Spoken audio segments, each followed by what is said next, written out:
is the National Ball Hockey League. NBHL. These guys, they play for the love. I love this ball hockey. All right,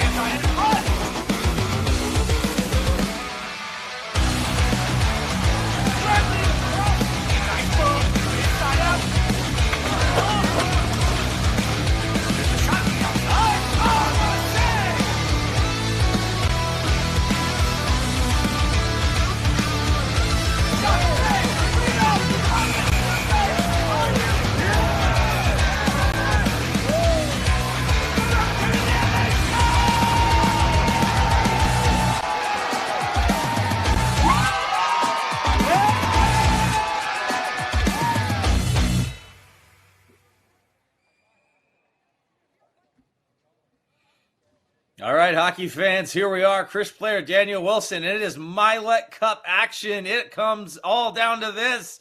Before we get started, let's quickly jump right into the play I'll never forget.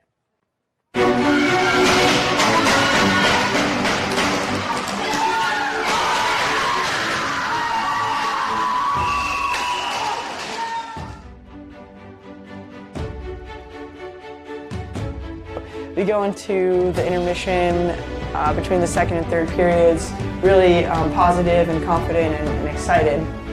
I don't honestly remember what was said in the huddle, but as we're kind of breaking up, we do our cheer, we start lining up, and we have 4 players out there. They're trying to drop the ball, and Meg can't find her stick. She's like on the bench going, "Where's my stick? Where's my stick?" And I don't know where her stick was, but she was trying to find it, and I kind of looked at Coach and was like, "Oh, I can go." So I start going, and Pam realizes I'm coming out and not Meg, so she comes off, and my D partner Kat comes on. And so Kat and I start out that shift, and Ann and Randy were putting on a lot of pressure to the D, and as the ball popped up, I think their D maybe either squirted out or their D made a pass up to that winger, and I kind of popped her stick and grabbed the ball and moved towards the middle. And then Kat's winger saw that and tried to come down and grab me, so I made some move around her. And then as I was kind of cutting across the net, I just shot it just at the net, to be honest, and it ended up kind of going back towards her, I believe her blocker side, and it went in.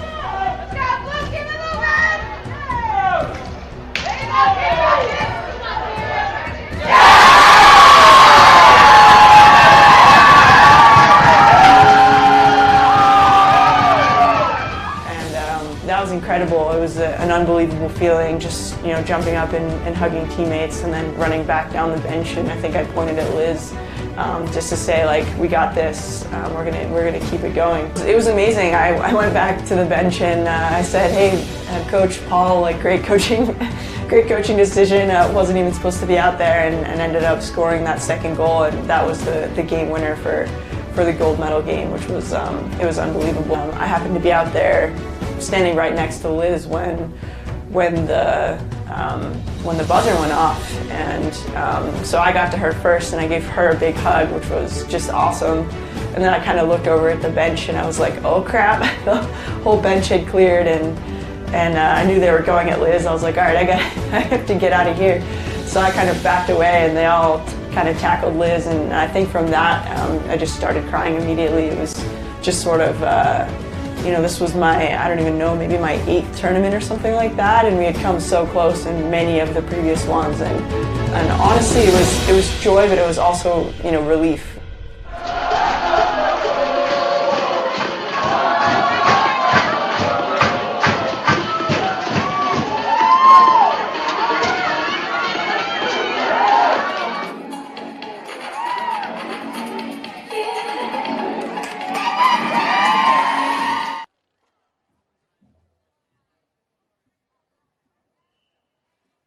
So awesome to be a part of that series all season long here. But this is it, Mylec Cup action. It all comes down to this. Chris Blair, Daniel Wilson, Justin Coet in the booth helping us out, directing everything.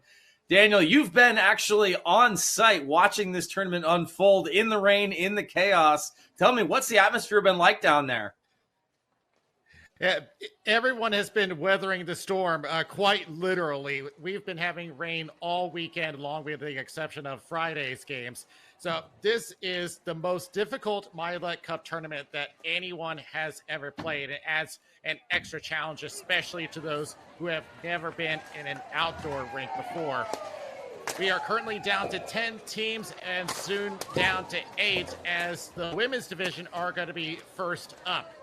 And we're going to have a lot of action today. We're going to have Tier 3 later today at 6:30, Tier 1 at 7:30, and ending with 8:30. And a little bit of a spoiler alert, we are down to one champion, as the Chargers were eliminated earlier today. The only team that's still standing is the Penn Hills Imperium of Tier 1.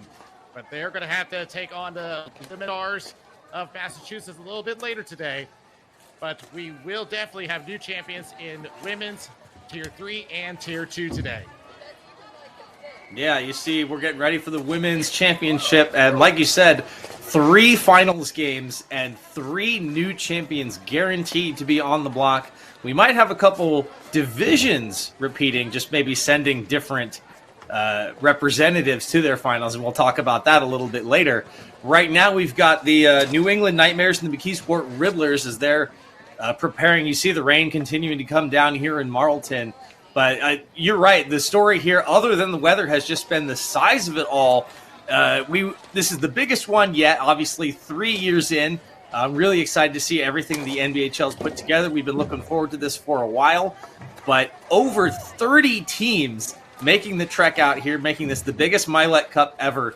And I know you've been there and you've seen a lot of really close games, but even just staying here at home and following these games, following the streams all weekend long, for me, the biggest story outside of Tier 1 really is just how wide open things are. If you listen to this week's episode of Commish Chat with the San Rocco's and TJ Janis, they talked about how Tier 2 specifically felt wide open with so many teams. I know even just following the games earlier, hearing about when the Maple Shade Chiefs went down, then hearing when the Chargers went down, and on and on and on. Do you feel like this has been an upset-heavy tournament, or what do you think we've seen more of, the expected or the upsets? Well, the upsets have been taking a kind of bit of the spotlight today. I did mention the Chargers, who were taken out by the Northside Militia earlier today. Over in Tier 3, the Seattle Cold Snacks, who were ranked number 3, taken out by the Columbus Counts. So despite a somewhat midway kind of tournament for the Counts, they did impress quite a bit. But the lowest seed that we have remaining is the number 9 seed Long Island Ball Hockey Club. In fact, both Long Island teams are still in, and there is a possibility we could have an all North Jersey final. This would be the first one that we've had since our very first Mylec Cup, with an all Pittsburgh final in Tier 1. So as we finish up the warm-ups here, again, it's the Nightmares and the Riddlers. So the women's division, their first time with the women's tier. Second time. But just continuing to see the league grow and grow and grow. These two teams met yesterday morning, and interestingly, neither team able to break through in regulation or overtime. That one ended up in the shootout. I know going into this one, we were looking at these two teams as probably being the ones to meet. Do you give the advantage here to the Riddlers or the Nightmares going into this rematch from Saturday? When I looked at all the matchups in the women's division before the tournament, I had my pick go to the Riddlers because I saw them as one of the best women's teams that we've had in its 2 years of inception. But then I take a look at the statistics over the Mylec. Nightmares have really shown up. Take, for example, Taylor Stedman has had 8 points in the regular season, 3 goals, 5 assists. In just the 4 games that she has played in this weekend, she's already put up 6 points, 3 goals, 3 assists. So that's telling me that they're on the upswing on this weekend. Now compare that with Lauren Campbell, who has 7 goals, 3 assists, 10 points. She's only got 2 points the entire weekend. So I do have this evenly matched, but after what I've seen this weekend, I think the Nightmares may have an edge. It's going to be really interesting to see. Just looking through these rosters, I see at least 1 or 2 players who are represented at the Masters World Championships just a couple weeks ago in Buffalo, taking the silver medal against Team Canada. So you've got national team players here that, again, shows you the quality and caliber of competition. So that's it. The clock hits zeros, and we are done with warm-ups, and this is going to be the first of 4 finals games. Like you said, Daniel, women's tier, tier 3, tier 1, and tier 2 in that order. Stick with us all evening long for the action, rain or shine. We know coming into this weekend, weather was definitely something we were looking at. But Daniel, you said the scouting report on the floor is the more consistent rain actually is less of an issue than the lighter misting. Is that correct? Yeah, I've had a talk with a couple of players during the weekend, and they gave me something very interesting to consider. Everyone thinks that the rink does become slippery when heavy rain, but that's not actually the case with heavy rain. If there's a light rain, it actually does make it more slick. Lining up, we've got Nightmares and Riddlers. Loving the Riddlers socks. I don't know if we'll get a chance to see it, but they actually did show up, not with a full-on mascot, but with a Batman Forever style Riddlers cane. So we'll see if that's going to do them any good luck. As we are underway, Nightmares have the ball in the zone. Charging after that one is Gardner. Now along that goal line. Tried to get that one deep. Got it on net. Held to the outside. Nightmares pressuring early. Knew their offense was something to watch out for. Tried to chop that one and keep it alive, and they do. Nice little shovel forward by Reeves. And sent down by Gardner. Dropped to her knees. And now coming back in the other direction. Speech. In the zone. Lost it at the blue line. Now back in the other direction. Already looking like that slick court, possibly causing some handling issues. Right underneath our camera point there is Sarah Lampthier. Picked up by Nightmares. Right up the middle. Good read. Knocked out in the air. Sent down. Nobody home. Now held in. Haddock takes a shot on net. That one rebound came right up the middle. Riddlers with their first offensive opportunity, and that one, good look there. Schwenk from the left wing side, and a backhander right up the middle. Teams trading chances here in the first minute and a half. Riddlers pouring it on right now. Gave it away at the half wall, but they get to it first and getting a partial change behind the play. Alicia Haddock dealing with Kaylee O'Melia. Lost the stick in front. Here's an opening. Riddlers just along the left side. Couldn't make anything happen. Nightmares got to clear it. Held at the line. More pressure. Heller walks in. That one partially deflected. Now behind the net for Haddock. That one just rolls off her backhand. Long pressure here.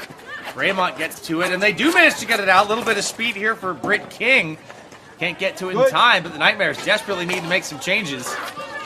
That unit has been out there for a long time. They just banked that one off the near side boards. Official waves off the icing.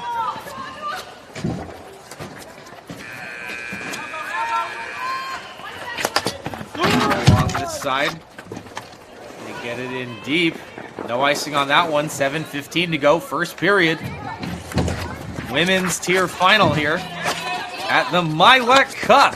It all comes down to this in Marlton, New Jersey. A full weekend of action as that one held for the face-off. Now I took a look at this cane here. I met with the players, and I just saw how cool that was. Just reminded me just from the Batman series. Just fits in very well with this team. You know, we were actually talking about jerseys and logos and everything as we were waiting to get this production underway. And hang on, chance right in front! Huge save there by the Nightmares. Good look up the middle. And the Keysport trying to get on the board. Left wing side. And across. Wagner shovels it forward.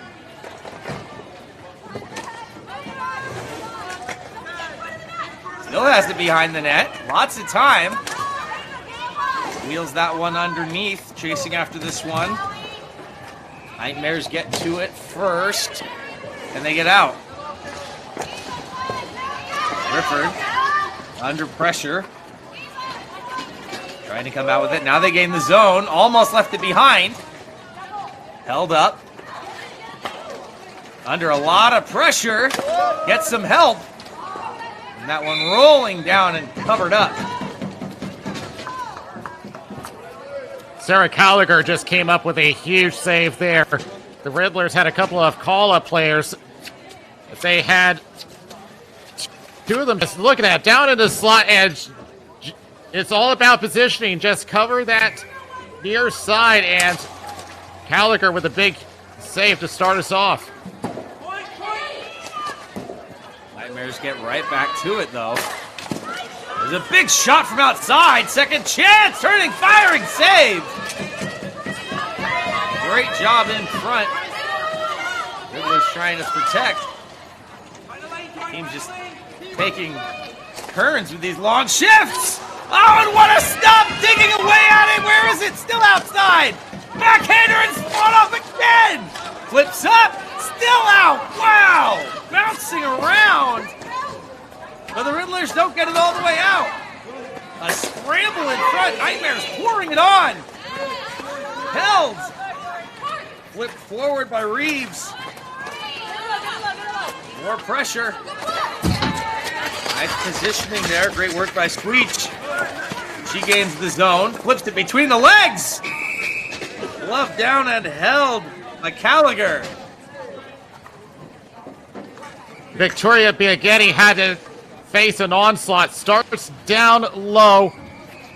There was a bit of a knuckleball there, but take a look at front. Katie Gardner sitting right there. Backhands, almost beats her blocker side. You got three different Nightmares coming in, and another follow-up by Taylor Stedman. The Nightmares, like I said, had a big upswing in their offense. And now here's Campbell, the backhander, and Gallagher gloves that one down. But again, teams going back and forth. But what a mad scramble right in the crease there in front of the Riddlers netminder, and a great job. Team defense really held that one out. Face-off won by the Nightmares. Pressed along that right-hand side by the hash marks. Kicked out to the blue line. Fumbling around a little bit. Paddock. She wins the battle and just heads to the net. That one flipped all the way down into the corner. Under pressure, Schwenk. It's going up the wall to Heller. Good battle, good battle. Heller under pressure, battling there with King. Now gets some help. Still good. Nice job there by Schwenk to come in and assist. Marinelli of Team USA. Backhands that one right into danger. Marinelli has it again. Backing away, Haddock pressuring. Alicia Haddock attacking for it. Stick gets up. Got to be careful with that one. Dodged a bullet there. Oh, no, wait. Hand is up. Is that going to be a Riddlers penalty? No, where's it? No. We got the whistle. It is. I think that's going against the Riddlers. Well, they did have possession, so it has to be them. If anything, this is going to go against Haddock. And I'm looking for the stick. Oh, you know what? She had her hands wrapped around. That's a holding call. Yeah, great look on the replay. It's when the second arm gets engaged. You just barely can't see it as the official's just out of frame, but it's right there when the second arm comes in, and especially knowing the referee's on that far corner, it definitely looks like she goes for the full bear hug. So first special teams opportunity, the Nightmares feel like they should already be up 1-0 after that scramble. So they set up 5-on-4, walks that one out, and the shot just missing high and wide, but a good look. Collected back in for Reeves. Gives that one over to Camachi. Stedman, you talked about her in our open. There's a one-timer chance right in front! Your goaltender really bailing them out there. 50 seconds left to go with the man advantage. Amelia sends it in for Stedman. Kicks it back to Camachi. Teddy's up. Tori Camachi. The shot, that one just bouncing wide. Another one goes high. Nightmares like to play behind the net like that, try to turn around the defense. And that one doesn't quite fully connect, and coming all the way back and chasing after just Kara Reeves.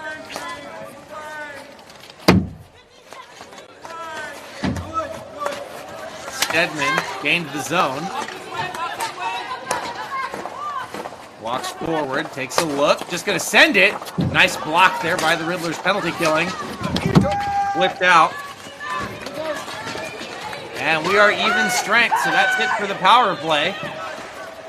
McKeesport gets the kill, and there's the blown tire right in front. Didn't get a hood look at who that was. She looked like she was uncomfortable there. Now coming in again. New England. Right at the high slot. Didn't like the look. Kicks it back to the blue line. Flips it down. Rimming all the way now into the corner. Another chance trying to set it up in front. Good idea there. Britt King getting right to the front of the net. Nice move with the blue line. To the hash marks. Shot blocked again and going high glove. Waved at by Biaggetti.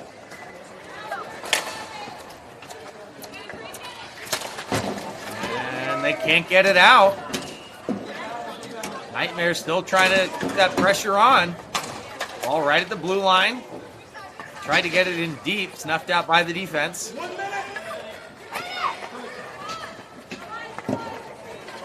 Now down into the corner. Under a minute to play here in a quick period. I feel like there was only 2 whistles this whole period. Could be wrong on that. And hang on, there's a shot. Great look by Lauren Campbell to get the Riddlers back on the offensive side of things here, perhaps late. Gained some momentum off the penalty kill. Sent in deep, no icing. Final moments of the first period, we're still scoreless. And again, when these teams battled yesterday, they were scoreless. There's a shot from way outside, going high again and waved at by Biaggetti. Heller flips it forward, and that one almost! That would have been a bounce, Daniel. Well, she was trying to take a chance going through the middle, but I'm not sure if it just did not come off right. But it's usually not that good idea to shoot a pass through the middle if there's someone standing right in front of you. But in any case, no harm, no foul. Stedman wins the draw against Campbell, and there's another shot gloved down by Biaggetti. Not much time left here in the first period. They try again. This is about the most offense I've seen on any women's team. The Nightmares have been very impressive. Riddlers have it off the face-off.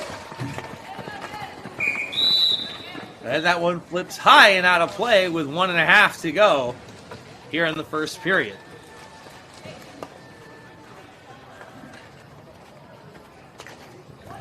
At the moment, it's not raining at the rink. It has been going on and off this whole weekend as that period comes to an end.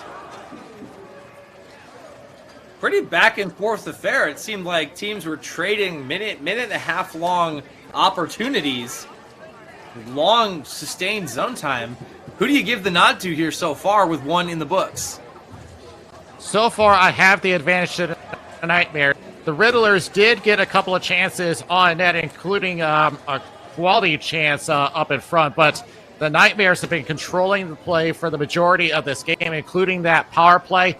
They had that flurry of 3 shots on net, and Victoria Biaghetti has really helped her team stay in the game, keep this one scoreless. If this reminds you of anything, it's of last year's final, where it was a very defensive style game where it was all about the goaltending. And if I need to bring up the name Liz Connor, who was a big part of the Botanical Wilds championship run last year, this may be something that Biaghetti will have to tap into, as she will need some help on offense.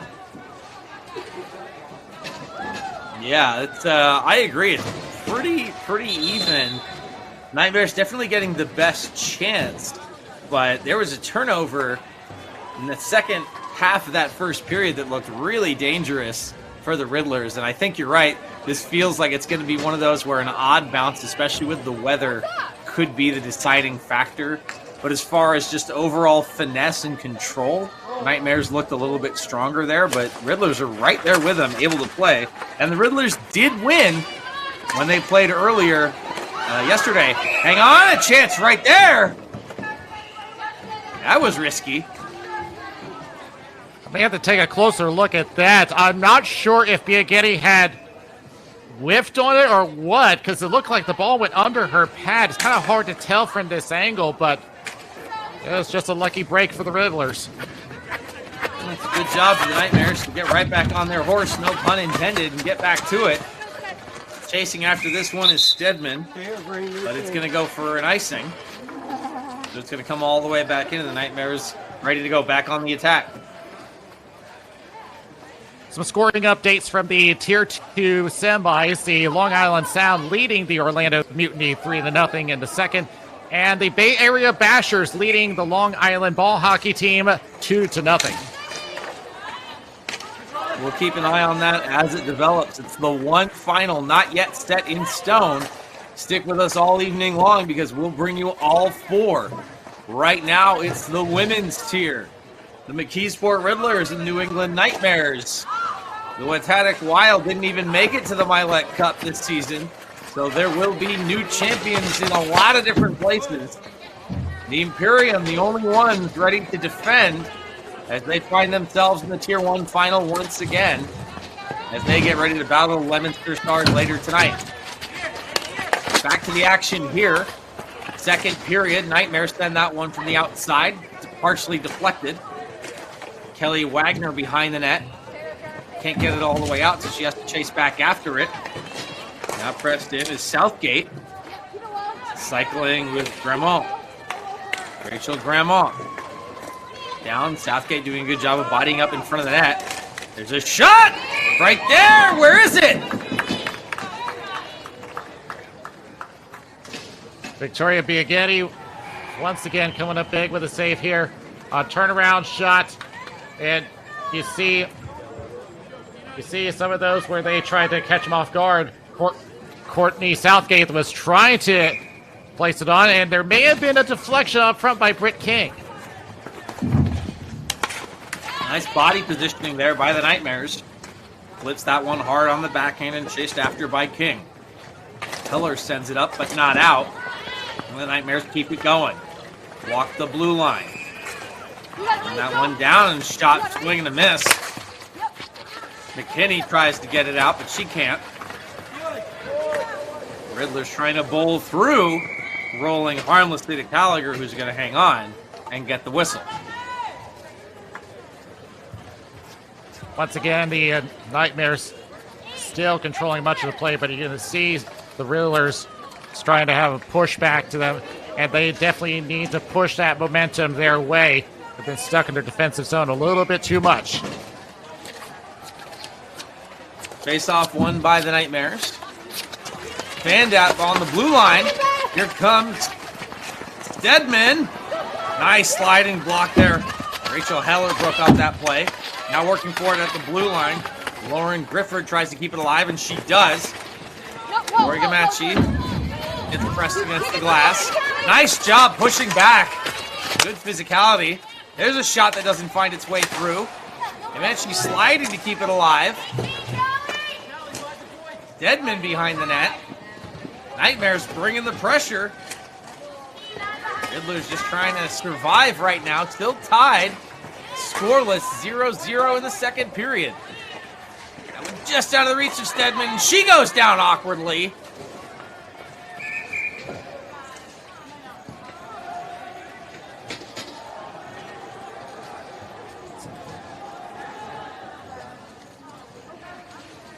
Once again, the Nightmares trying to look for lanes, and I noticed that the Riddlers are trying to slide to make those blocks, and I've been seeing a little more, especially after the rain, that they are able to get more distance with their slide with the wet rink.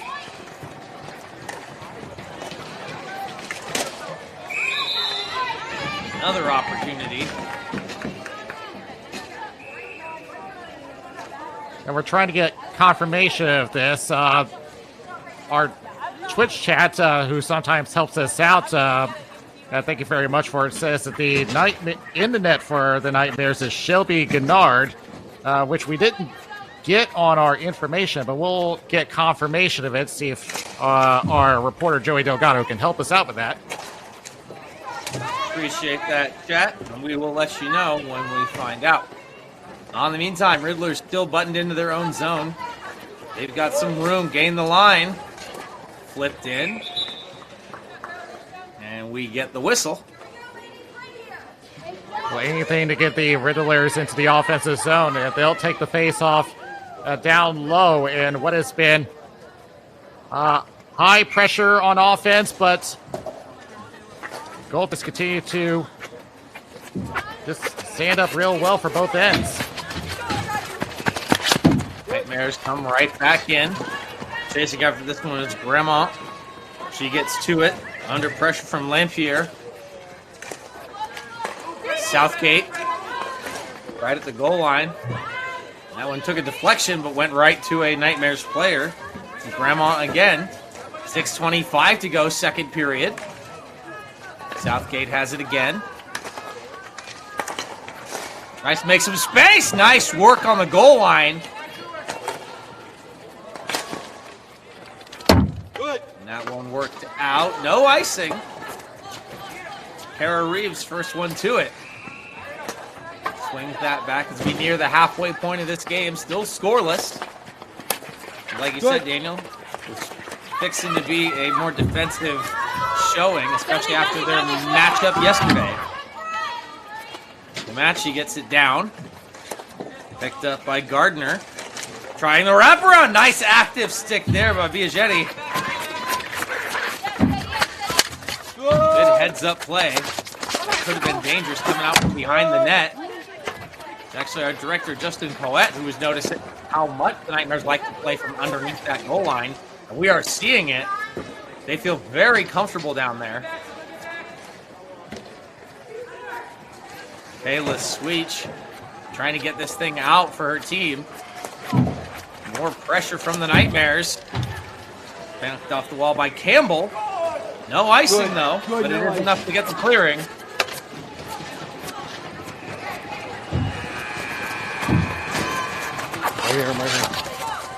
Underneath our camera position.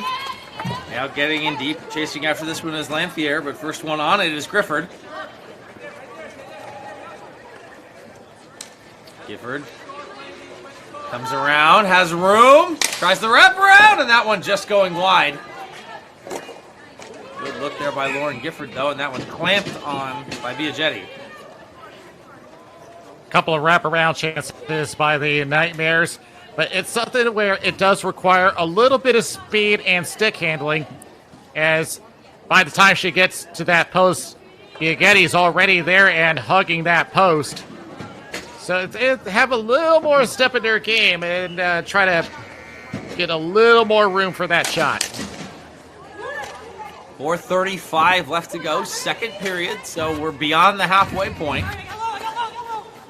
Gifford takes a look, walks the blue line, takes the shot, tried to get it through, but a nice positioning there by Haddock says no. Blocker to side and down into the corner. Trying to make space. Southgate takes a shot and another blocker save. Nice, Rachel! Riddlers player goes down. That was Alicia Haddock. And goes for an icing again. Lots of pressure here for the Nightmares as they're just trying to break through. I've already mentioned it before, but this is very similar to last year's final where control seems to be on one side, but they just can't seem to break through. The only difference is that was a 1-0 game. Down into the corner. Riddler's trying to get out. They send it right to Grandma, who gets a stick on it. Takes a look under double pressure, but she gets it to where it wants to go. In front! Takes the shot. Big save. Rebound stays out. Britt King denied on that one. Another chance bouncing, and King swats at it. 3:35 to go. Riddlers have got to get out of their zone. This has just been all Nightmares period. And that one just bounces off of King. Both players going down. Nice stick there. Grandma breaks it up. And Hacky sacks that one to keep it alive. Riddlers just can't solve this forecheck. Now they get it out. They gain the zone. Just can't make it happen. And it comes right back to a Nightmare stick. Either way, I'm sure the Riddlers will be happy with the change, but a lot of pressure and hang on! Makes the move. Oh, had the 5-hole open, still on it! Ball is still loose, and there's another chance, and it stays out! Taylor Stedman just can't score! Best chance of the game, and we got a whistle. I think that was like 3 chances all at one by the same player. Taylor Stedman. There's a little room on the breakaway, but she just ran out of room. She tries again, but by that time, she has a whole bunch of green jerseys right in front of the net. They know that Stedman is the last person they want to give the ball to. Like you said, she's had a great tournament, but the defensive work there was huge. Biaggetti made the first stop with the poke check, and hang on, here comes more trouble! 5-hole, and they score! Finally, the Nightmares break through! I think this is going to be Stedman's goal. That was her original shot. If we can get an angle from behind, this may go to Amelia. Let's see what the official score is, but it's either going to go to Stedman or Amelia, and she had no goals in the regular season. She already had one in the Mylec Cup. I thought that may have been Katie Gardner, but we'll see if we get an update. Either way, it's a Nightmares goal, and that's what matters. The scoreless tie broken here in the second period. Under 2 minutes to play. The women's tier final here in Marlton, New Jersey. It all comes down to this at the Mylec Cup. Ball pinned down into the corner. Trying to get that one out. Back to the point instead. Lost it. Hand is up.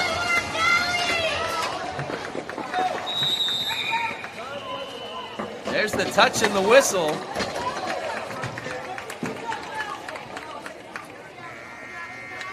The call is high stick. And by the way, you are correct. Katie Gardner has been credited with the goal. But first here is the penalty. And just a touch, but it is enough for a high stick. And right in front of the ref, too. So Lauren Gifford's going to be sitting for 90 seconds. Big opportunity here late in the period. So almost a full power play chance here to close out. They'll have 2 seconds left in the period if they don't score. Riddlers with a great opportunity to try to tie this thing up. There's a shot that goes high and out.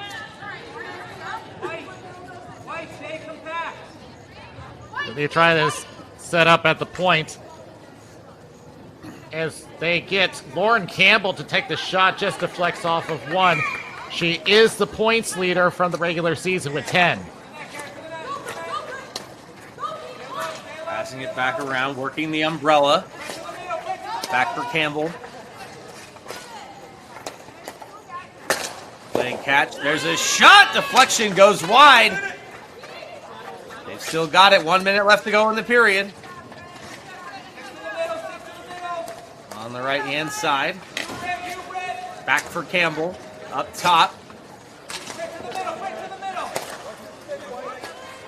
Still battling for it in front of the net. Campbell takes the shot. Goes wide again. Wagner has it. Left-hand side. This is a huge opportunity for them. Going into this second intermission tied. Way different than if they are down 1-0 in what's already been a defensive affair. Behind the net, good stick, blocks that one. Bouncing it out in front on the backhand. Stopped again in front by Amelia. Campbell has it again. There's a play. And that one out of play once again. Late stages here, the second. They were trying to look for Kayla Swally. She was sitting in the slot. And they just opt to go for the straight-on shot here, but just a little bit too much traffic to work with. Wagner wins the face-off. And then they lost sight of it. Ended up behind the net. And that's going to do it, and the period is done. So the Riddlers don't manage to capitalize on the power play, and that was really the only offensive chance they had in a second period that was otherwise dominated by the New England Nightmares, who are up 2-1 going into the second intermission in this women's tier final. Katie Gardner, who we did think got the put in after the original shot from Stedman.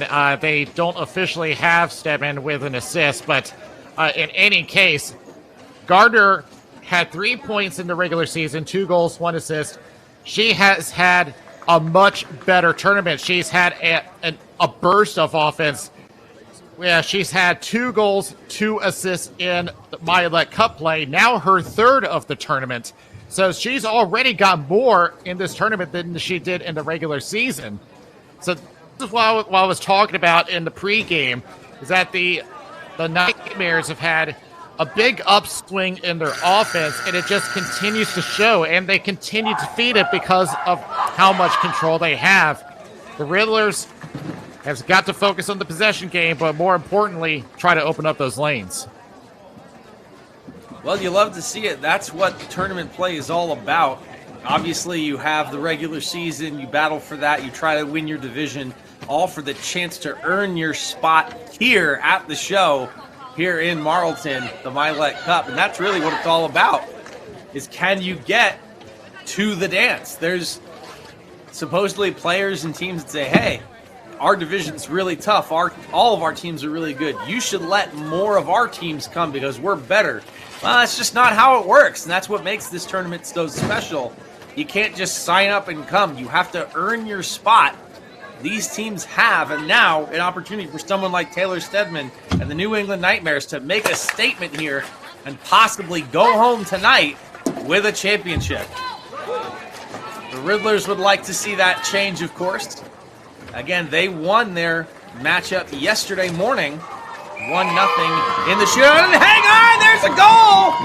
And I think it is, in fact, number 24, Taylor Stedman. It originates with a wide-angle shot, and I think you're right. Stedman is sitting over there, and it had to be a deflection in. There's no way that the Biaghetti would be letting up a wide shot like that, but we'll see who they officially scored to. No matter who gets the credit, we know it's the team, and it's the Nightmares again. They take the lead, 2-0 here in the third period. Riddlers need an answer. So here comes the original shot from the wide angle. I'm just looking to see, and that was from behind the goal line, too. Actually, it went, oh, you know what? It went off of Biaghetti's stick. Good eye. Great look on the replay. And yeah, I didn't see the number of the player who made that play in the corner. And there's another chance on the backhander. But you're right, Stedman was just the first person to see it because she was right there, but the ball never came to her. That one out of play. Nothing against Gardner again. They have, well, the official scoring has it as Stedman with and Tori Gamache with the assist. Well, we'll see. I mean, they don't have the advantage of instant replay like we do, but Justin at the command center is saying that it looked like it was Katie Gardner who made the play. And if that were the case, that would be 2 goals for her. Of course, she's not going to complain about whether she does or doesn't get credit for it. What she wants is the win. So, yeah, one more time, and yeah, now that Justin says it, I'm looking at the corner. I think it is Gardner, but, well, they can't see what we see, so we'll see if they look at it later. I'm sure she won't complain. She's already got 1, and her team has 2. It's 2-0 Nightmares over the Riddlers here. Third period. The first of 4 championship games. We're at the 3rd ever Mylec Cup here in Marlton, New Jersey. 38 teams came to play, and here come the Riddlers. There's a shot just off the post to the outside of the net. First offense we've seen from them since the power play. Sounds like that one goes up and out of play. Well, anything to get the Riddlers back on offense. You saw the number 12, Lauren Campbell. They need her offensive talents more than ever now, with less than 10 minutes left potentially in this championship game. Behind the net. Nightmares swing that one around. 8:15 left to go. 8:15 away from them capturing a championship. Here come the Riddlers. That's how much time they have to tie it up. Oh, we get a whistle. There may be a call against the Riddlers, and it's Castilla McKinney.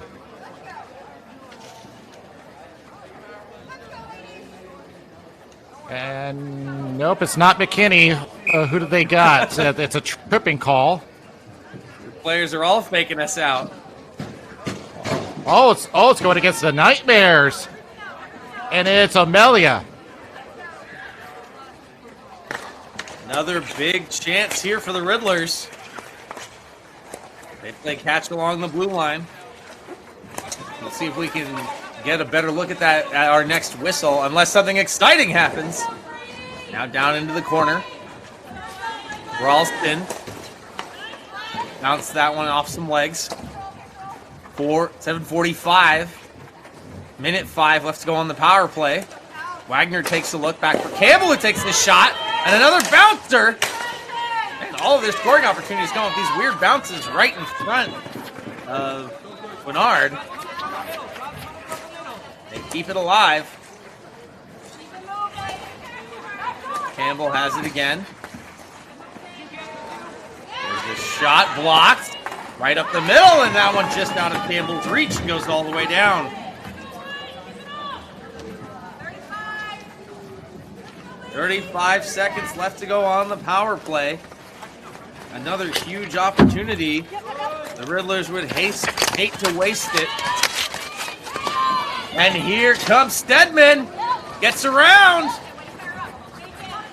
Too many people. She couldn't get through 3 defenders.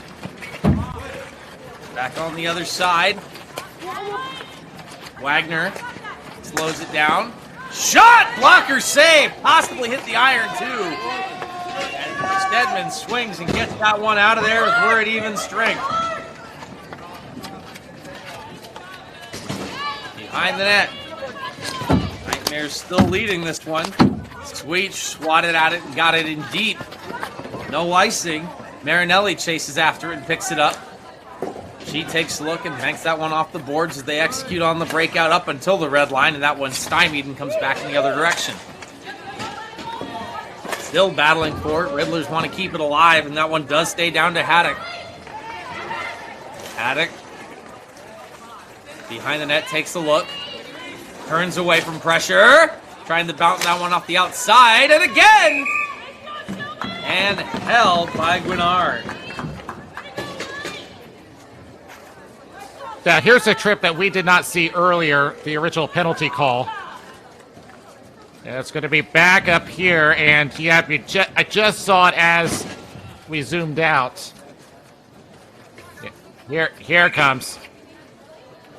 Yeah, it was on a slide, and yeah, they will call that every time. Well, they're 0 for 2 on the power play, and they're 0 for 2 in this game right now. The Nightmares leading 2-0. Third period, that ball gets knocked up high, bouncing around. Where is it? It's underneath Biaggetti's glove. That's where it is.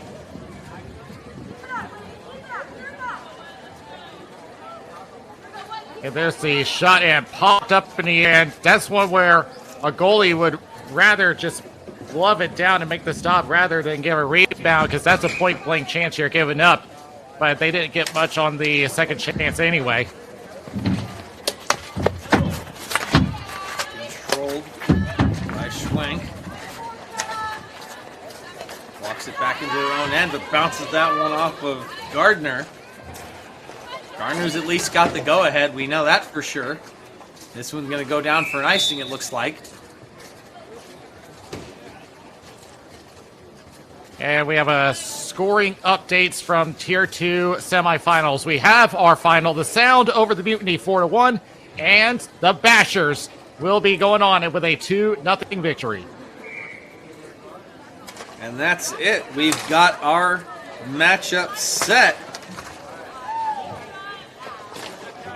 Let's finish off this one, though. Nightmares still leading. About midway in this third period.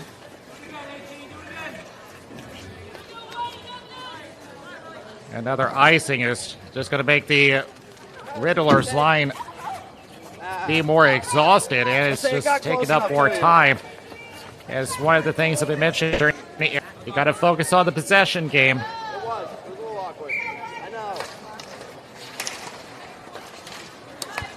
That one bouncing around, held, and sent in by Reeves.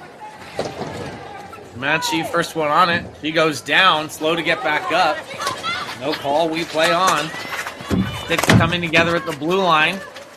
And it's held, and it's Stedman. And held at the red line by Reeves. Jumping up to try to grab that one down is Haddock.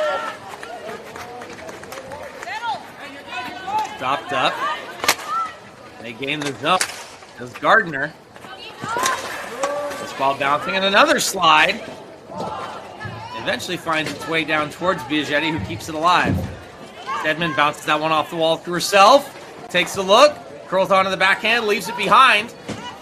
There's a shot that finds its way all the way through traffic and wide.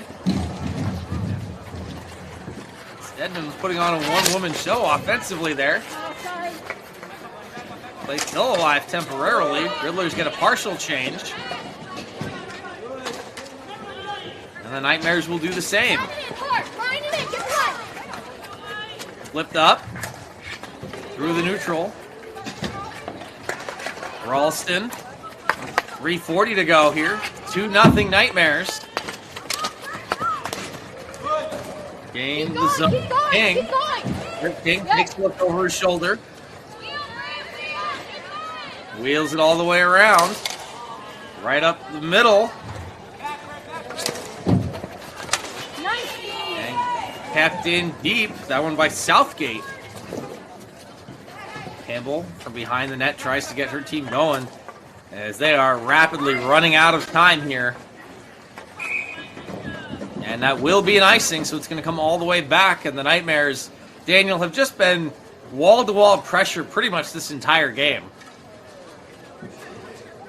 And what did I say about last year's final? This was except that the roles, as far as gameplay is concerned, has been reversed. We saw the Steel City Snipes be the ones with all the offensive pressure, while the Wild were the ones holding at the fort. But it's the other way around as far as the divisions are concerned.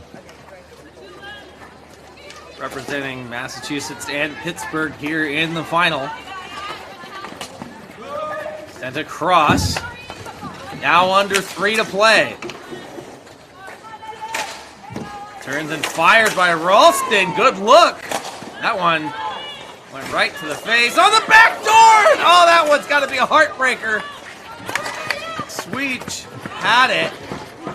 That pass just had so much zip on it, it bounced right off of her blade. Let's see how close this was to becoming a 1-goal game from the outside. Oh, she lost control. Couldn't quite get the handle. Kayla Sweich was trying to go to the forehand, and she did have some backup, but just a little bit out of reach. The Riddlers just can't catch the break. That's the best look that they've had all game. There's going to be a timeout here with about 2:41.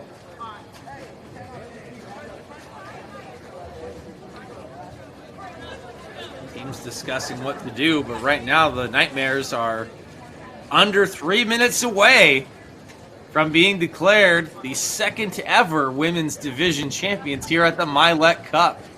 Stay with us all evening long, though, as we've got 3 more championship games after this one. Next up on the docket is Tier 3, the Raleigh Squall and the Red River Rogouru.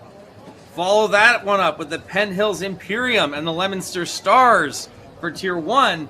And we'll cap off the evening with our Tier 2 final between the Bay Area Bashers and the Long Island Sound. Keep it here all night long. Thank you so much for watching. Hopefully you've been with us all season here with Memory Video Productions and MVB TV, supporting the NBHL here in their 3rd ever season. It's been an exciting ride to be a part of, and we will for sure have 3 new champs. One of them going to be crowned here in just a few minutes. As we mentioned, the Watatic Wild and the Steel City Snipes both didn't make it here to the Mylec Cup. So even the runner-up's not getting another shot. It's the New England Nightmares, the McKeesport Riddlers. Nightmares up 2-0. Under 3 minutes to go here in the 3rd period. The Nightmares start from their own end and bring it out. Along the left-hand side in front of the benches, bounces that one off the wall. That one got in deep and being chased after by Gardner. Riddlers have it behind their own net and take a look. Trying to execute on the breakout. Time is just running out for them. Even on their good chances, the bounce is just not going their way. Kelly Wagner defensively tries to get it out, comes all the way back for Kayla Sweech. Just out of reach, but it comes to Campbell instead. Lauren Campbell gains the zone along the left-hand side, takes the shot. Almost loose. Couldn't hang on to it for a second, but eventually Winard gets it and hangs on. Lauren Campbell with the shot and juggled it quite a bit, and Riddlers trying to look for a rush for the follow-up, but they just have a couple of Nightmares blocking their path, not giving them an opportunity.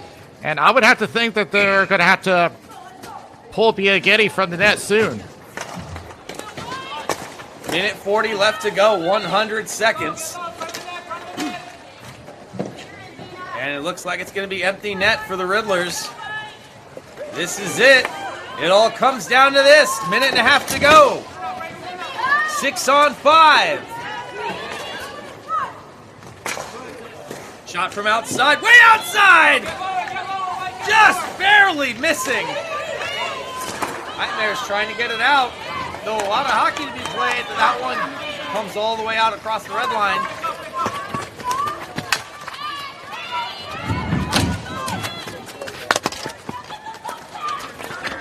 Riddlers have it. Flip that one on the backhander, and they get it out again.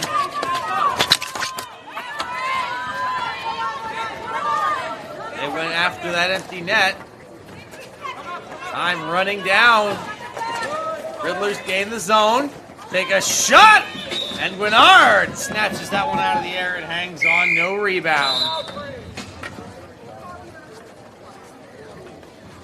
It looked like that ball climbed over the top of the net. It actually went to the side, as there may have been either a deflection or a screen in play here, and the Riddlers are going to call their timeout, and I'm not surprised. They need something quick. Well, they can't buy a goal. They've had about 3 or 4 really great opportunities. We saw that one chance that was really 3 separate chances. Talking with their coach to try to figure out what to do. It all starts with one. Be a different story if the Nightmares only had the 1-goal lead, but right now they're hanging on to a pretty comfortable 2-0 here. And they really just need to weather the storm and probably going to be comfortable gunning for that empty net at this point. Because surely an empty net goal would seal the deal and put this thing away for good.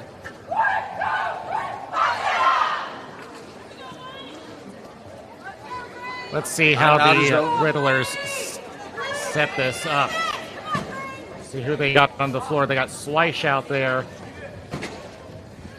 I would have to think they would have to put Campbell and Swish in the slot. See what they do. I don't even think Campbell's out there. That may be her on that right point. It is. And she gets it right off the draw. Backhander goes a little bit wide, under 40 seconds to go, but that was the play they wanted. Off that timeout, back to Campbell. He takes his shot, tried to get the deflection, still has it at the point. Scrambling now, 25 seconds left to go. From the left point, and they can't get it on Guinard. Up the wall, back for Campbell, 15 seconds. There's a shot, rebound, and it stays out, Guinard!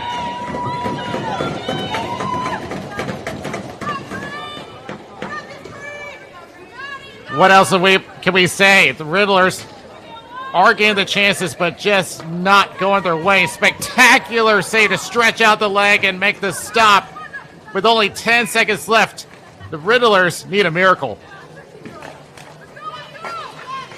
Final seconds are going to tick down as that one doesn't quite clear the zone. But you could...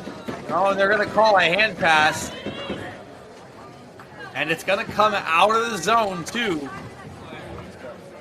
This is pretty much it, Daniel. 4.6 seconds to go. The New England Nightmares are on the precipice. Stopped at the red line, and that's going to do it. The Nightmares are your women's tier Mylec Cup champions. They take down the McKeesport Riddlers 2-0. You can call this a nightmare turned into a dream, as they will take the cup back to Massachusetts. And I believe that makes them the second ever team to keep a Mylec Cup in their division, aside from the Penn Hills Imperium. There you see Shelby Guinard leading the lineup for the handshakes. Tough fought battle, and the Riddlers had a couple good looks. You know, Daniel, it really feels like this would be a totally different game if they managed to get something in that early scramble when that ball just kept bouncing. Bernard couldn't see it. It could have been a total difference maker here, but they just didn't get the bounces that they needed. And in the meantime, the Nightmares, their execution looked pretty much pitch perfect. They were rock solid, top to bottom. How are you going to pick an MVP for this one? For this one, I got to go with Katie Gardner. She has scored a goal today. She's been in the front of the net all game long, and just a very hard-working offensive player. Carrie, careful. I think that's a good call.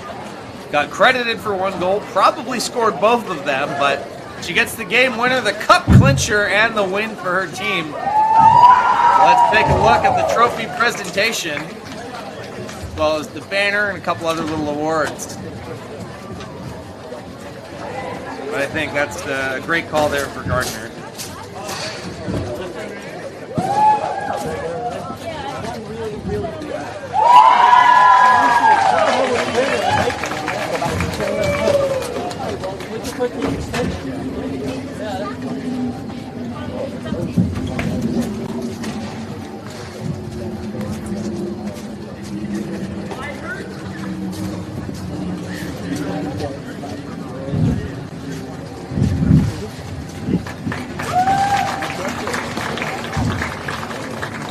All the pomp and circumstance and ceremony awarded to the champs.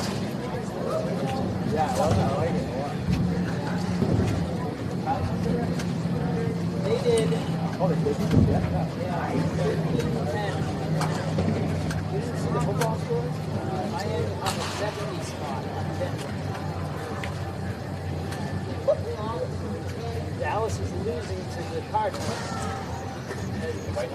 So, yeah.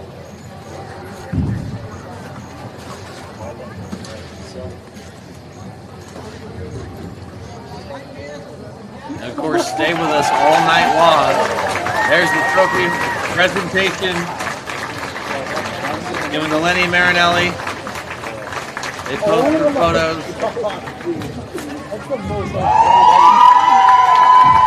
And the celebration, the New England Nightmares, the women's tier Mylec Cup champions.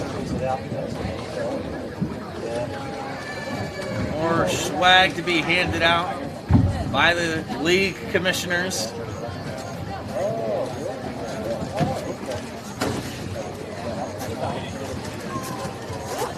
And again, stick with us all night long. We've got 3 more champs to crown.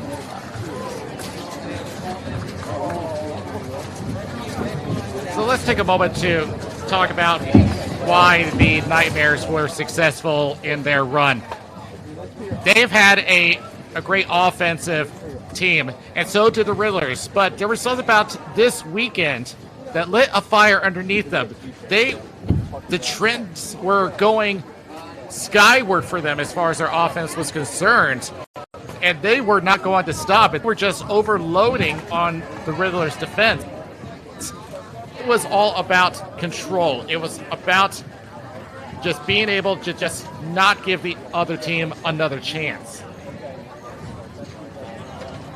Well, and there's no question, too, and it really is about rising to the occasion. I know, again, in that episode of Commish Chat, they talked about it.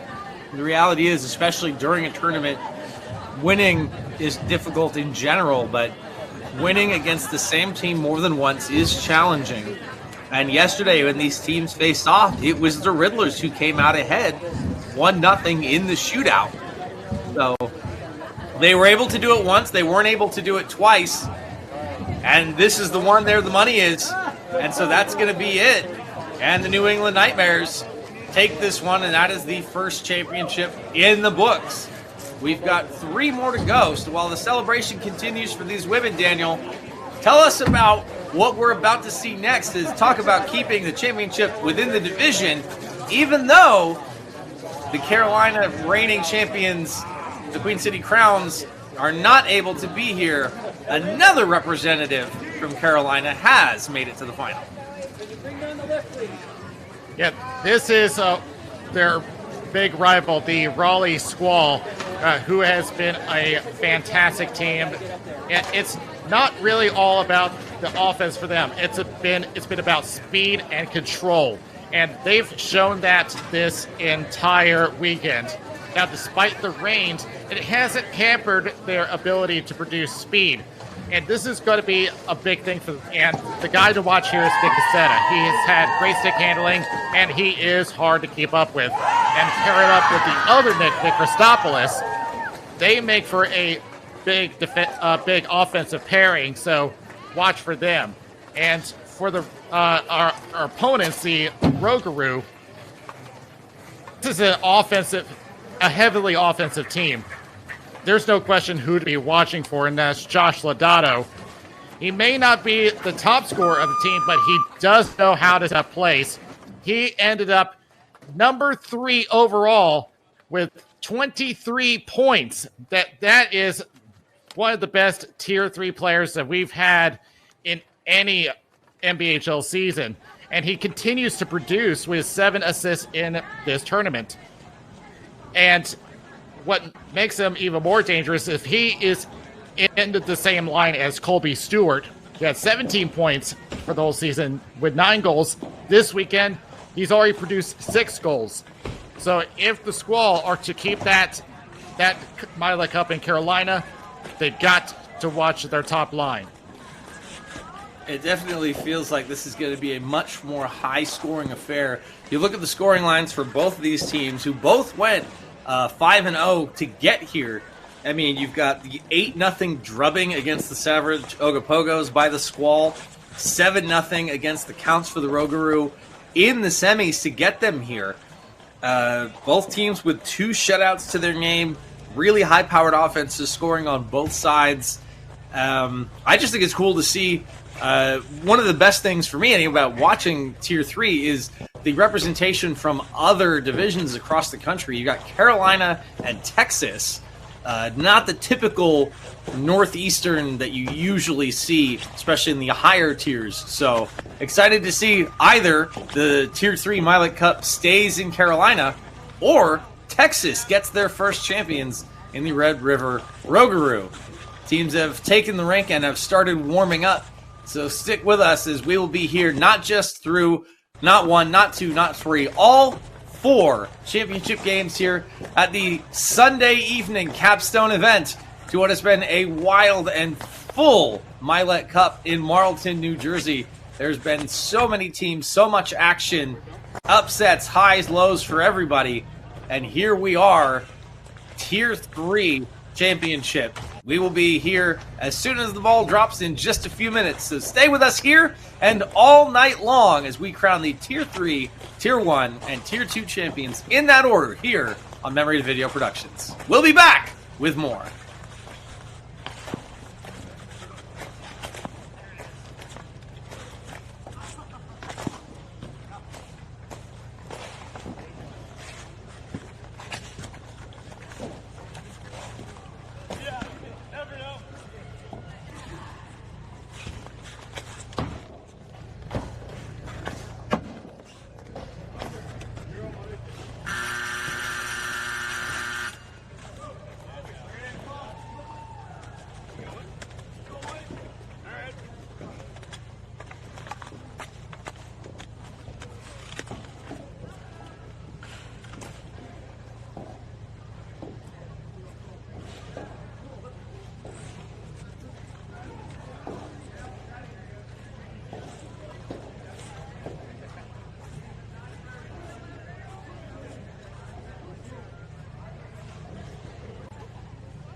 All right, we are back. Chris Blair, Daniel Wilson here at the 2023 Mylec Cup in Marlton, New Jersey, and it all comes down to this: the Raleigh Squall and the Red River Rogouru. We just crowned the new women's tier championship, and that was the New England Nightmares. Tier 3 action up next. It's Texas and Carolina. We will see if the Squall keep it in Carolina or if Texas claim their first championship. Gary. On the right-hand side, the Rogouru try to break in. And that one just flipped out of play. Swung at by Roger Roulette. We're taking a look at the goaltending matchup. The goaltending matchup for the Rogouru is James Polk in the net for them, and the Squall is going to be John Cowan.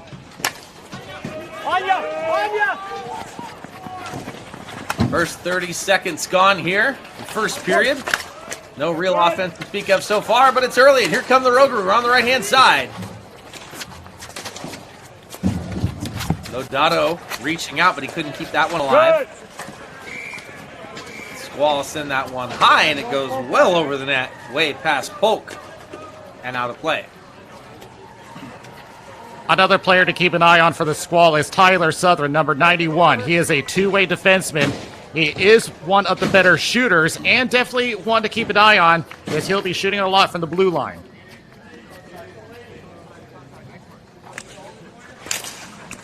Sullivan wins that draw for the Rogouru.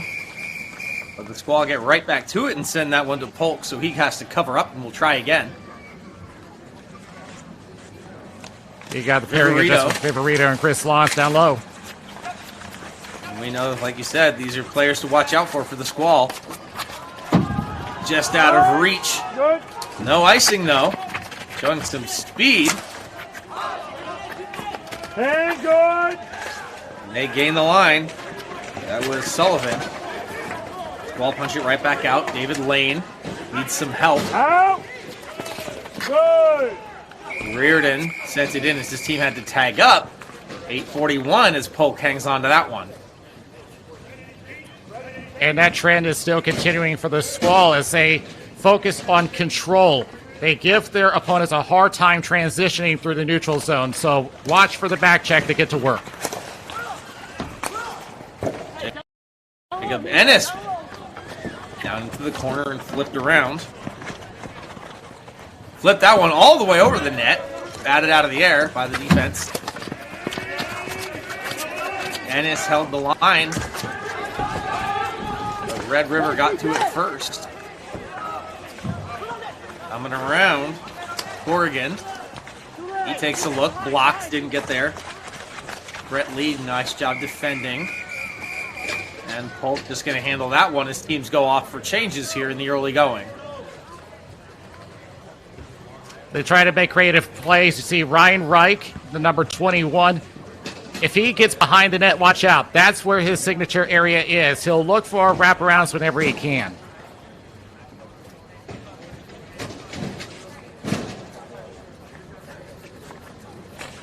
Christopoulos.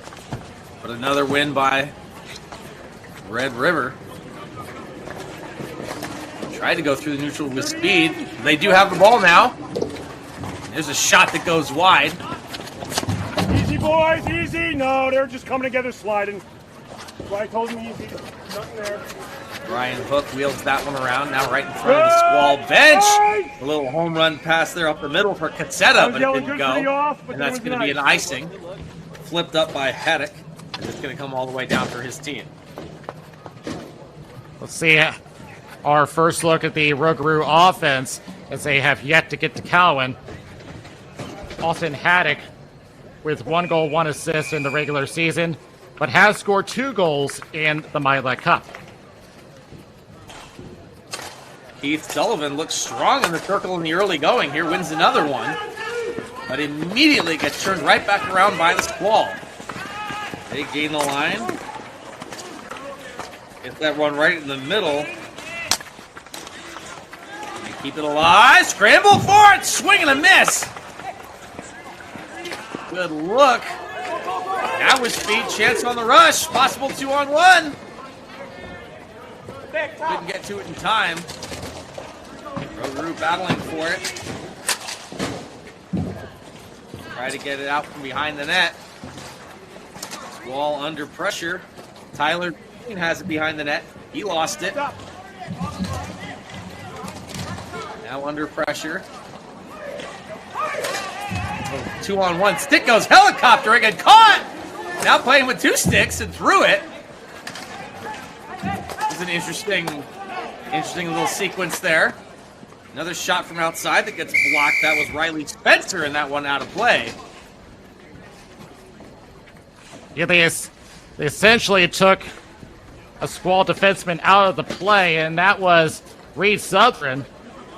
And by the way, great catch by Christopoulos, and he threw it away. I'm not sure if the refs would have called that, because of course you're not allowed to play with 2 sticks. Well, technically he didn't. Just a weird look seeing a player with 2 there. And then a nice job flipping that one up to himself by stepping on the blade. Well, they did call him.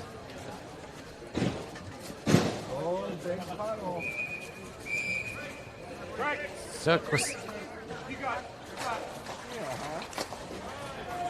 yeah, I guess the back referee did see it, I guess.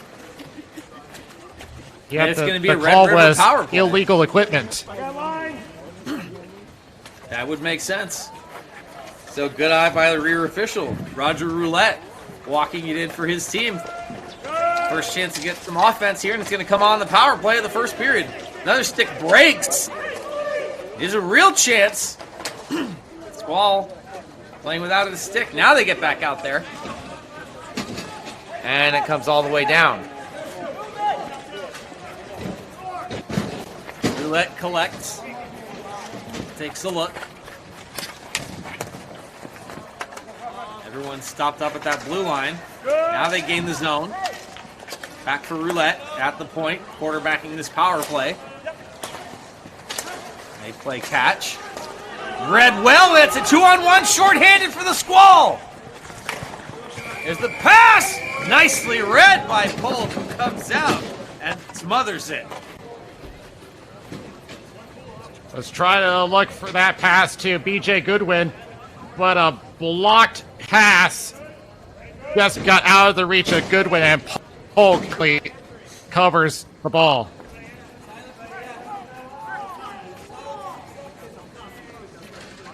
Lining up.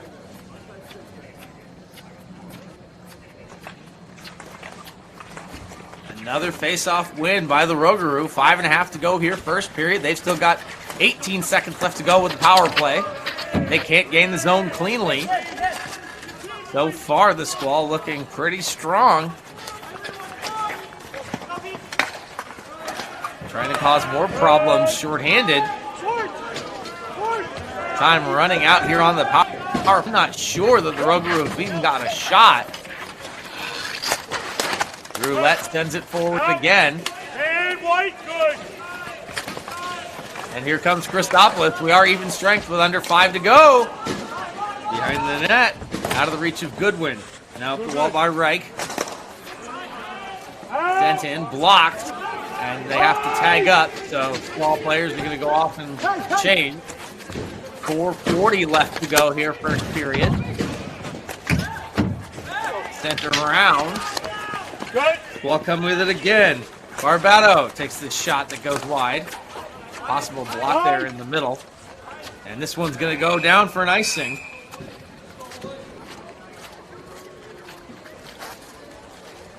Here, Christopoulos going to the far left side. Had a possible option in cross rink, but there was just no lane available. I think that was, yeah, that was Goodwin that was on the far side.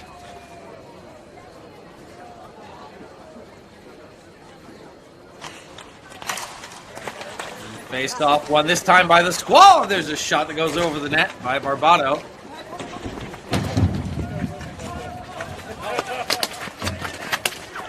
Rogouru can't get it. Ball continuing to press. Barbado back up to the point. Still in play. 4 minutes to go. Still scoreless here in the first. Jesse Anderson has to back up. He's got it in feet. Spencer tries to work it out. They get it across the line. And it comes all the way back.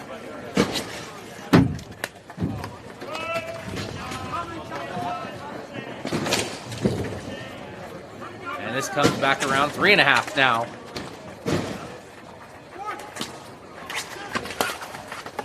Still working with it. Rogouru. And they can't get it through the neutral. Smothering in the neutral zone right now. Nice little toe drag by Pfeiffer. There's a shot that gets blocked. That was Brown. There's a shove. They want to call. They're not going to get it. Dorito flips that one up and out. And they say no ice. Oh no, yes ice. So yes ice. And it's going to come back. Yeah. Yeah, I didn't see anything on that corner. I think it just got tied up with a Squall player. But, yeah, I have yet to see a shot on net for the Rogouru. And what I've been saying, they just give them a hard time on the back check. And hang on and they score! That's all it takes! Right off the face-off. The one area that they really have dominated this game, and it's Josh Lodato. The one guy that they needed to watch, and he just broke through the defense and caught the far side. Rogouru up 1-0. The quarterback sneak gives Red River the lead. No one saw that coming. From Cohen all the way back. And the Squall are on their heels all of a sudden. I really think that might have been their first shot of the game, and let's see if it wakes them up. Sent around. Pressing against it along the wall. Back for Lodato, who takes the shot. Roulette causing trouble. He's got it. Roulette's been almost perfect in the face-off circle, and now you see him helping out on the forecheck. With speed, here comes Corrigan. Ball moves faster than the legs, though. Good. In on the right-hand side. Tried to feed Roulette. Behind the net. Takes a look. Ball trying to pressure. They wait for the change to complete. Here comes Raleigh. There's another shove. Hands up in the face. See if the physicality continues. Battling for it in the corner. Ball's actually behind the net. Now more people playing. Pushing and shoving. Sliding. Minute and a half. Shot turned aside. Rogouru just going to ice this one to get it down. No! It's on net. Cohen has to come out and play it. Late stages here in the first period, and that one's going to be an icing against Carolina. And it's going to come all the way back for the Rogouru. Trying to go to Pat Barbado, but the slide breaks up the play. The defense of the Rogouru read that one very well. Huge play there, and a great opportunity here late. Keith Sullivan in the circle. And another face-off win for Red River. Time winding down. Surge trying to see if they can get something with it here late. Christopoulos into the corner. Barbado walking in towards the center. Now he gets in front of the net. Ball bouncing around. Rogouru. They get it out, gain the zone. Not a ton of space here. Very hotly contested. I was expecting this to be more of an offensive slugfest. And hang on, Christopoulos behind the net. Right up the gut. Goes through a bunch of players. 35 seconds left now, and that shot gunned in from the outside and bouncing off the end boards. Another stick went down, and The Raleigh player thought about swatting at it, decided against it at the last second. As you know, those kind of things are going to get called, apparently. And that one goes down for ice. What they needed some coordination for this point shot is, I think that's Chris Lawns that took the shot. He had to avoid a couple of his own players, but he got the shot. That's what counted for him. Let's just say it was a very unique way of setting up a screen from on high. 17 seconds left on the clock here, first period. Red River wants to see if they can go to the benches with a 1-0 lead. 8 seconds to play now, and a shot block in front. Keeps that one to the outside. 2 seconds and 1. First period in the books. More pushing and shoving at the whistle. Keep an eye on that heading into the second period. But for now, Daniel, on the strength of, I believe, quite possibly 1, maybe 2 shots on net, the Red River Rogouru leading the Raleigh Squall 1-0. And that was because that they had the one player that they could not give it to. That's Josh Lodato, who I said is the best player in Tier 3.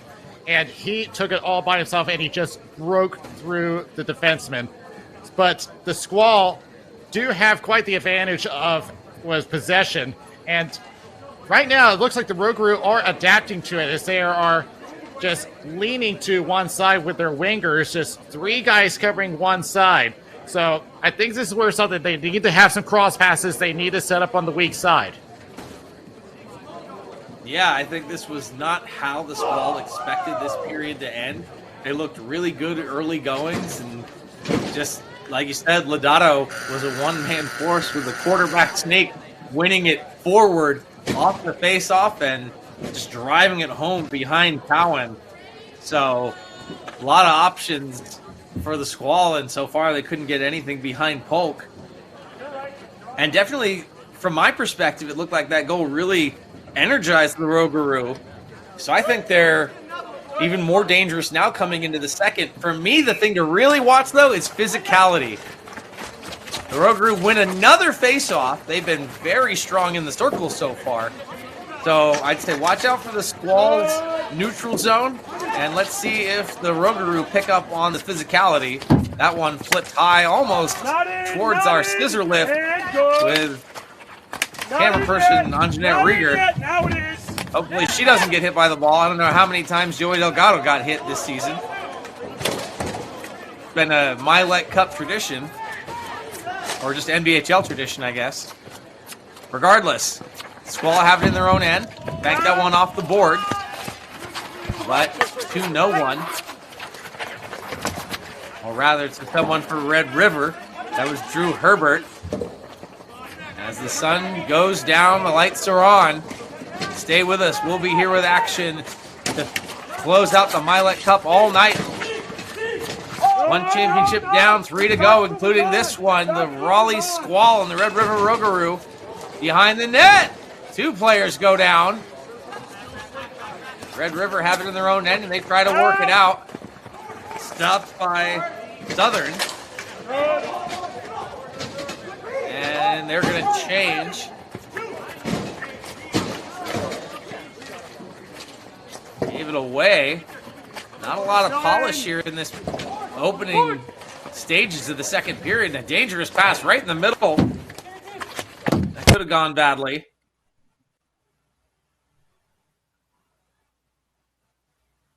And if you saw something flying on the screen there, I think that was our rink mic.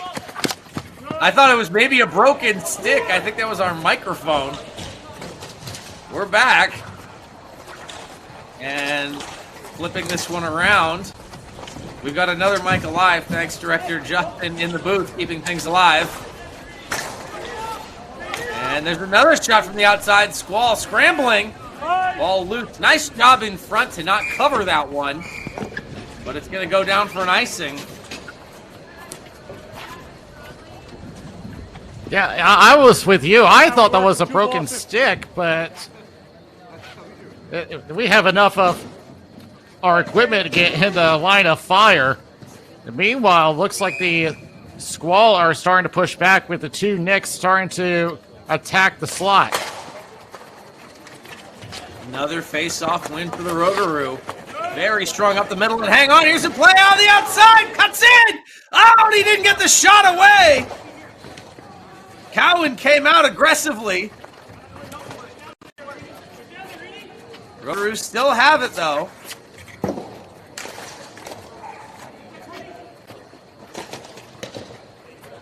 Down into the corner, 7:20 to go, second period. Still battling for it. And no, it's not turned into an aha video. We are having some technical difficulties. Bear with us as we try to sort things out. Play continuing here midway in the second period. Red River Rogouru leading 1-0. And that one gets covered up by John Cowan. Yeah, the Rogouru have not had many shots on net, but it's been how they defend against the Squall's attack. It seems like, there's no other way I can say it, they adapted to their play, and it seems like they've been looking at the tapes and know how to counter it. 6:58 to go. Not sure what the delay is. Officials are talking.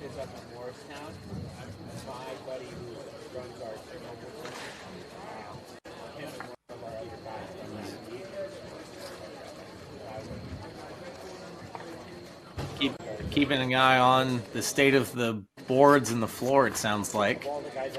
You get a good shot of the weather, though. It sounds like the rain has stopped for now. We'll see if it continues to hold up. There's another opportunity. Rogouru bringing it right now.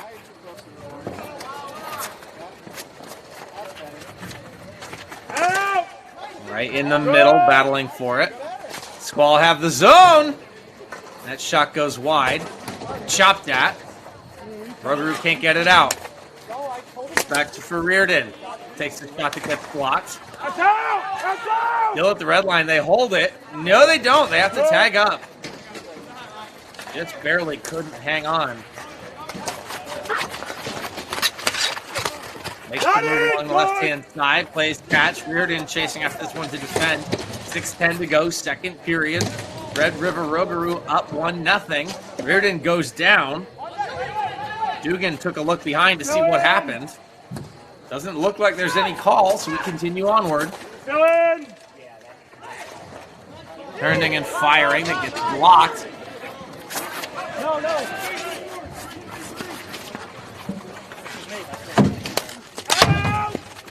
Good. Now still bouncing back and forth.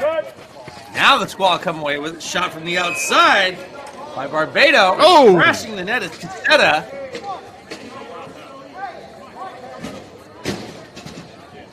I've seen a couple of times where that's happened, where they slide and crash into the net.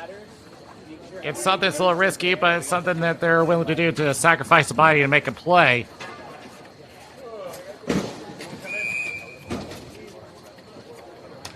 Christopoulos, Barbado, and Casetta back out there. Look good, don't they? My calves.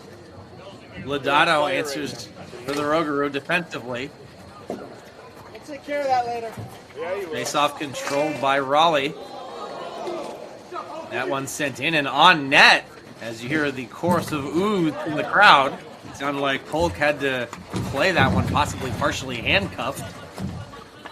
Battling for it on the wall. There's a backhander. Tries to drive the net. Second chance. Polk keeps it out. Christopoulos takes a look. Rolls up the circle and another shot attempt blocked.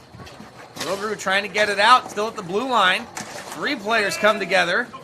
Now Red River come away with it. Here's a chance. 2-on-1. Shot scored! Chad! Gardnerland! And Red River leads 2-0. He was given a whole lot of space. Just avoids Southern and just went for the one-timer short side. And the Rogouru make it 2-0. They haven't had that many shots on net, but they've been making them count. Excellent execution there. A battle on the blue line on a long stretch of zone possession that Raleigh controlled. They just lose it at their own blue line, the offensive blue line rather, and turns into a 2-on-1. Now here's more! In front on the backhand, chopping away at it, turns, fires, and covered by Cowan. Now the Rogouru are really pushing their offense, something that they've been lacking a little bit despite the score. The turnaround shot, and Cowan has to corral that one. The Squall need to start showing some desperation. Have a whistle off that face-off, and they're going to have another go at this defensive zone draw. Or actually, no, it's going to come out. They're explaining it to Not clear what Sullivan. Yeah, not clear what it was for. Well, the official explained it to Sullivan, and he didn't seem upset by it. Viverito and Sullivan. And now it's coming even further. Of course, there are 3 officials out there for every game here at the Mylec Cup.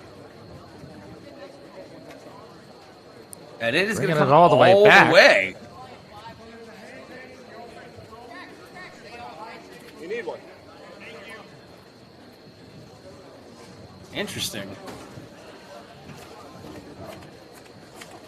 Well, this is a big opportunity. At the end we did. I heard the officials saying we got it right by the end. And the Squall have it. They win the face-off. And they give it away at the blue line again.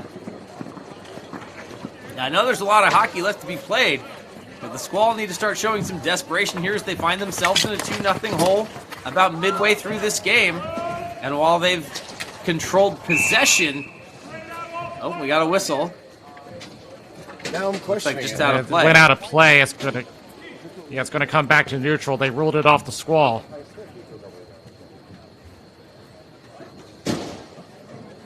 But Daniel, while they've controlled possession, I don't think they've had that many great scoring chances against Polk. Well, now we'll be consistent with it. And face-off controlled by the Rogouru again. That seems to be a place where they really thrive. Lodato just barely couldn't get to that one in time, and it's going to be an icing. That'll send it all the way back for his team. 3:58. Yeah, Reardon just saw that as well and let it go to save energy. But to your point, the Squalls had the possession, but the chances have not been coming their way. And just watch the defense on how they cover one side of the rink and just take away the lanes.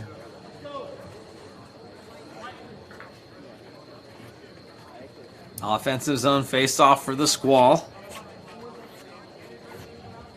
Ryan Reich lining up against Lodato. Lodato wins it. Just dominant in the circle right now. But it doesn't matter. Squall have possession on the goal line. Sends it back underneath. Tries that stuff play. Polk was there. Shot from the point by Ennis. Gets blocked. He gets his own rebound. There's a chance of that one just out of the wheelhouse of Goodwin. We're starting to see scoring opportunities pile up here for the Squall. Not here, not here. Not their top unit, but they're generating chances as that ball goes up and out of play. But sooner or later, as we saw in the last game, chances are only so good. The Riddlers got their chances, but they didn't get anything behind their opposition. And right now, the Squall need an answer here. They can't just have moral victories to close out the second period. Again, they're trying to set up on the weak side, but it's just about them trying to be ready for that pass.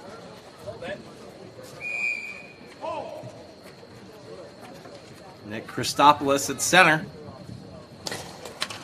And they do win the draw on that one. Good shot by Barbado. Comes all the way down. Rogouru have it on the offense again. Gooderland got that second goal 3 minutes left to go here in the second period, and it's an icing. So the Rogouru going to make some changes. There you see Brad Dugan going off.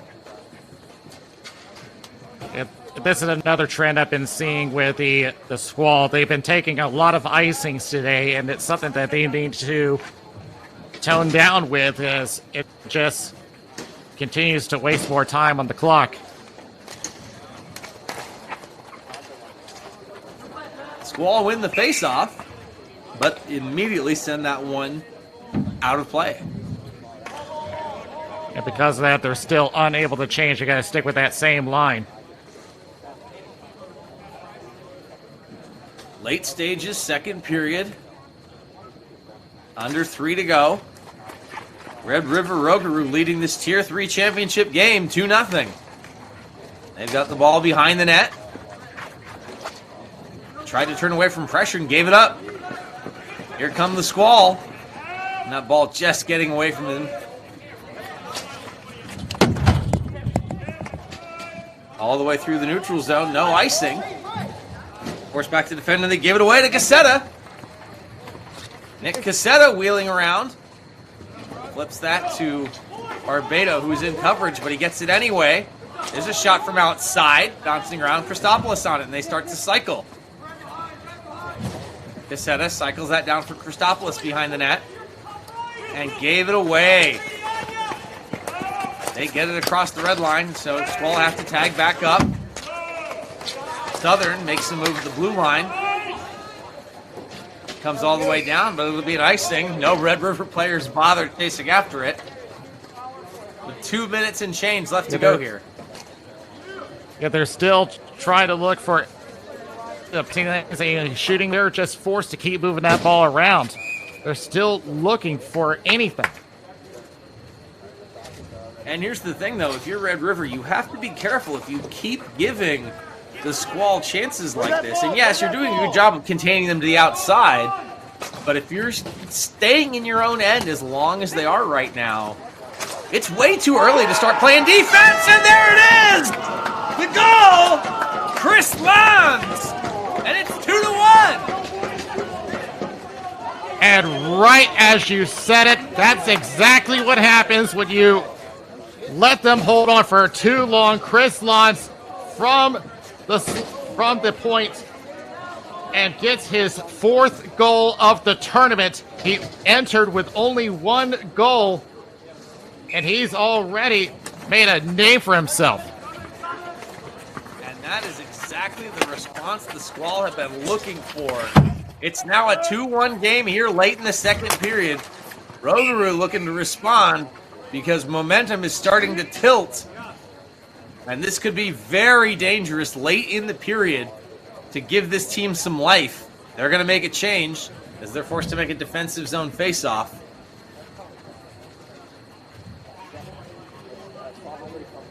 And if it is truly starting to swing the Squall's way, this is what I've been saying pre-game.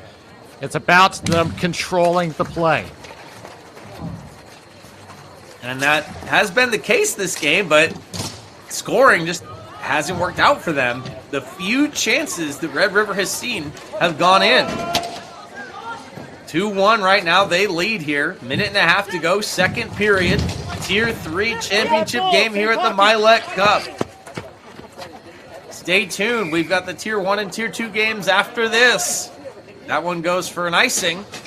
And it's going to be another offensive zone opportunity for the Squall. I think the Squall have been in the offensive zone for the past 4 or 5 minutes. And this is exactly what they want.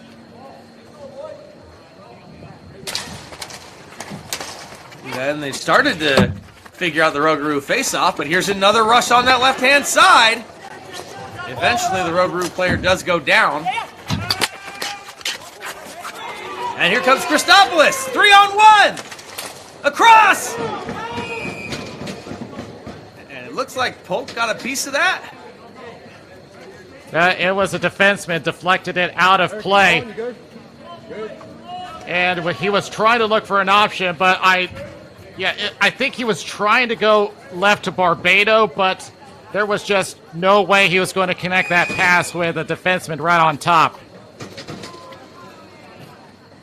54 seconds left to go, second period. Good eye there, Daniel. You're right. It never found its way to Pope. That's got to be disappointing for the Squall to give up a 3-on-1 and don't even get a shot off for a game that they feel like they should be dominating. They're actually trailing 2-1. Here they come again. Late stages, second period. They've still got some time. At the blue line, tees up, shot! Blocked and stays out. Christopoulos with a blast. On the other side, they score! The Squall tie it up!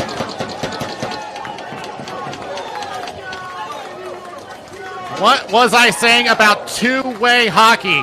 Tyler Southern, defenseman on the left point, originating from a shot from Christopoulos, deflects all the way back. There he is on the corner, and he has a wide 6x4 to tie the game.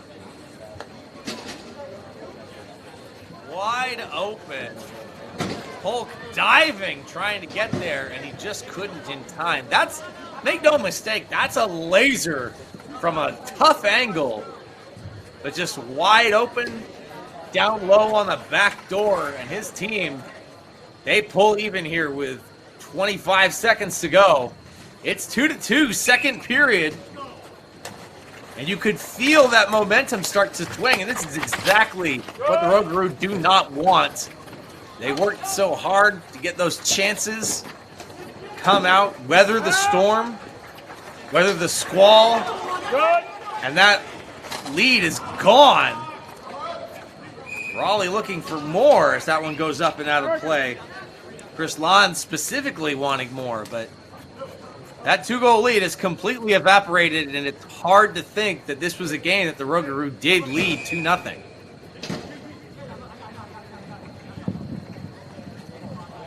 Viverito. Oh no, it's going to be Southern out there against Lodato.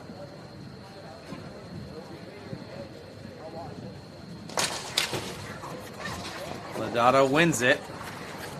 Last 5 seconds, ball behind the net. Players down, backhander bouncing, and eventually the period ends. A Rogouru player is down. Finally, someone goes to see how he's doing, but teams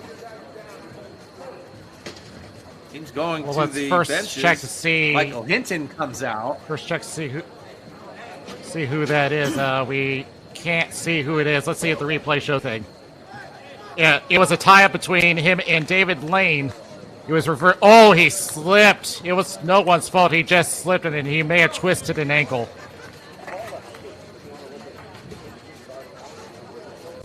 Yeah, that did not look good. He is really in pain. On his tailbone, too. That's going to do quite a bit to his spine. Tries to get up and is laboring immediately. I'm hearing some applause from the crowd, so hopefully that means he's up and okay. Yeah, I was still trying to see who that is. Yeah, I couldn't see the number. The shoulder patches are pretty easy to read, but those numbers on the back can be tricky. And okay, we got it. That's Riley Spencer. Yep. There he is, you can see on the bench. So he is walking under his own power, so that's good to see. But giving a nice. But as far as the second period is concerned, it looked like Rogouru was going to have this game under control after a 2-on-1, but the Squall stuck with their game plan, stuck with their control style game, and it worked out for them. So now they are the ones with momentum. They need to keep it that way, but they need to be ready on the back end. I have said that preventing the opposition from transitioning has been a strength for them this tournament, but the Rogouru have been ready for it. Well, it's all about that opportunistic scoring. Now you see, he's the man, Josh Lodato, number 21. He's the most potent weapon that this team has. He's got Rogouru out there with him, along with Chad Goderlin. We know this team can score. They put up some impressive numbers this weekend. And they already got 2 relatively opportunistic ones. So let's see, do they have a third in the tank? Roulette under pressure right underneath our camera position. And that will go down for an icing. So another offensive zone faceoff here for the Squall, which honestly, Daniel, in that first half of this game, it was all Rogouru in the circle, but now I'm not so sure. Well, taking an icing has been pretty dangerous in this game. It's costed the Squall a couple of goals, and now it's costed the Rogouru a couple of goals. Third period, 9:39 here. The Tier 3 championship. It all comes down to this. Mylec Cup, Marlton, New Jersey. 1 champion has been crowned. 3 more to go. Will the cup stay in Carolina, or will it find its way to Texas? Back to the point for Southern. He's got a goal. Whips one from way outside, possibly a shot pass. Down into the corner. That one comes around outside of the reach of Barbado. Christopoulos flips that one off the cage. The chain link fencing. And another icing. Yes, sir. Another icing against the Rogouru. And that line is still out there. They've been out there for quite a long time. They have got to be exhausted. So this is an opportunity for the Squall to take advantage. Viverito and Lons coming right back out there. Reardon as well. Face off. Controlled by the Squall. David Lane couldn't get to it in time, though. In the corner. Gave it away. Gets in front. Where is it? Hulk hangs on.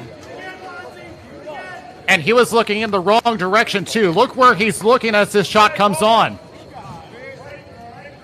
He was looking a bit to his right, but he does make the save anyway, as that comes right into the logo. Remember that one later if this one goes the other way. That could be a huge save. Early on, 2 straight goals by the Squall, eliminating that 2-goal lead. No icing on this one.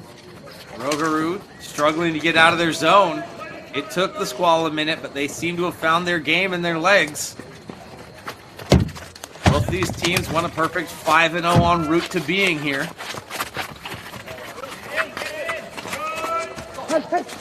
Give it away at the blue line. With speed, Rogouru gets to it first. No icing. Wheels that one around. Sticks come together at the red line. Held in.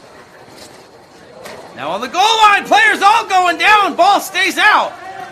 Behind the net. Squall coming at it with speed. Ennis. That shot goes high by Viverito. And it's going to go off and change. Under 8 minutes to go here. Third period. It's a 2-2 game. Right off the stick. Bouncing high. Goodwin collects in front. Stays out. Oregon wanted it. He's just going to back off. Rogouru have it. They're going to change behind the play. Do they get it in deep? Yes, they do. Takes a look. Bouncing.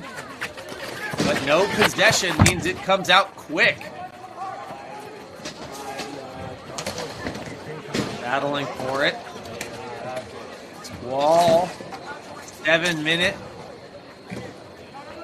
They still have it. Looks like they're changing behind the play as well. And that one goes up and out of play here as we approach slowly the middle part of the final frame here. 2-2 game right now. Raleigh got 2 quick ones late in the second period to erase the Rogouru 2-0 lead. But really, this game has been all Squall. even though they have yet to lead.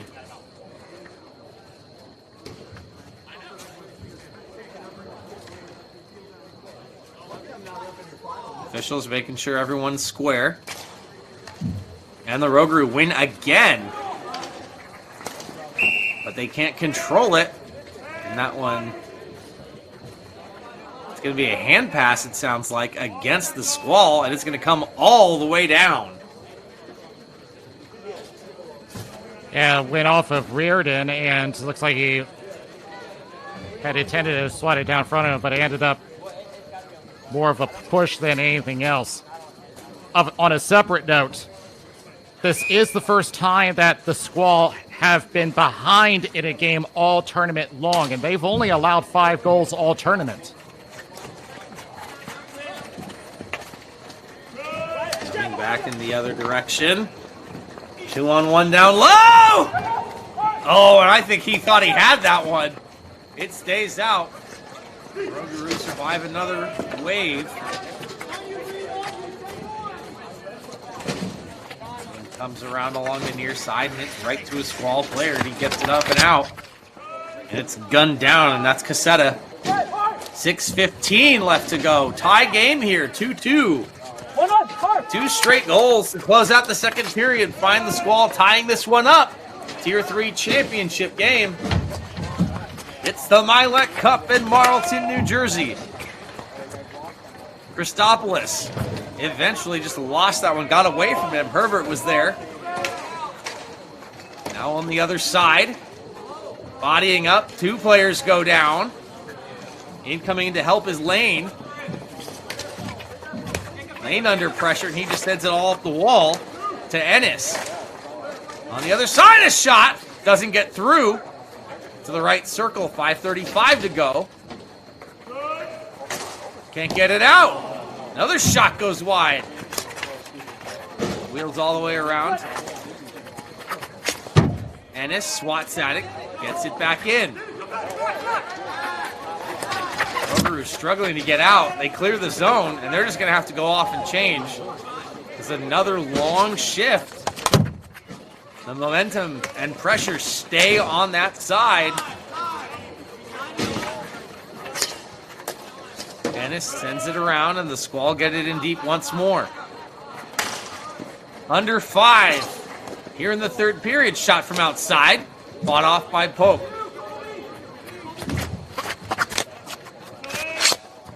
Ennis again. He's been out there for a while. There's another shot from the left point. Shot blocked. In front, turns and fires just off the net. There's Viverito, another player lost his footing. Pelka has to guard it. He backs off. Now behind the net. Rogouru players coming in to help. That one's Lee. Brett Lee manages to get it up and out. No, not out. They don't have to tag up. Viverito with the shot. There was traffic in front. Another opportunity, chasing after this one is Goodwin. He keeps it alive. Viverito. Partial change for his team. Reached out, but Stewart couldn't handle it. Another shot by Goodwin, blocked again. Rimmed around, but Viverito was busy with some other extracurriculars in front of the net. Now behind! Good opportunity. This one comes all the way back. And finally, the Rogouru get the changes that they need. Shot there by Corrigan gets blocked. And the Red River Rogouru finally have some fresh legs out there. And they ice it anyway. This one's going to come all the way back. And Daniel, this looks awfully familiar to what we saw in the first period. But if that's the case, maybe not a great look, because that's when the Rogouru scored. Well, the Squall have had possession for a long time this third period. They've only got a few fresh legs out there, so the Squall need to strike right now. This is very reminiscent of what I saw last year in the Tier 3 final when the Crowns won their title. Officials didn't like it. We'll reset and try again. 3 minutes, 20 seconds up on the clock, and 2-2 your score.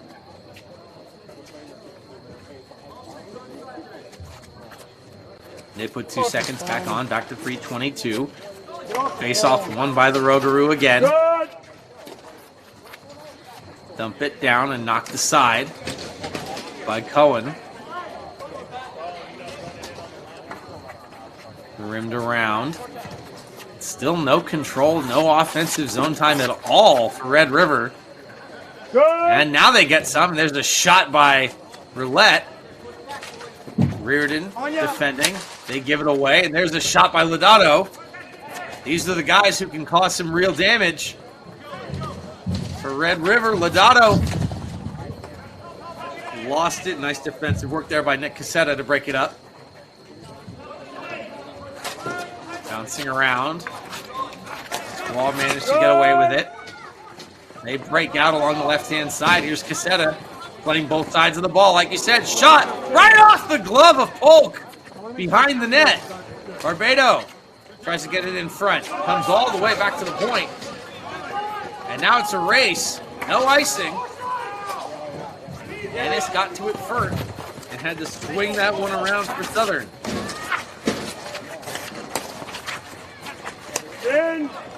Gave it away. Christopoulos walks in. Shots.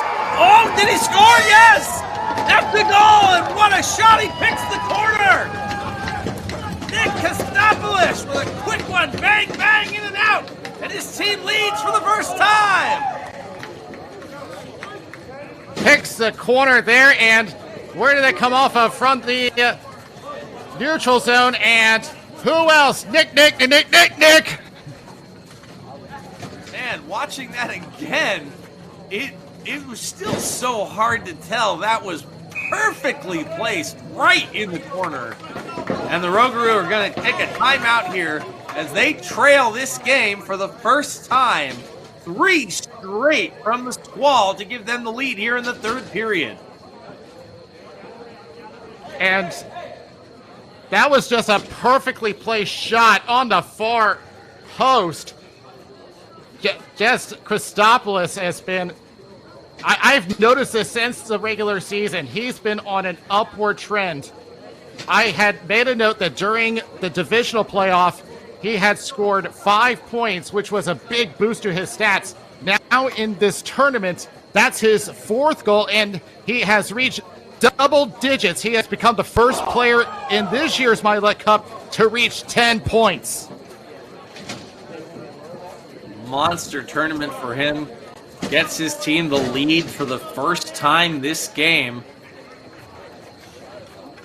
Red River very wisely taking the timeout when they did. And it's 3-2. Squall up over the Rogouru in this Tier 3 championship game. By the way, I need to correct myself. Lodato did reach the 10-point club as well, so he's actually the second to make it to the 10-point club for the Mylec Cup. Under 2 minutes to play now, and that could be it. Let's see. Christopoulos broke the tie.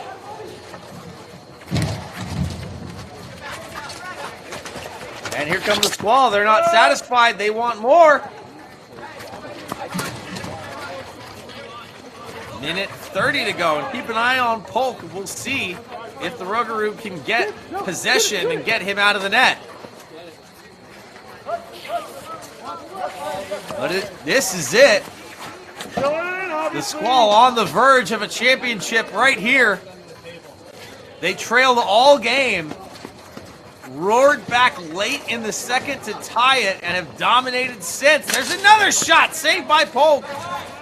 But the Rogouru need to possess. I'm not sure they've had a shot this period. Barbado takes the shot, saved by Polk, and no rebound. Barbado almost put an insurance marker. He was looking 5-hole, and Polk, with great rebound control, denies a second opportunity for the Squall. But the Rogouru need a quick turnaround here and get an extra attacker with only less than a minute left.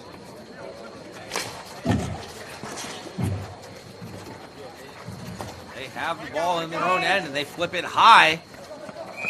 Not sure what the idea was there because no one was anywhere near it. That's an easy icing call and it's going to come back. And all that's going to do is just waste more time off the clock. And then that's the Rogouru can't afford to be wasting here. Hang on. Walking back into the zone now. They line up. Squall lead this one 3-2. Chance for their first championship, but to keep the cup in Carolina. Looking for that insurance goal. Christopoulos has the go-ahead right now. 30 seconds to go. Pinned it into the corner. Still battling for it. Rogouru have it. Polk hasn't had a chance to leave because they haven't possessed. Under 20 seconds to go. Ball still in deep. We got a whistle. Got a man down. It looks like there may be a penalty coming. It looks like a boarding call, maybe going against Christopoulos. Oh, he's going to sit. He doesn't like it. It's a rough. Yeah, you could see there was some rough stuff happening in front of the bench there. Eventually, Christopoulos did something that got called. And this is it. It all comes down to this. This is the Rogouru opportunity. They make the play. They pull Polk. It's 6-on-4. Only a few short seconds for them to tie it back up. Shot goes wide. Behind the net. They can't control it. Back to the point. Quick shot! In front! Scores! With the empty net and on the power play with seconds to go!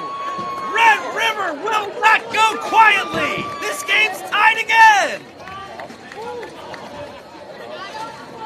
Oh, that penalty comes back to bite the Squall from the corner, back to the point, and rips that one. Rebound opportunity, ties the game up. The original shot from Brad Dugan. 5.6 on the clock. It doesn't beat the Cunningham goal we saw a few weeks ago, but they'll take it. 3-3 here with 5.6. We're tied again. And the Squall were moments away from a championship. Not so, at least not yet. This one's gonna go to overtime.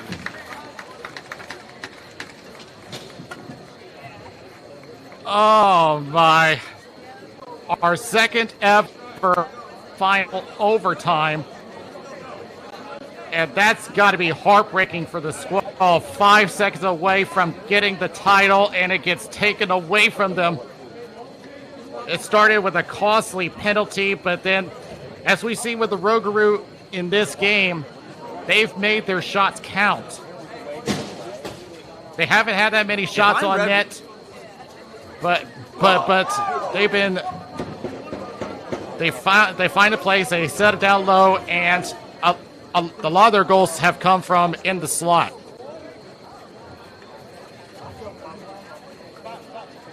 If I'm Red River, this is exactly the situation I want. You're pushed back on your heels. You jumped out to that early lead. You held on for a while. Squall get back into the game, but just when you think it's over, nope, you answer right back. And they've shown that quick strike offense is what makes them so dangerous. So if I'm Red River, I'm thinking, hey guys, we're probably in their heads right now. We know one mistake, and this thing is ours. And for the Squall, they dominated this game top to bottom. The fact that it's even going to overtime, let alone that they needed some heroics with less than 2 minutes to go to get their first lead of the game has probably got to feel ridiculous. They're probably thinking to themselves, guys, we've dominated this game. How is it going into overtime? Well, it is. 1 goal is all it takes to crown a Tier 3 champion. Will it be the Red River Rogouru or the Raleigh Squall here at the 2023 Mylec Cup in Marlton, New Jersey? 1 play can make all the difference. Squall have it in their own end. Trying to escape. Active stick there from Red River. Swung at. They've still got it. There's a chance and covered by Polk.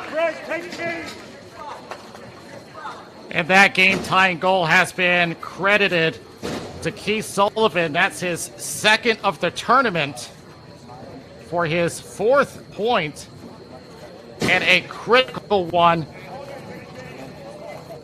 And I don't know what else to say. This is...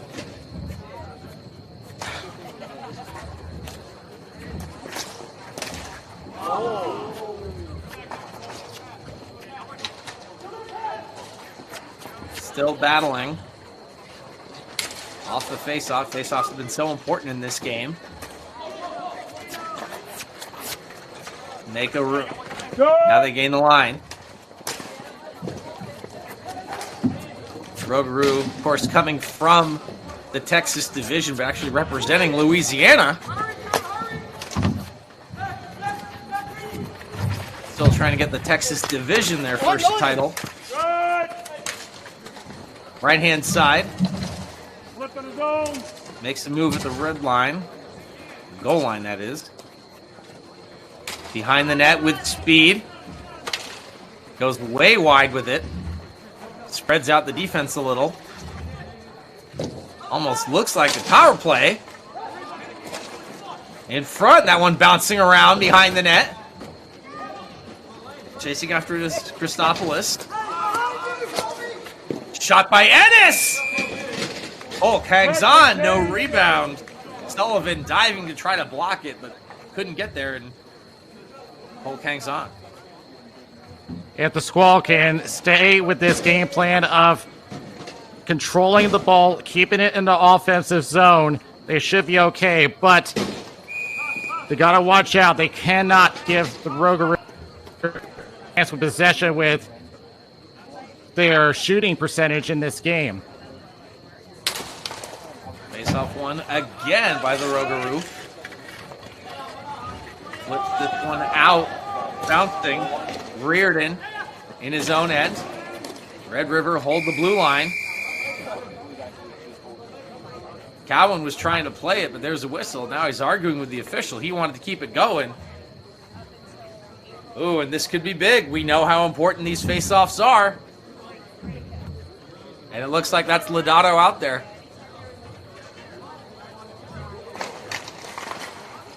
They win it, get it towards the net. Behind Pelka. Gives it away. There's the shot blocked. Still can't get it out. This kind of zone time has been few and far between for Red River.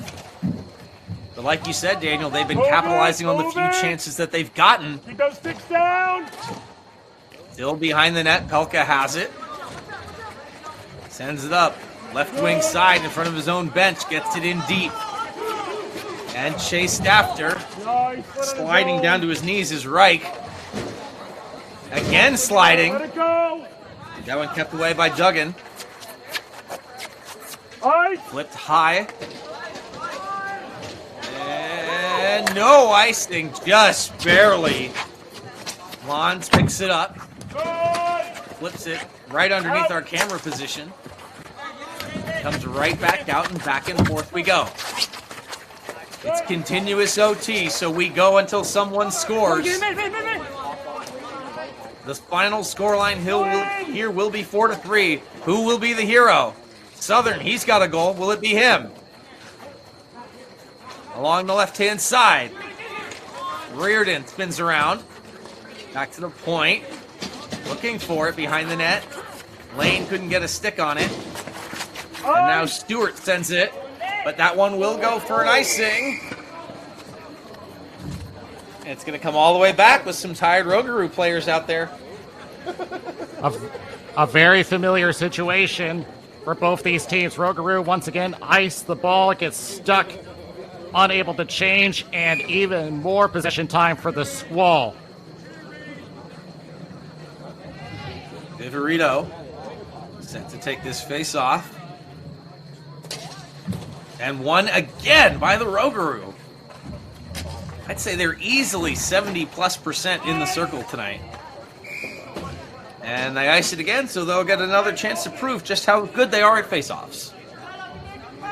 Well, the face-offs are one thing. It's getting out of the zone, that's another. And they've just been struggling to get out of their zone for quite a while in this game, despite their success on offense.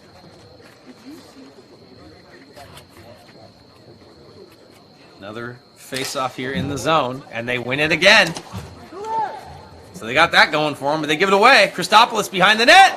In front, diving. Oh, I thought for a second he had it as that one comes right towards the camera. Hope you're wearing your 3D glasses. Rogouru player gets to it. Oh, and they call the icing. So they're going to say that Green didn't get there in time. Yeah, Tyler Green put in a great effort, but just inches away. But in the meantime, Casetta almost had the tip in, but just couldn't find it.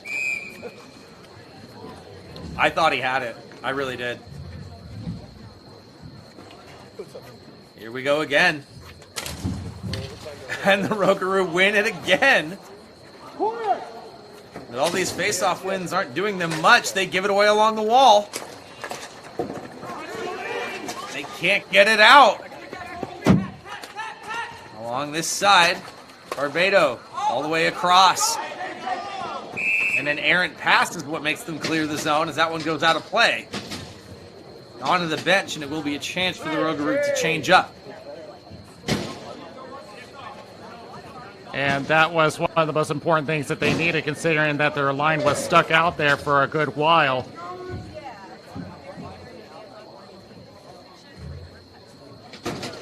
It's going to stay deep, though. They're tempting fate. We talked about it in the second period.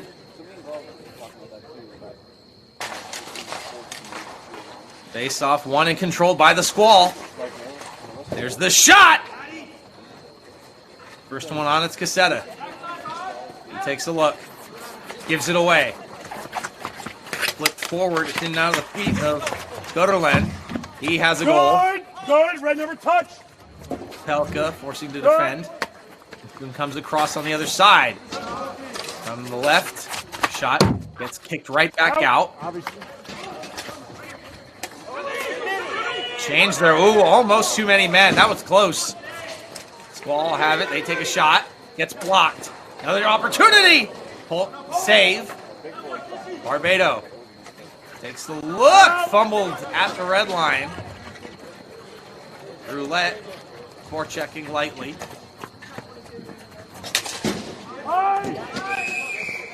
And that's an icing on the other side.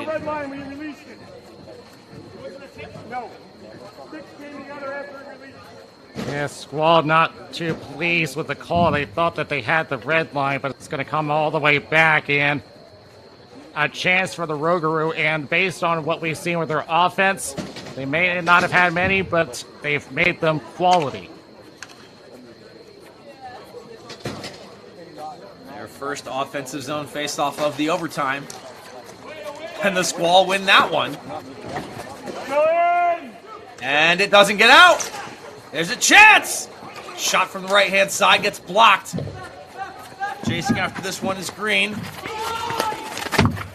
The Squall bust out. Lane takes the shot.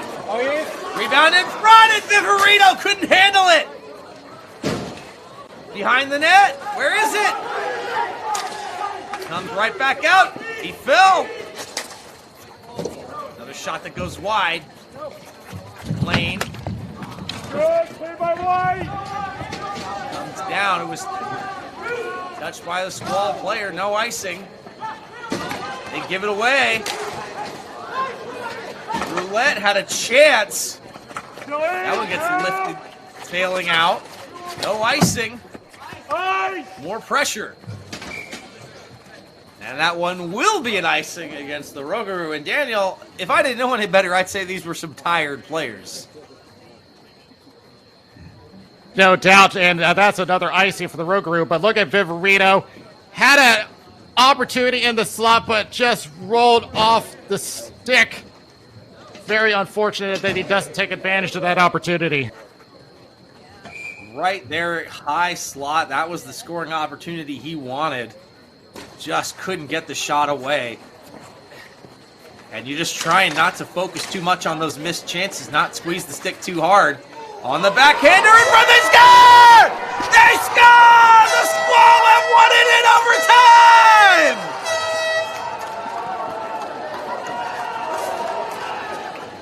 Hurricanes are coming to Squall!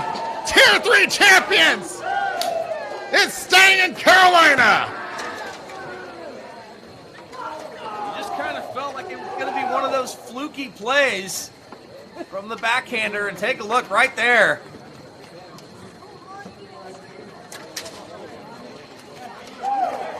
Now, did that go cleanly off of Reich, or did he get some help from behind the net? If anything, it could be BJ Goodwin. I can't tell who's I think there. Goodwin got that. Is that Goodwin who's in front of the net right there?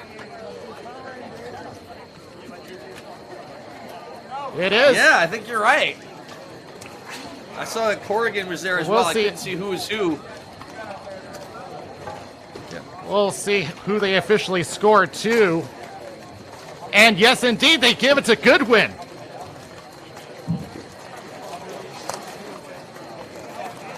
What a wild affair. And you know what? This was the sort of game that Raleigh dominated most of this game, and it really seemed like they were destined to win, but they just couldn't quite get there, and the Rogouru wouldn't go away, even jumping out to that wild 2-0 lead. I really think they had no more than 3 or 4 shots when it was 2-0, but the Squall stuck with it. They kept playing their game. Even with 5.6 seconds, they give up that game tire. They had the lead for the first time with less than 2 minutes to go, and it seemed like the championship was theirs, and they just stuck with it. They stuck with it. The Rogouru would not go away, would not go away. But ultimately, the pressure was too much, and they fold, and the Raleigh Squall win your Tier 3 championship. And Daniel, the cup stays in Carolina, but this was really something. This was one of the stranger games that I've seen where it really felt like anyone could have won this, even though indisputably the Squall dominated the entire game. This was the thing. The Rogouru had some great chances. They've made some quality chances, but the problem for them was there wasn't enough of it. It was the Squall that was controlling the play for almost the entire time difference, and this is what I was saying, control of the play, which was their strong point this whole tournament. And I think that's the main reason why that they've won the cup and keep it in Carolina. And you know me, the Carolina guy, and I am so proud of these guys, how much hard work into it. So congratulations to them. Tier 3 continues to belong to Carolina. Different team, but the same division. We've got some more stories similar to that coming up right after this, but let's finish up with the award ceremonies and presentations. You see all that happening ringside with both teams. The San Roccos out there giving their kudos, but Daniel, who is going to be your MVP for this one? Because you've got a lot of players to choose from.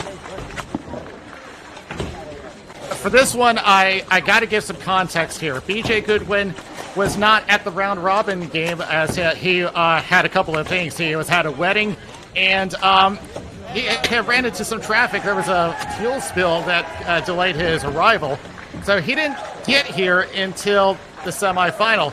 He shows up, and he put championship winner, and that is some tenacity I love to see out of these players. So it is a tough one, but for this one, I got to give this to BJ Good. So BJ Goodwin gets our MVP nod for this game. He joins Katie Gardner, champion with the New England Nightmares. And that's 2 in the books as they're getting ready to present the cup. That is 2 championships in the books, and we've got 2 more to go. Stick with us. Up next, probably the game that you are all here to see. It is going to be the Tier 1 Championship.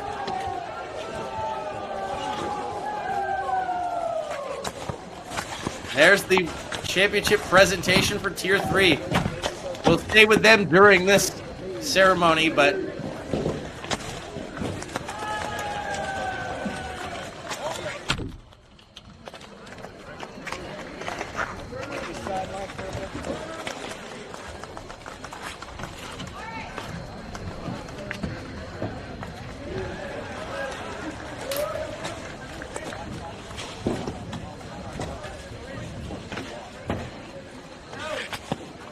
so that's going to do it.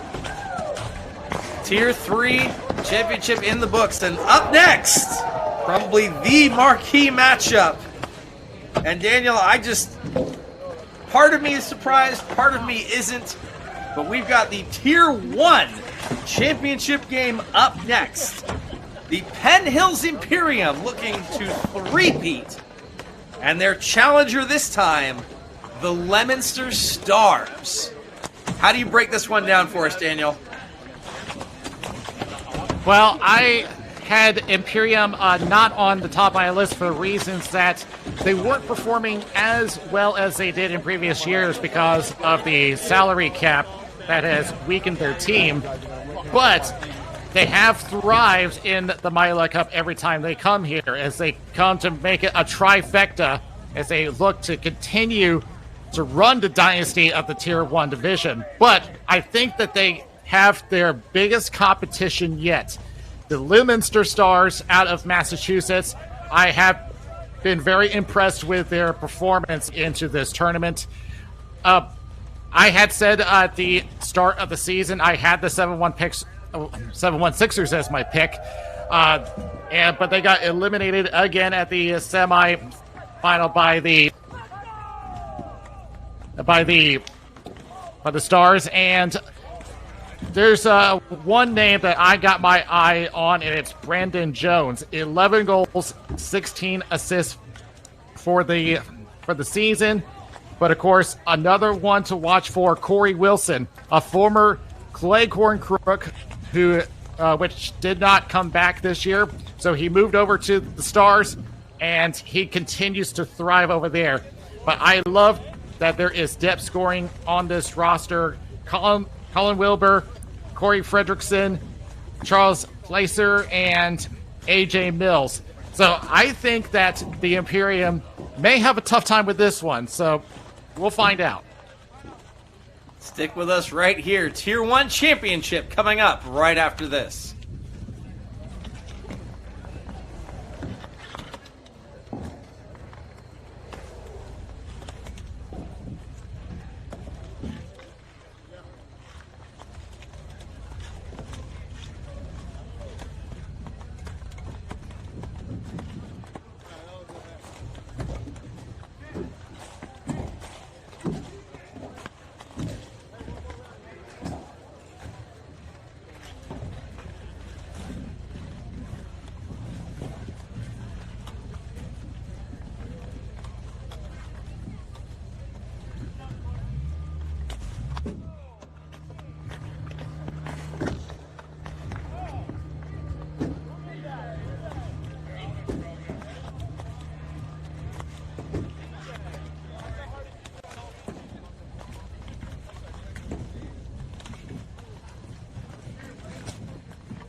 Here we are. Welcome back, Chris Player, Daniel Wilson, MVP TV, and it's the Mylec Cup 2023 here in Marlton, New Jersey, and it all comes down to this. The Penn Hills Imperium and the Leominster Stars. We are underway. Tier 1 championship.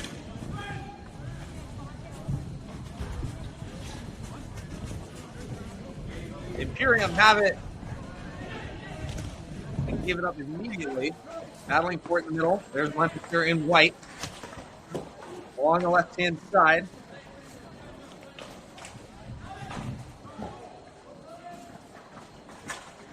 Imperium all the way back in their own end. Early here, chance quickly. I believe that Scanlon in net for Penn Hills. And they have it in their own end to work it out. Picked up. Cunningham diving. Scores! Ridiculous goal by Danny Cunningham to start us off.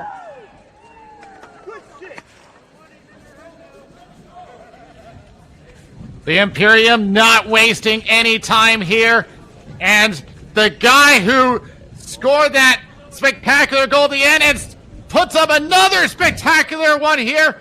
Diving over and just lifting it over Danny Cunningham. And the champ showing us how it's done. Early going. First scoring opportunity, first shot of the game.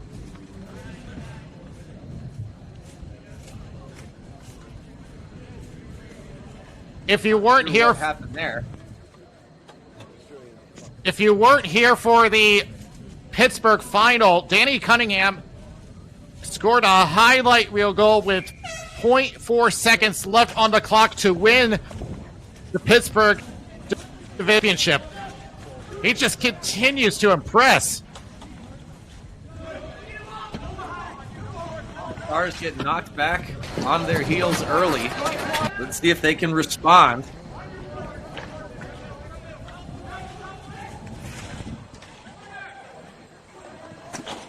Down into the corner.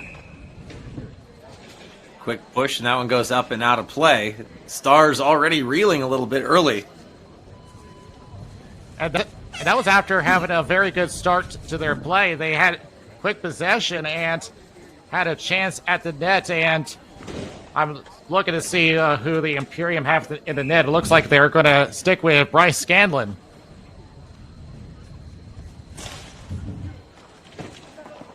Face off. Controlled there by the Stars from the left point. Tried to dig that one in. Good look there by Eric Newton. They keep it alive. That one's Wilson. Corey Wilson, number 72. You highlighted him as being one of the players to watch for Leominster, representing Massachusetts. Here come the Imperium. Krause behind the net. Now right up the middle, turns, fires! Nice look there by Cody Brenner.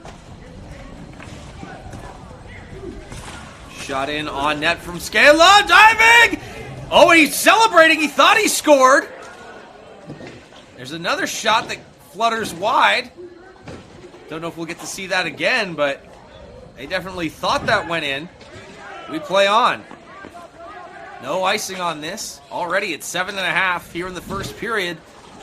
And if you came in late, then you missed a highlight reel goal by Danny Cunningham to give his team the lead. We have confirmation that was no goal. We play on, and that one is! Oh, the Stars answer!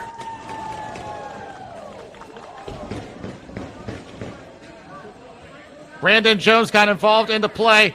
Goes in the high slot, and he made no mistake about that. A one-timer, and the Stars are going to make this one truly a game. Again, you called it out, Jones. He is another one to watch, so the big gun's coming out early. Here's Persichetti, left-hand side. A 1-1 game in the early going. Dupree has to defend behind the net, and he swings that one around for Wilbur. Wilbur flips it. Nice little bank off the wall. Dutney's there. He takes the shot that deflects up and out of play. With the goal by Brendan Jones, that's his 6th of the tournament and brings him to 11 points. He has been a scoring machine today, and JD Dutney almost joined him as he has 2 goals, 5 assists for the tournament. Great look there from our alternate angle. Getting you a sense of the opposite side. Face-off in the zone, won and controlled by the Imperium. 2-time back-to-back defending champs, and they find themselves here in the Mylec Cup for the 3rd year in a row. We're losing. We have to win like 7-0. Mills sends that one up for Dio. Chasing after this one behind the net. Whips that one in front. Good look. This one feeling pretty even right now. The Stars really getting invigorated after giving up that early goal.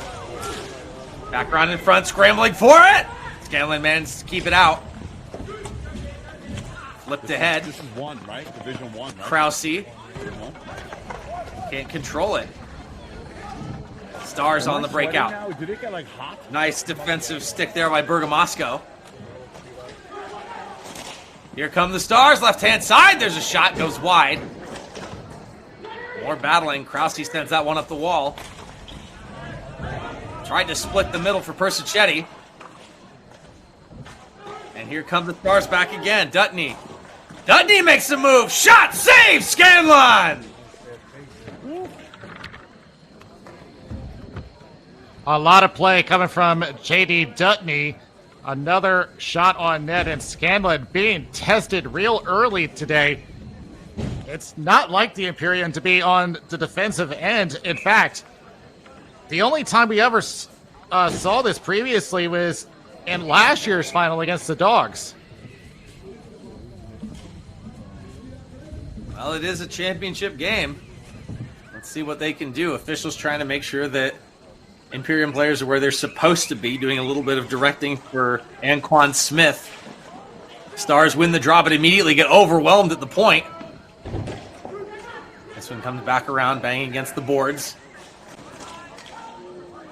Swung at on net. Scanlon forced to glove that one down. Pressure from Newton and Plaisir. Eric Newton had 3 points for the season, has 2 points in this tournament. He has a goal and an assist, and just about fought his way toward the slot, but just got enough for a tip on net, and Scanlon makes an important save to keep this tied. Serious, yeah. And I'm waiting to call. Wilson lining up for the offensive zone face-off. And I can't call him that. I don't want to upset nothing, And that one won back by the Imperium. For the last couple weeks. Renner versus Petty banked that one off the board. And another icing by Penn Hills. And yeah, Daniel, you're right. This is not what we're used to seeing from Penn Hills. Other side. Yeah, the Imperium had just been struggling on trying to transition to Stars. I think we're beating their match right now.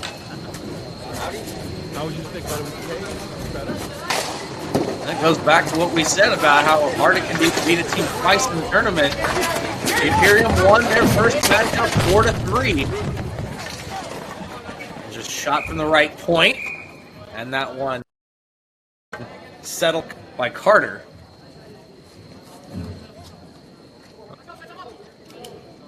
Yeah, it's pretty much unusual that we see the Imperium like this. This year, the Showstoppers have given them that, but nobody else.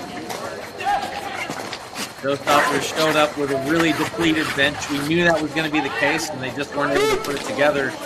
One of the teams that was eliminated in that runner-up bracket.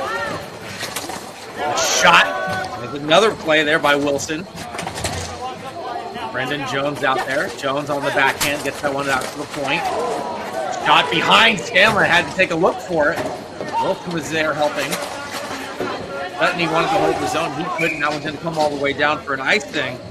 Kunowitz there to get the touch. 4:29 here in the first period, and we're tied 1-1 in this Tier 1 championship game. Corey Wilson was waiting there in the slot and almost had a follow-up, but gets denied that opportunity. And while we're talking about the Tier 1 runner-ups, Showstoppers, you said, had a depleted line and went 0 for 3. Oak Ridge Owls had 2 wins, but one of them came in overtime, which cost them. An interesting format. Make sure that winning your division really matters.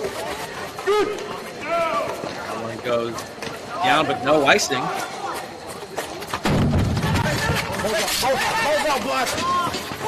Turn around, Bergamasco sends that one across. Versacetti picks it up. Tried to leave it behind. Cunningham was there. He's got that goal. Makes the move. Sends it across and gave it away. And with speed, Stars gain the line. Turns back from pressure.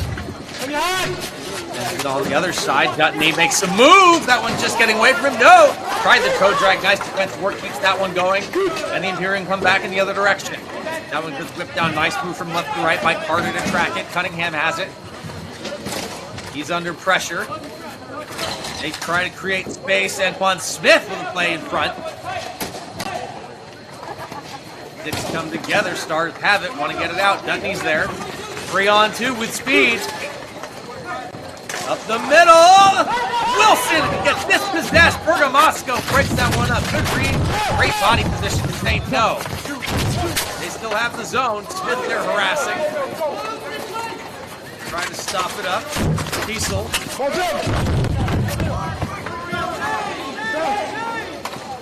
Now 3 minutes to go, first period. 1-1 your score. Corey Wilson gets it in. Wanted to get it into the corner, but that one read by Scanlon way out of the top of his crease, and he's just going to grab that one and hang on for the faceoff. Corey Wilson has had experience in the Mylec Cup before, of course, we already mentioned with the Claycorn Crooks. And he's definitely trying to make it a goal to make it all the way through. This is the furthest he's ever gotten in the Mylec Cup, and now he needs to finish the job. Dutney directing traffic. And they try to get the shot right off the faceoff. We saw that work for the Rogouru in the last game. Not so here in Tier 1. Scanlon hangs on. We do it again. A lot of similarities between this and the Tier 3 to final.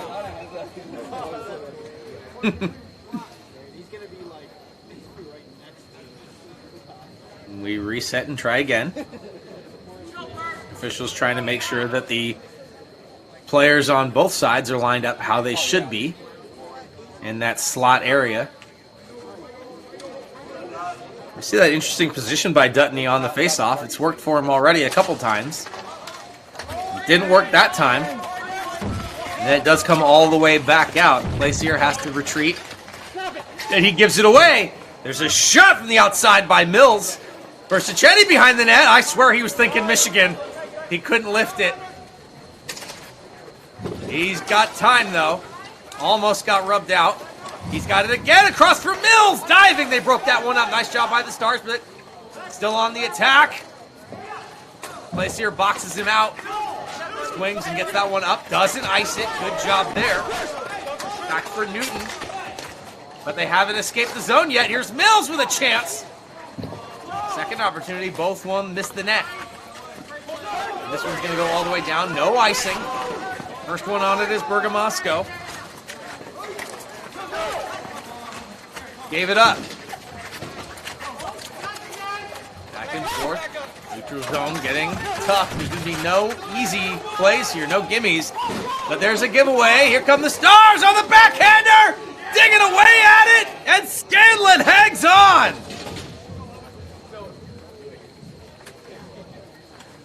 He got that with the toe. See how much he stretches out. And right on his behind, and he had no idea where the ball was, so he has to do the next best thing. Don't move.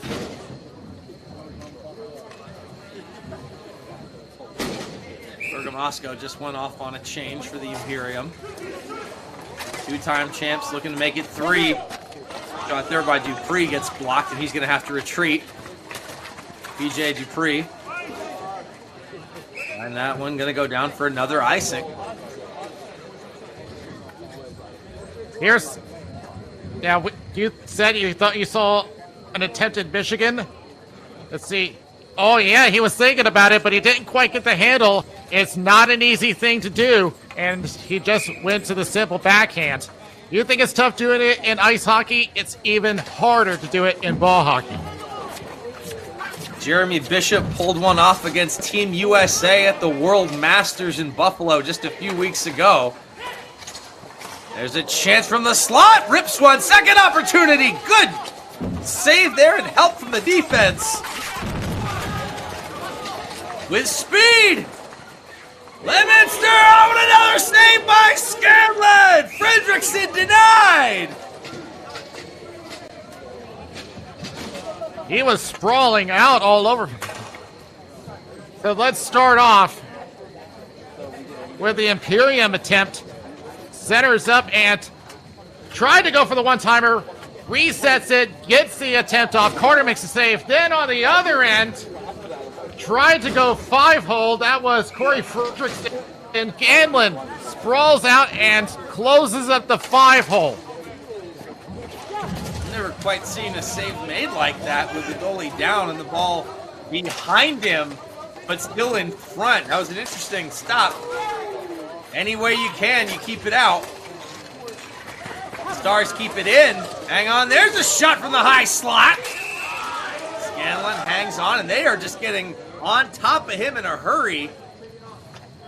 Stars player is down. It's Wilson, and he looks hurt. Uh-oh, that could be trouble. Well, he's getting up under his own power. That's good news, but let's see. I think he got tied up with a player, and I think that was Anquan. Oh, yes, his ankle. Got tied up with Anquan Smith. Oh, and this goalie stick didn't help matters either. And right in the high slot, almost. Here comes Brendan Persichetti instead. Flipped that one, but he couldn't get it around Dutney. That one bouncing. Bukunowicz gets it in deep for Cordillo. Dutney ran out of space. Brenner picks it up instead. They slow things down a little bit. Now Brenner has it. For Mills, who takes a shot. He scored from outside like that before. Dutney rims this one around. Picked up by Mills. Across for Cordillo.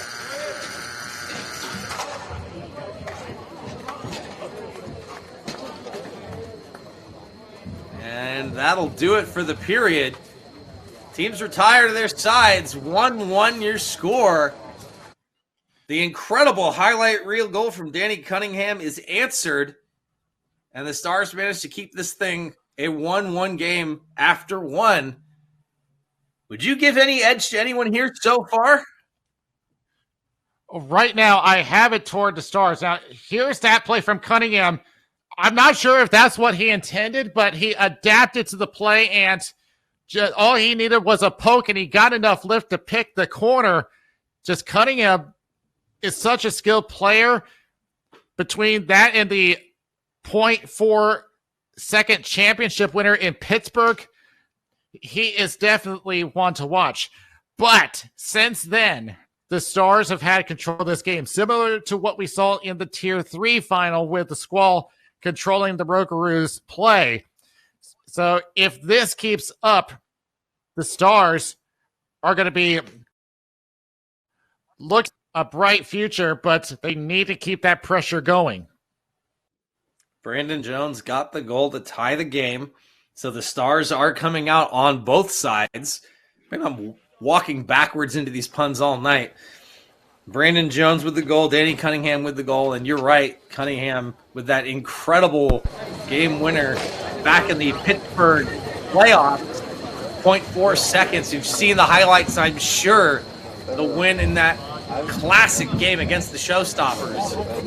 Showstoppers didn't have a full squad here at the Mylec Cup, and they just weren't able to do any damage going out before the playoffs even began. Here's Cunningham again! And it's almost a mirror image of that last play. If anything, he stayed on his feet. They still have it in the corner. Krause. Now back for Cunningham. Takes the look. Has it again. Still battling for it. Bouncing around. Lemonster needs to get out. And they didn't. They exit the zone. Logged up in the neutral. Wilson. Backhanded in nowhere. This one comes down. Picked up by Bergamasco. Let go. Hard around along the near side. Comes all the way. And that one booted in by Krause. Dutney behind the net. He's under pressure. Lemonster with it. Slowing things down. Imperium going to make a change behind the play. Near side. And here comes Jones! Shot goes wide and high. Wilbur now. In his feet. Minute and a half gone here, second period. Wilbur. Still got it behind the net. Right up the middle, out of the reach of Kiesel trying to break it up. Gunned in from way out. And the Stars make some changes. Trying to spring Persichetti. Good idea. And that ball ends up in the stratosphere way out of play. And we've had a few of those balls go out of the complex. They're building some houses nearby. One of them went into the construction area. We've had a few balls lost that way. Offensive zone face-off won by the Imperium. Back to the point. Turn around and quick shot. Mills is right there. Russo defending against him. Wilbur sends it around. Mills couldn't get to it in time. They held the line for a second. Still battling for it. Stick chop, and the hand is up. Hang on, though. 2-on-1. Stays out. Oh, did they score? No. Gordillo was celebrating. No, Scanlon did that move once again, sitting down on the ball. We want it. Because here it is, after the slash. There's the backhand, and again in the 5-hole area, and he goes back on behind, but they will go on the power play. Jim Kiesel going to the box for slashing. Huge stop there.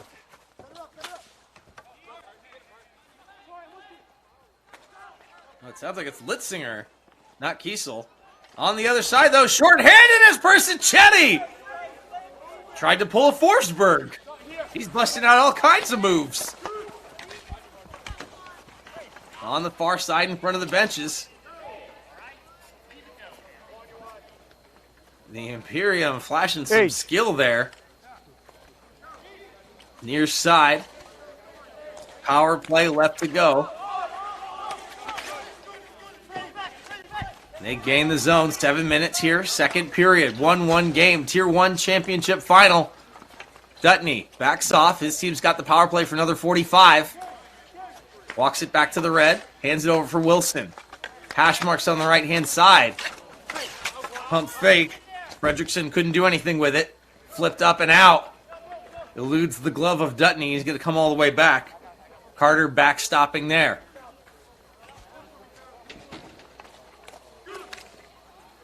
They get it in. Chase after it. Swung at by Smith. They get it out, and here's Persichetti. Short-handed again. Immediately looks to the official. Doesn't get what he wants. But here's Cunningham.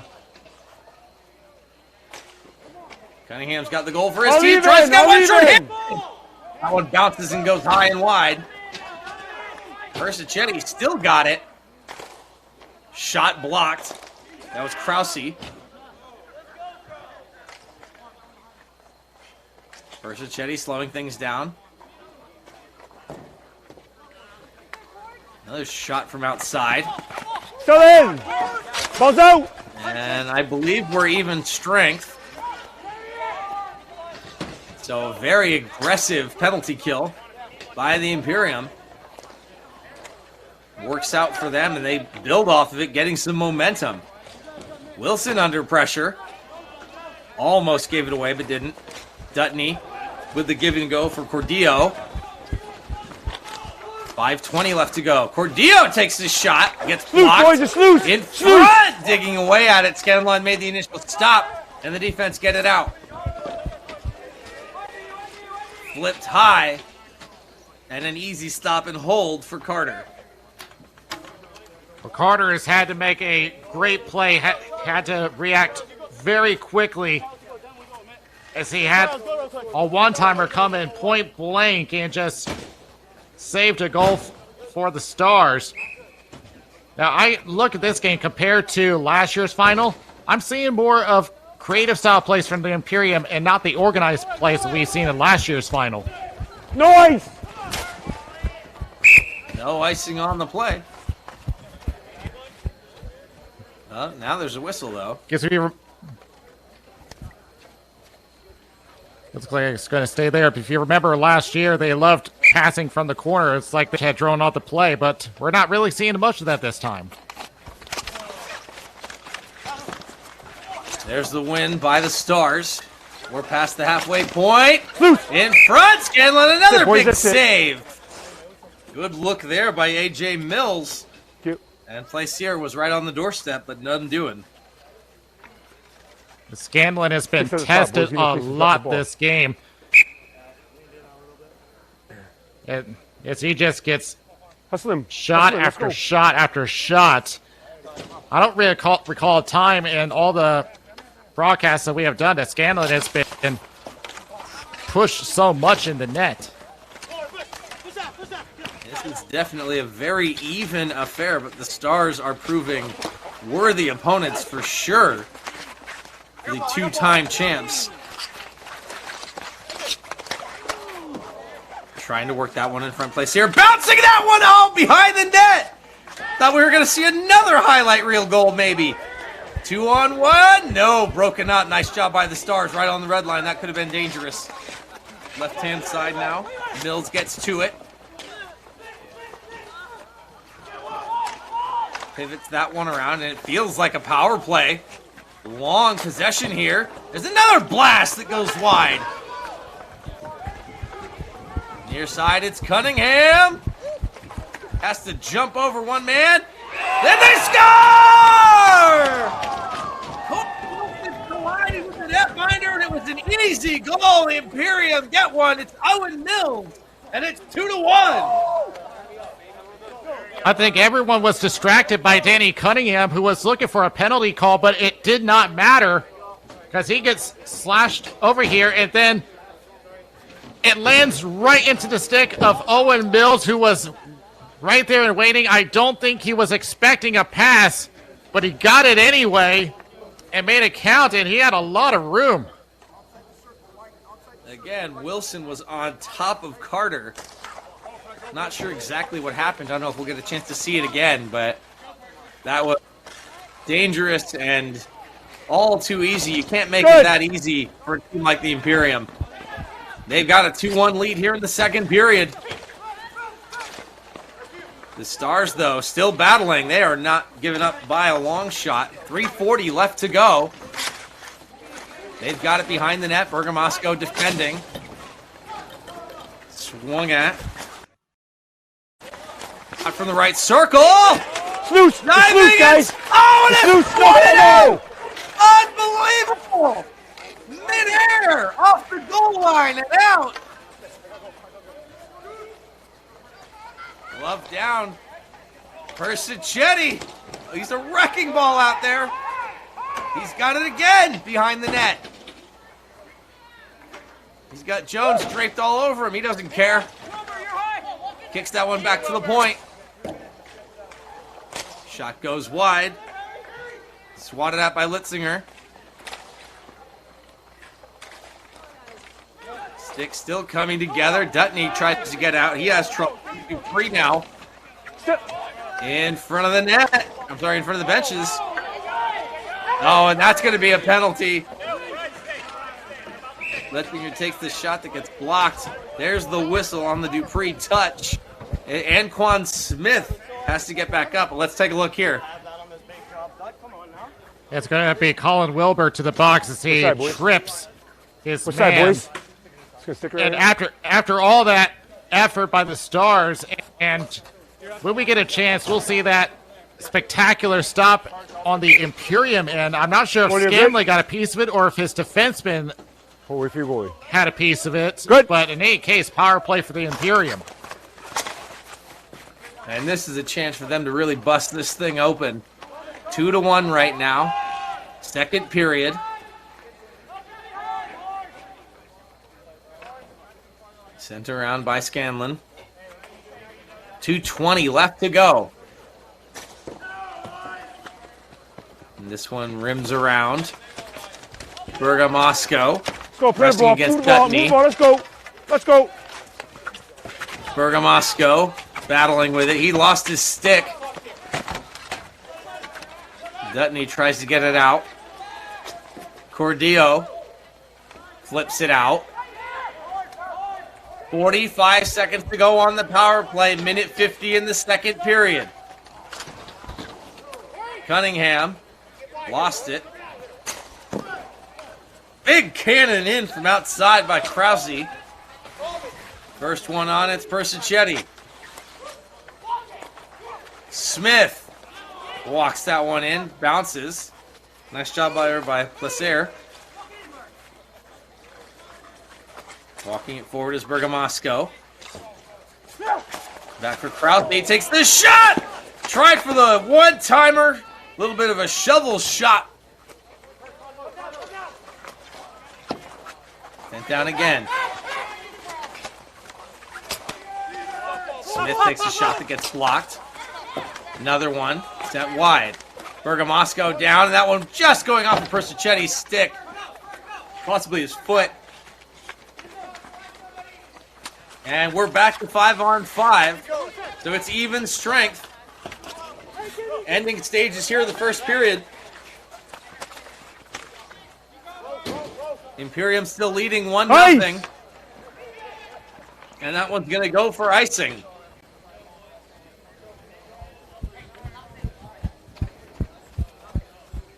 All right, so let's go all the way back to the Imperium end. But they brought us the wrong one. But the Stars killing off an important penalty. All right, now here it is. And where is that ball at? Did he get that with a glove? Oh, Loose, up. boy. That was insanely close.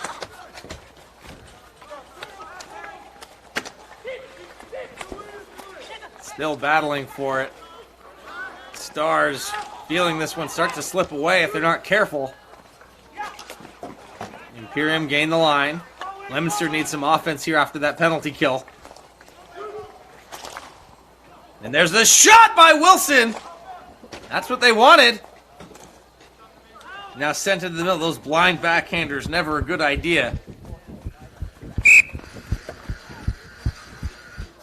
And that's going to do it. 2 periods in the books. The Penn Hills Imperium leading the Leominster Stars 2-1. I want to see if we can bring up the replay again, because I want to take a closer look at that save by Scanlon. So yes, let's see if we can go frame by frame. And it's going. And oh, it hit the side of the net. It's kind of hard to tell from this angle, but in any case, Scanlon No, it's fine. It's fine. And this comes up Let's on, put it through. just lying out and just taking that opportunity away from him. If you can't do it there, I think it hit the bar. It hit the bar. Thank you. That's wild. What? That is a huge, huge break for Penn It is on. Hills. I told him to take off the mute already. I think he's on. It's on mute. No, The Stars are very much in this game, I but told him to take the if I Riddlers let on. it, I'm a You're little not worried. on. Now you're Those I'm on. last couple minutes, things have started to Here. swing away from them. They need one or two really good shifts right out of the gate here. Get their feet back under them, start getting more shots on Scanlon, because this is it. 10 minutes up on the clock. The Penn Hills Imperium trying to go 3 for 3 One pound to each. I don't in plan on calling Mylec anything Cup else. championships. How much. You guys, And you they guys do it. decide Unless it's something stupid. Good. And right away, here come the Imperium again.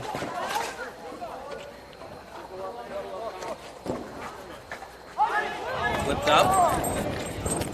And is that one going to be an icing? Maybe? Yes, sounds like it's an icing. Yep, it is. So, how I take that second period, I think the Stars are doing everything right, but it's just been this spectacular goaltending side, of boys. Scanlon, and of White, course stay on your some side. unlucky breaks, just like that third down that we saw earlier. Scramble for that one in front. A nice save there by Carter to keep it out. They are under pressure, and every save he makes here is magnified that much more as the Imperium go off on a change.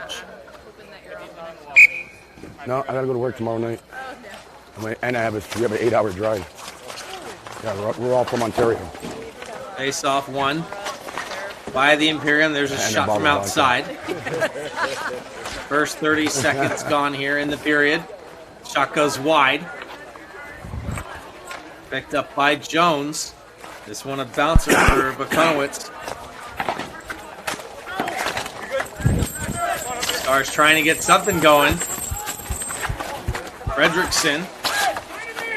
Underneath there's Wilson. Little toe dragger and a shot with a save by Scanlon. Thank you. What I especially like about this play is how Corey Wilson, as you said, the toe drag forces Smith to go down and creates room for himself to give him a better shot at the net. That's what makes the difference between a good player and a great player. Phenomenal skills on display here. Block over, block over. Zone face up. Mills Let it go. ties up.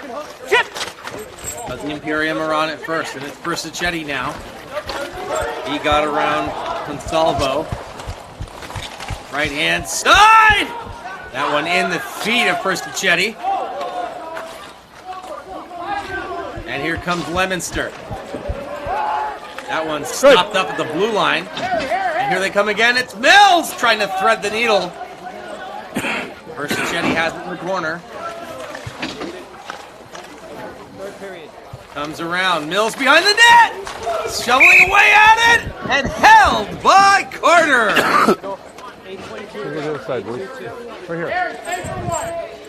Well, Carter has to make these critical stops as we go along and takes the most important route to the near post, takes away that lane.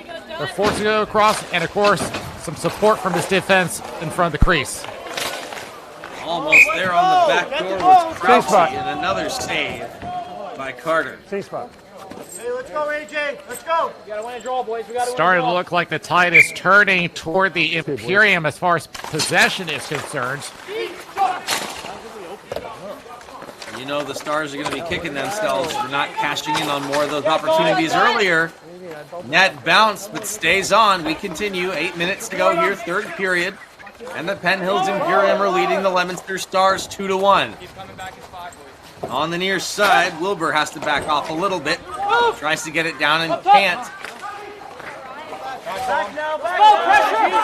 Pressure, Squall. Still having trouble getting through the middle. Now Wilbur has it again under pressure right away. And it's Krause who whips a shot from outside. There's another one that misses on the other side. Krause has it again. Esposito crashing the net. Shot, Esposito has it. Backhander. Shot goes high and wide. Trying to drive that one in. But just controlling play right now. And the Stars are looking tired. Chetty thought he had it, lost it. AJ Mills rims it around for Dutney. 7 minutes to go. His team trailing by 1. And they are struggling to just escape the zone. Still battling for it in front of the bench.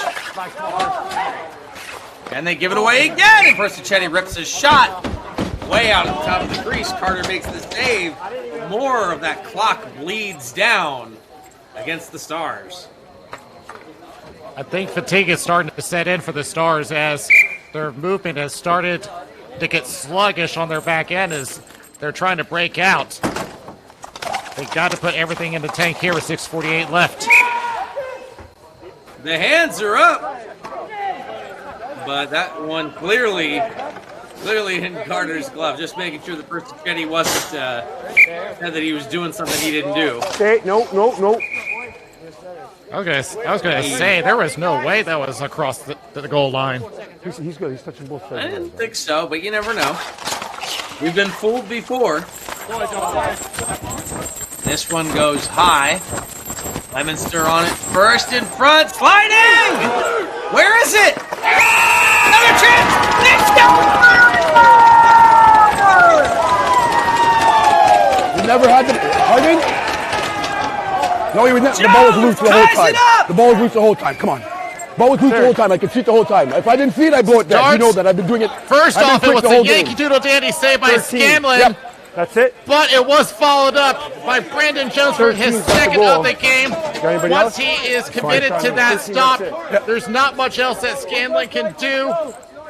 All he has is his defense, and there is just no way that he's going to be stopping that ball. The Stars, with tenacity, tie the game.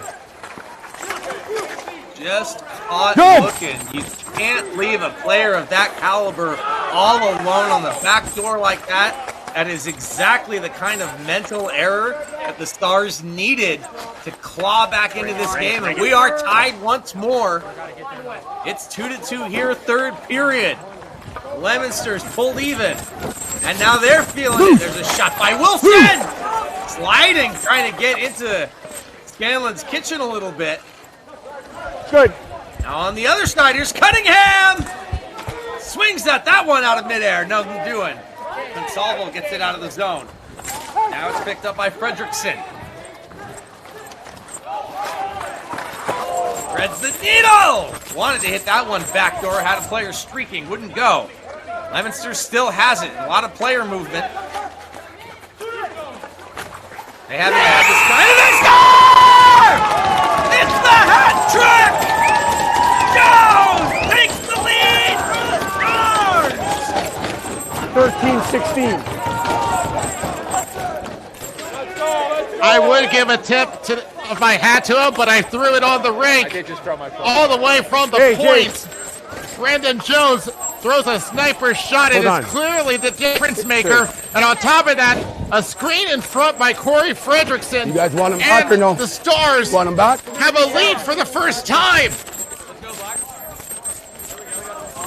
Hey. Maybe did the Imperium take their time out, but You're good. no. Yep. The momentum has swung.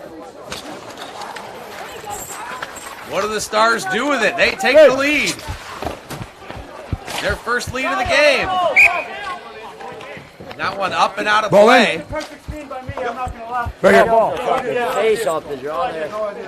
The only kind of time that they've been in this situation has been in the divisional final. They have not been behind in a final ever. And is up. It's going to be a penalty, and it's against the Imperium. That's a high stick with 5:17 left to go in the third. High sticking. Left.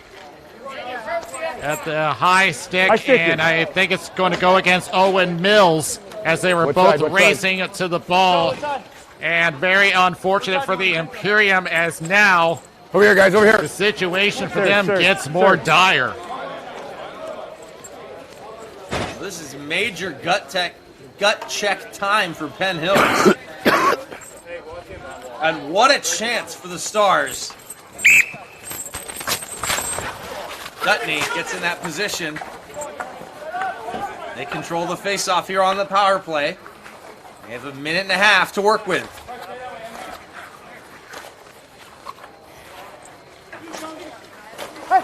Down into the corner. Now underneath.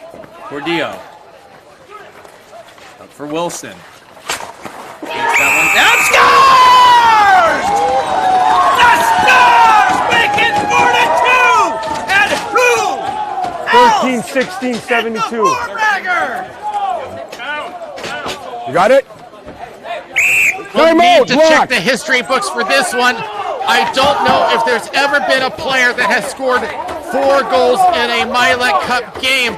Brandon Jones is going to be making himself a legend in Massachusetts. You guys good? Your chain is banging against that. This is wild. Leominster up 4-2. And now I think it's maybe time for the Imperium. Loose because we can play about Corey because Corey slid, right? Take a timeout. Corey didn't really hit him. Corey was a good stick. No, he didn't touch the goalie. Like a flip before. Yeah.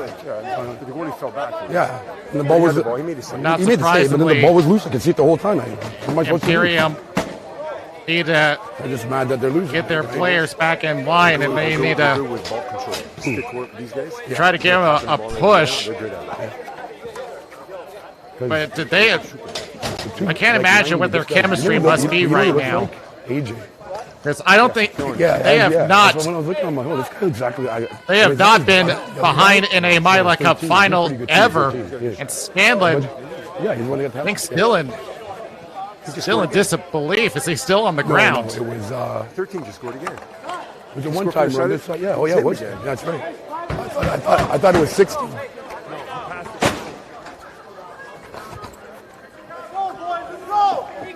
Finding themselves in a 2-goal hole all of a sudden. And here they come. The champs have to find a way to dig deep. They've got time. 4.5 left to go.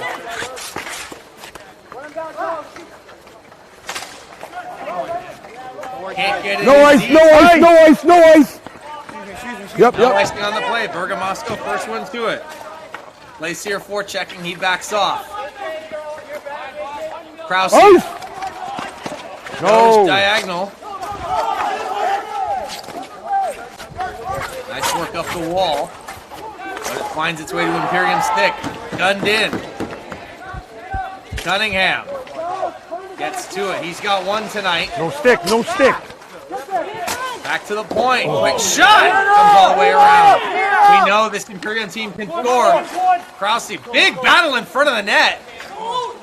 He's not holding you. Nobody's holding. Let's Tying up go. this man and shoving him. There they go again. Another shot. Rebound. And held by Carter.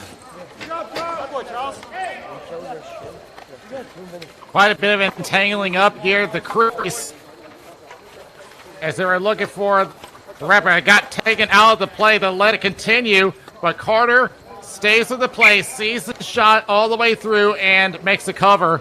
It just needs to hold on for a few more minutes. Stick white, stick out. White. Face off. Mills couldn't get there. This one goes high and into Penn Hills territory. Bergamasco chasing after this one, and here comes Jones. He wants more. Imperium can't get out. And now the clock on Leominster's side. Whatever they said during that second intermission seems to have worked. Imperium have got to find a way to get back into this. There's another shot by Jones. Fredrickson has it and just going to slow it up. No rush here for his team. They've got a 2-goal lead and only a few more minutes to kill before they dethrone the champs.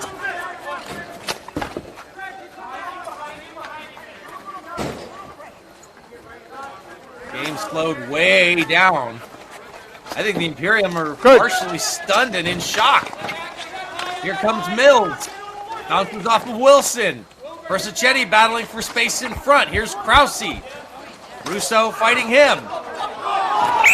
He got slashed. And he's going to get the call.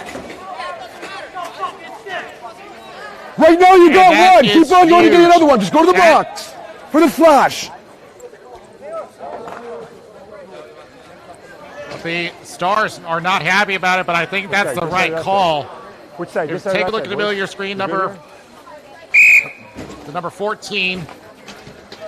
And it's going to be the number 22 going to the box. It's Russo. So he takes the 1.5-minute penalty. And this is a must-score situation for Penn Hills. They're down by 2. They've got the power play right now. Persichetti just lost the handle behind the net. He switches down with Smith. Switching again. Bergamasco takes the shot. That one goes out of play at 2:02. Left in the third period. If it were me, I would roll the dice here. I would pull Scanlon and go 6-on-4. You're down by 2. You haven't had all that many chances this game. I said go. I was thinking the same thing. That one gets out past Krause. Glacier takes the shot that sails high beyond Scanlon. Cunningham's the first one on it. Play it. Glacier forechecking on the kill. Every second is precious for Penn Hills right now. They trail by 2 to Lemonster. 35 seconds left to go with the man advantage. Smith. Persicchetti's behind the net. Still loose. He wanted to stuff, didn't get it. Nice job by Carter to read that the whole way. There's another shot by Krause. Persichetti, this one bouncing around behind the net. 1:15 left to go. 15 seconds on the power play. To Krause. Oh, it was stopped by Carter. It stays out. 1 minute to play, and Carter's got it.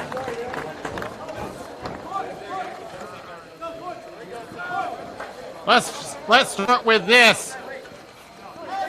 Center in the slot. Has to fight through a screen. Goes around and just pushing it to the back, and then follow up with this. Look, one on the far post. I didn't pick it up right away. And somehow swipes it. Thank you, Doodle Danny save. No, I can't see it. Ball's out. By Andrew. We're under 1 minute to play. We're even strength, but it's an empty net, so it's 6-on-5. The Penn Hills Imperium are trailing by 2. Can the Stars dethrone the champions? What's that, boys? This one goes for an icing. What is it? And then that's going to stay empty. Oh, yeah, no problem.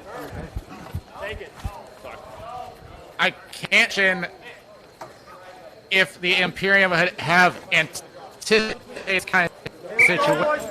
But there's a first for everything, and they need the score here with 45. He's good. 45.9 seconds left to go. The Leominster Stars leading on a 4-goal game by Jones. Still in! And Karowski keeps it alive at the red line. Down to 35 seconds. No! This one goes towards the empty net. But it might be enough. Leominster is trying to hang on. And it's an icing with 22.2 seconds. And Scalen's going to have to come back. That is devastating. That's going to force Scanlon back in the net. At this point, the Imperium only have one chance at this. They need to quickly and score with one shot. there isn't really much else you can do at this point. You don't have enough time to set up anything else.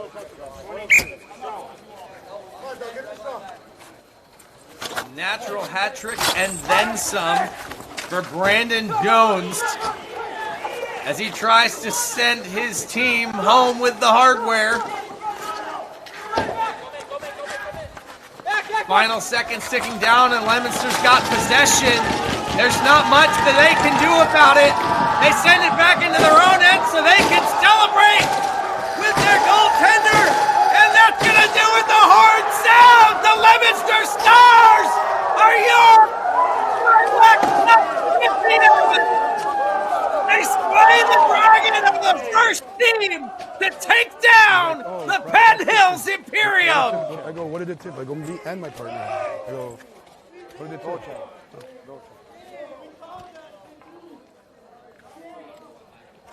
tip? These Stars are going to shine bright for a good while to come. The first ever team to take the championship away from the Imperium.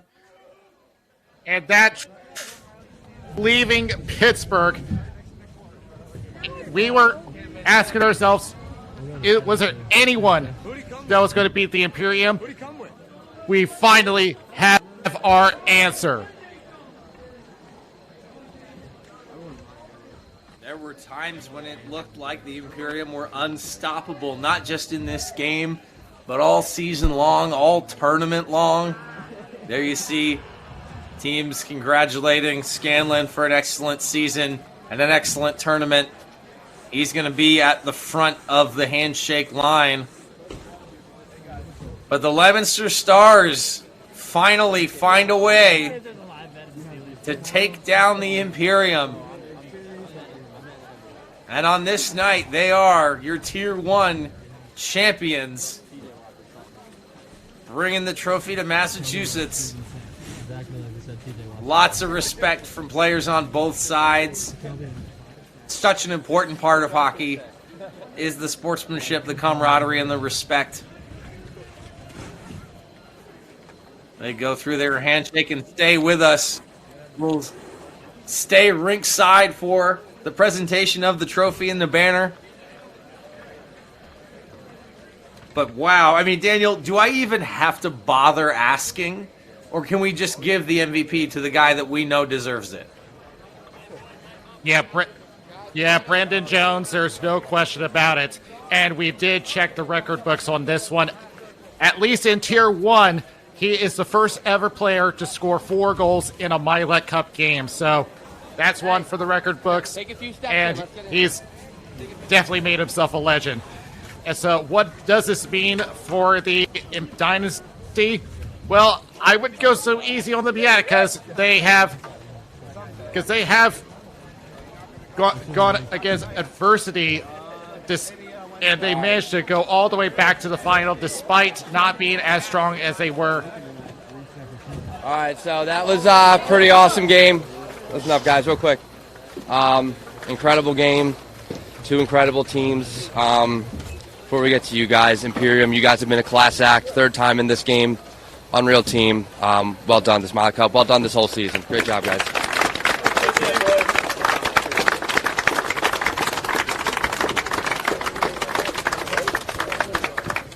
Leominster Stars.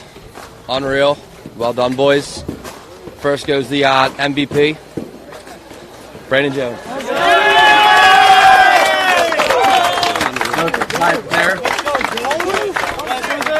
Jonesy.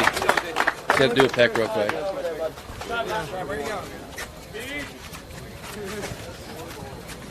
The cup clincher, the natural hat trick, and then some. Well deserved. On behalf of Mylec, we would like to thank Anthony and Gianni San Rocco and their whole staff for putting on such a first-class event. Year after year, it becomes bigger and better. Congratulations to the Penn Hills Emporium for making your 3rd straight final. I know it's not the outcome you wanted, but congratulations on a well-fought game. Congratulations to the Leominster Stars. You guys played great all weekend, and Corey Wilson, come get the Mylec Cup.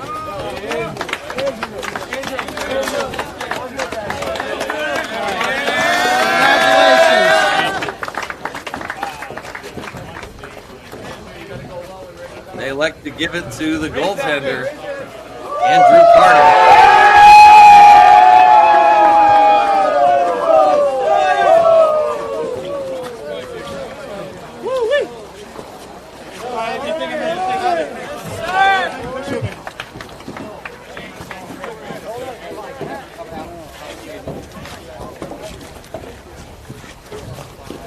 Lemonster Stars are your Mylec Cup Tier 1 champions.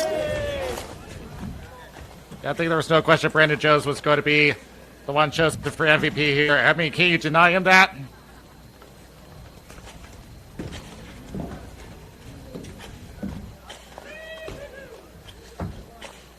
The celebration continues. We're going to look and see if we can go down rink side. Joey Delgado looking to see if we can talk to somebody. Stick with us, though. We've got one more game left. It's the Tier 2 final right after this. We're going to see. I'm going to take a minute to clean up the yard sale. But it looks like we are going to have an opportunity. Let's go rink side with Joey Delgado and some of your champion Lemonster Stars.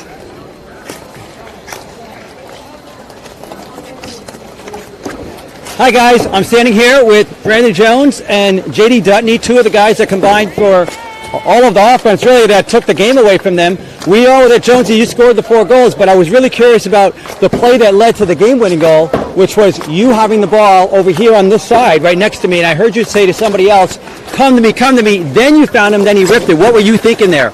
So obviously Jones is one of the most talented players in the country, so everybody's going to be staring at him the whole entire game. The only way to create space or create passing lanes is for us to move with our feet when we don't have the ball. So somebody cuts to the net, creates a passing lane for me to give to Jones, and obviously he's going to score 9 times out of 10. Or maybe 4 times out of 10. Hey, let's go. Hell of a game by the team. Everybody played a full game. We played for each other. We came here and we won, and that's what we came here to do, and that's it. There was a while here that maybe it wasn't looking so good for you guys, and then things turned. What changed it? You know, it's tough because a lot of the times in the past we would get down on ourselves, and as soon as the other team scores a goal, we get down on the bench. But we had positive energy throughout the team, and everybody stays positive. Positive results come out of it. At the end of the game, there was like 25 seconds to go, and somebody asked you about coming off. Do you remember what your response was? I remember. It's not the smartest thing to say, but had some profanity in there. But I was feeling it. I was in the game, and I just wanted to stay out there and help my team win. Okay, great. Thanks. Go take a picture. Congratulations. Thank you very much. That's it for them. Thank you, Joey. And thank you, Brendan Jones and the Lemonster Stars, your Tier 1 champions. Stay with us. We've got one more. The final game of the 2023 season is going to be the Bay Area Bashers and the Long Island Sound, the Tier 2 championship, the capstone to finish off a fantastic NBHL season. Stay right with us as we bring you the last of our quadruple header here tonight in Marlton. No, take your time.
Welcome, everybody.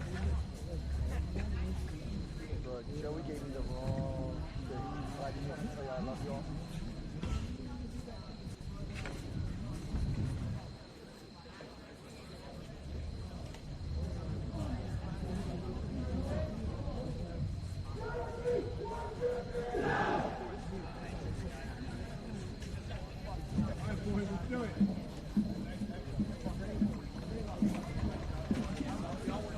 Yep.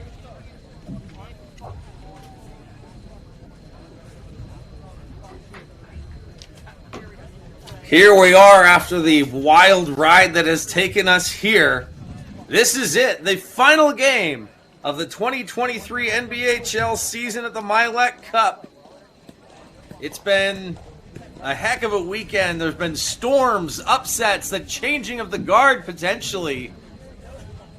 Trophies have stayed in some regions and moved on from others. If you were with us, you just saw for the first time the Penn Hills Imperium go down in a Mylec Cup final. Your new champions of Tier 1, the Leominster Stars. We've got one more game left to go. Chris Blair with Daniel Wilson. Daniel, we've got the Bay Area Bashers and the Long Island Sound to wrap up the season and this Mylec Cup. What can we expect in this final game? I have to say, I'm fucking hyped. Let's go. Well, the Bashers have been well known to be one of the best teams out of the California division. Rob Catalano with 11 points in the regular season. He has since added 6 more points to his total with 3 goals, 3 assists.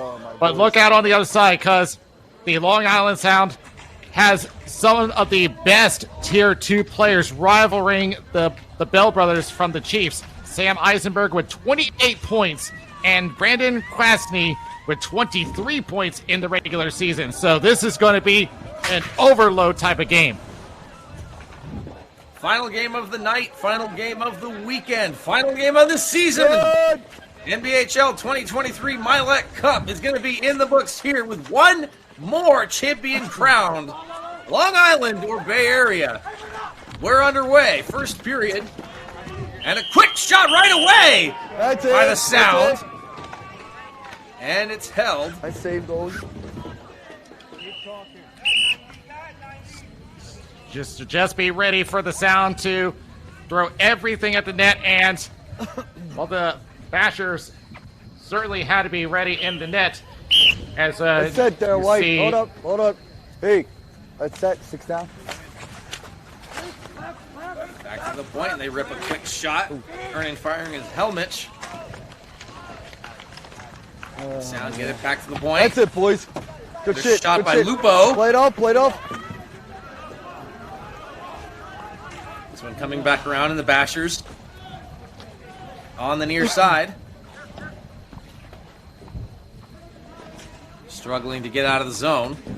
It's right underneath our camera position. No. And this one comes all the way down. First minute gone here in the first period.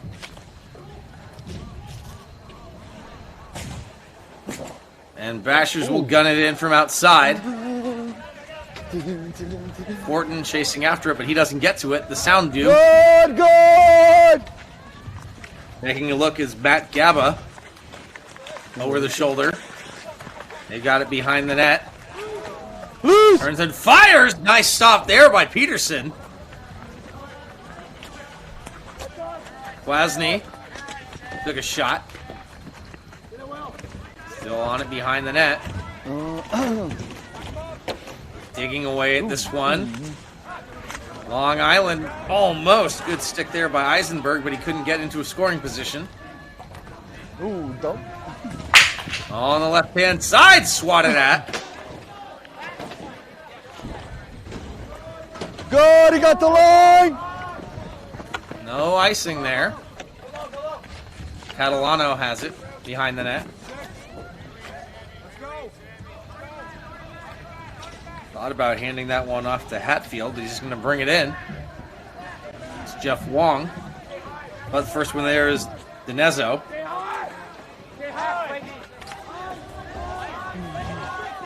No, brought it in far side. First one to it is Hatfield. Strange gains the zone. Gets around to Bene.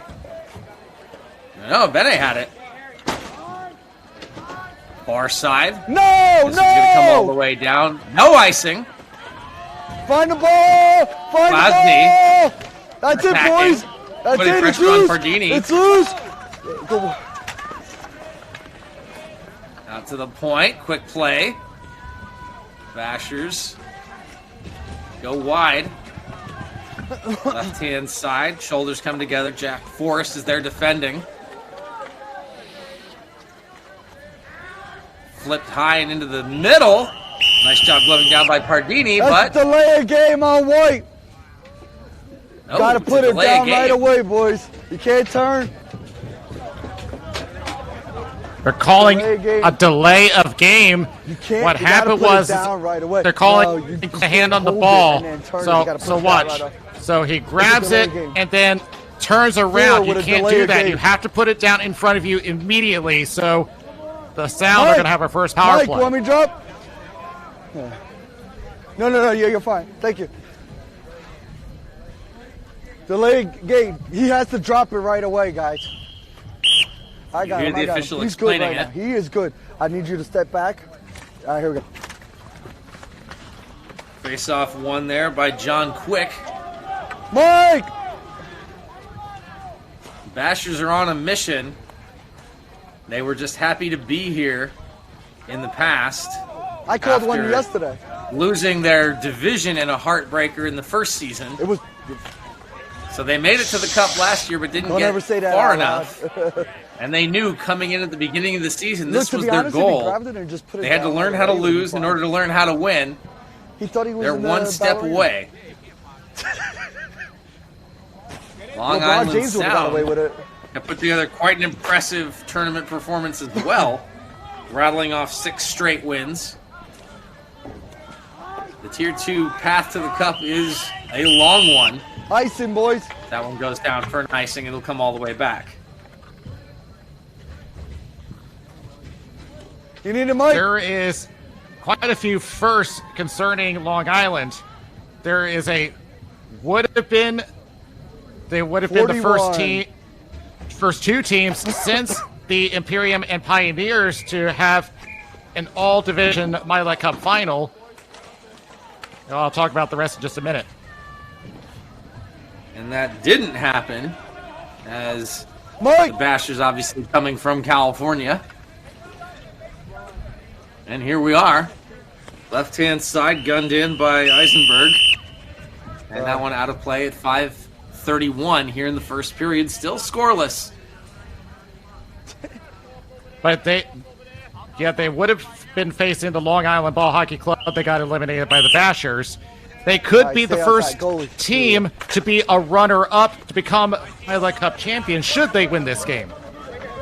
Good work, boys. Move the ball. Move it. It's loose. Behind the net. Kwasny.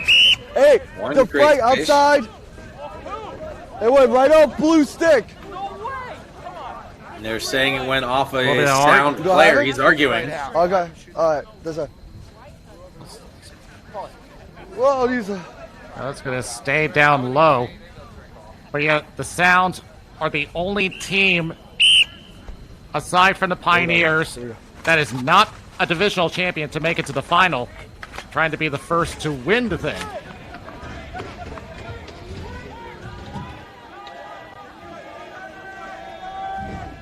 Coming all the way down.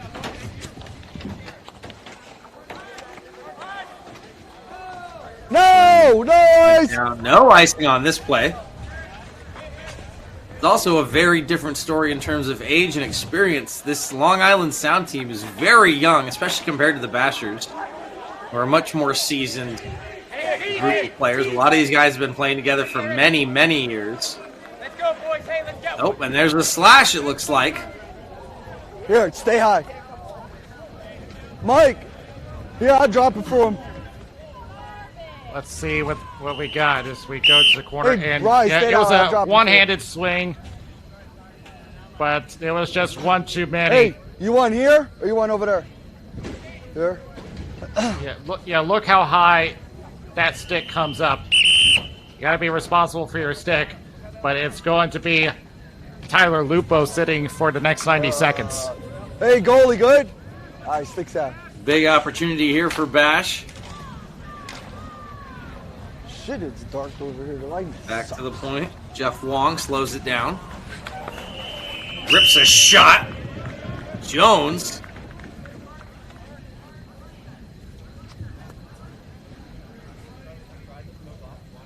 Well, the Bashers not wasting any time with this power play. They've been on the defensive end for quite a while. Going to the outside. Has plenty of room to work with, but just can't beat that far side. Good chance by Charlie Jones.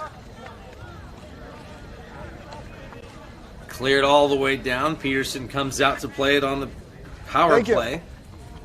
Wong collects. Again, to just talk about that age disparity, it's estimated that Bashers are probably around 35 average, whereas the Sound about 22. So, very young team versus a much more veteran team. That stick goes flying out of Kwasny's hands. Bashers still on the power play, sliding! That was a dramatic slide by Hatfield. And they score! Power play goal! Charlie Jones and the Bashers lead 1-0. Well, you sure made this one count. After the opportunity earlier, watch him. He comes from behind the net, sets himself up. Defenseman doesn't see him and sneaks one through the near post. And the Bashers take the lead. All right. At 91. Goal here late in the first period. Bay Area strikes first. Wong and Fortin get the assists, and Charlie Jones gets the goal for the Bashers. Looking for California's first championship. The Burger Boys, the Tier 3 team, was eliminated much earlier. 3.5 to go now. First period. So they strike first and on the power play. Relax, guys, just to stop. It is out down deep, guys, actually. Offensive zone, high stick is deep. I believe they called high stick, and it's high come stick all in the the way offensive zone is automatically deep. The rain like I said, starting again. But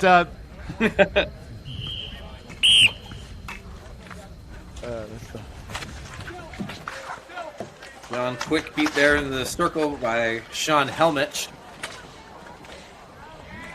Sound trying to find an answer. Had a couple looks in the early goings, but since that about midway point of the period, Bashers have been in charge. Then, of course, the penalty. That never helps your offense. Quick gloves that one out of the air. Booted in by Pardini. Behind the net. Tried to get it in front. That one wouldn't go. Right in front of the Sound bench. They keep it alive. Left-hand side. Nice little give-and-go exchange. Back to the point. Shoveled down deep.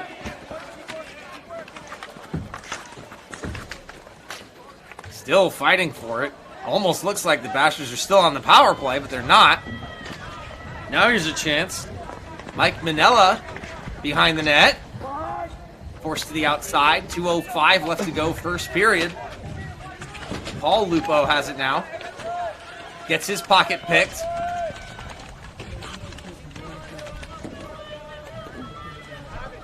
Banged up the wall.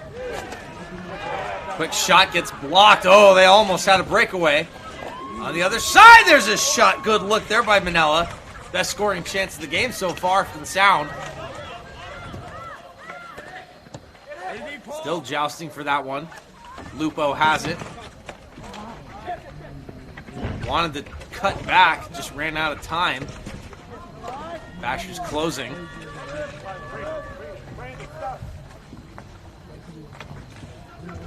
Flipped forward. They get it out. No icing. Brzezinski sends it down. Have to be careful with that one behind the net. Nice job on the forecheck by Kwasny. Rain continuing to pick up in Marlton as the sun has long since set. We're ready to drop the curtain on this Mylec Cup. Less than a minute to go here in the first period. Bashers leading 1-0. Kwasny from behind the net. A little bit of a misfire there by Felice.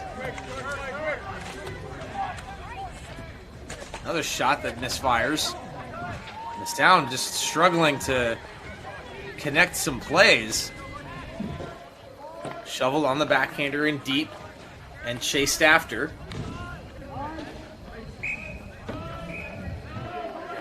And that will be an icing. 21.4 to go here in the first period.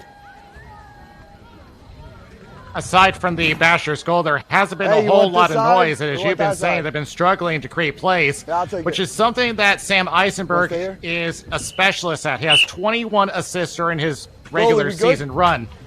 But he was sitting on the far side, but there was just no lane for them to connect. And that's been the issue so far, at least in the offensive zone. The Sound are not responding to the pressure from the Bashers very well. It went right off his chest. They hit the ground. Okay. And speaking of, Eisenberg has had a decent tournament with 1 goal and 4 assists. Hasn't been as much noise as he wanted, but Brendan Kwasny, on the other hand, has 8 goals this tournament. Zelenskis wins the draw back. He's the elder statesman of the Bashers. Still out there playing in a championship game. Nice little move by Eisenberg. And time runs out. First period in the books, and the Bashers leading this one 1-0. I think there's flashes here for the Sound. I think they got to use their speed a little bit more, and they just are having trouble connecting those passes. 20 minutes, hopefully. No, you're fine. And I think the Bashers are aware of that. They know that the Sound are an offensive-heavy team, so they know that they have to cut the lanes out. As we just mentioned, Eisenberg is a playmaking specialist. Kwasny has been their main goal scorer. There's a lot of scoring down that roster, and there is no one player that is without a point. Now, that being said, aside from the 1 goal by Charlie Jones, there hasn't been all that much going on. And what have we been saying? It's because there's no play to be made. So the Sound has got to make some major adjustments on their play. It's been interesting looking at the previous matchups in this tournament. I don't disagree. The Riddlers had beaten the Nightmares and lost the championship. Disrupted. The Imperium beat the Stars and lost the championship. Yeah. And here, the Sound beat the Bashers in overtime earlier in this tournament. So, very curious to see if that pattern continues. They trail 1-0 right now. Grade A slap shots. He said they got grade A slap shots. So good. There we go. And we are underway. Second period. Set! This one coming all the way into the Bashers' end. Pardini on it. And that one sails high and out of play. Yeah. One thing that we have not mentioned is that unlike the other tiers, these are seeds number 2 and 4. The Maple Shade Chiefs were a favorite, but they were eliminated early on, which was a surprise. Chiefs made it to the finals last year, falling to the South Coast Chargers, and they came into the playoffs here as the number 1 seed, like you said, but that's why you got to play it. Bashers back on the attack. Hatfield behind the net. Helmich coming against him. Quick shot there by Featherstunner. I got both you guys going in. You cross-checked him, you cross-checked your back, going in and there. went the first, I didn't the So 2 players going off. We're going to stay even. There's a couple of cross checks to the back, and then a cross check right back. He's got it. Yeah, we're staying deep. James Aben is going to sit for the sound. I didn't see who it was for the Bashers, but we're going to stay even. It was John Quick. John Quick is going to go.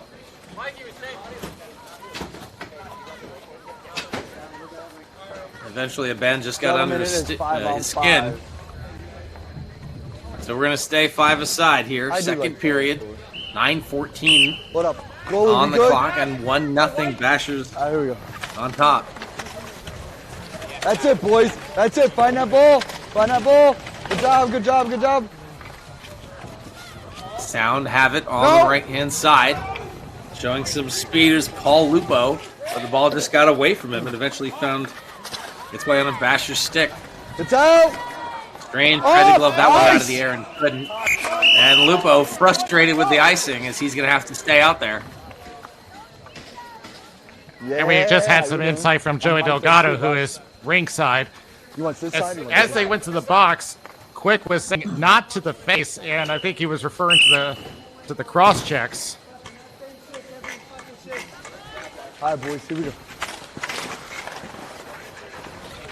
Not sure how you get cross-checked in the face when it's coming from behind, but that's beside the point. That's it. Relax, boys. You both use it. There on the backhand. And in front, trickling! Oh, and that one saved by spin-on. That's a huge stop. Got some help from the defense, too, I think. Kwasny takes his shot that goes wide. Behind, McCann, stay back! Players trying to find some life in this game. There. Stop. Ashes run into We're gonna a go brick right wall here. in neutral zone and another whistle. Going right here. That was inches away, going right across the crease. No zone. We're outside. You good? It was not heading toward the net, but you feel so uneasy when it comes into your crease like that. Same thing right here, no zone. Clear that one out. Oh, wow. Oh, yeah. No zone. Good. Linskus helps win it forward, and another cover and another whistle. Thank you. Yeah, Jimmy Spina has been trying to keep his team in the game. He hasn't had all that many shots at the net, but he's starting to be pressured by the Bashers as they hold that offensive zone. Falls out. Set. They tag right back in. Bashers on the attack. Let's go. Near side. Relax, holding that one at the blue line. Nice little dish off to the side. Still battling in front of the net. Official trying to tell them to calm down. Falls out. Good. Garrett Lord tried to punt that one back into the middle. Ran into trouble, and here's Eisenberg. Back for Lupo. Lupo behind the net. Still in. Good. Whipped across the zone. Still alive for Eisenberg. In front! Good opportunity, stays out. Jeff Long trying to escape, and that one goes out of play again. All right, let's stick. Sam. Yep. I know both the Sound were trying to appeal for a penalty. Watch the front of the net. No, I got one. Thanks. He was trying to look for a slash. It looked like, but they were not going to get it. I'd love to. All right. That's why we're deep. Yeah, I wanted one for a while. I haven't had one. I wasn't that with the game, so figured it was appropriate. Sound winning off the face-off. Quick shot gets blocked. Doesn't find its way to Peterson. Right-hand side. Bashers gain the zone there on side. Kicked it back high. Slot shot. That one kicked out. Still in. Still in. Let's go. Still in the zone. Relax, relax. And Bashers keep it alive. Hatfield. His shot gets blocked. Anthony Ulrich right there. Falls out. Fortunate retreat is Torres. He takes a shove from Camastro.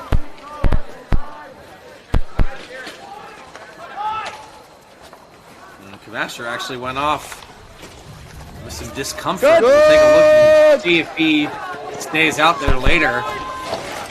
Ulrich lost it.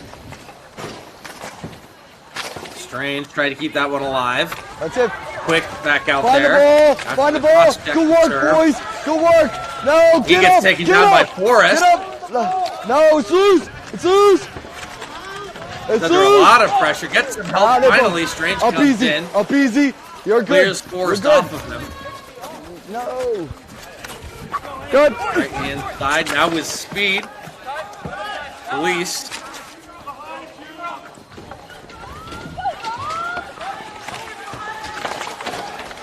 That's it. Good work. Catalano. Good work, boys. 5:40 left to go. Second period. Catalano ran out of room. Oh, where is this rain coming from? I just Please. put fresh socks on. No. Get it. Stopped up. Still. And now flipped ahead. The sound just forced him to make the change.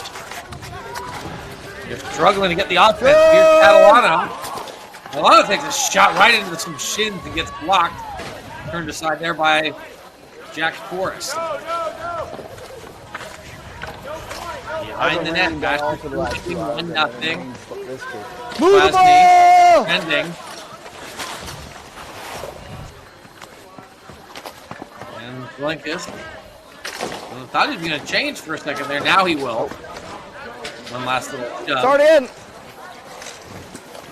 Left side at the circle. Turns right into the middle. Good look. Couldn't get a stick on it.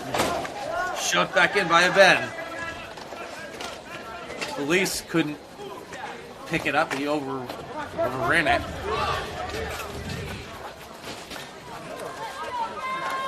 Bashers. Good. Right hand side. That one on the backhand is sent down by Hatfield. He goes off for a change.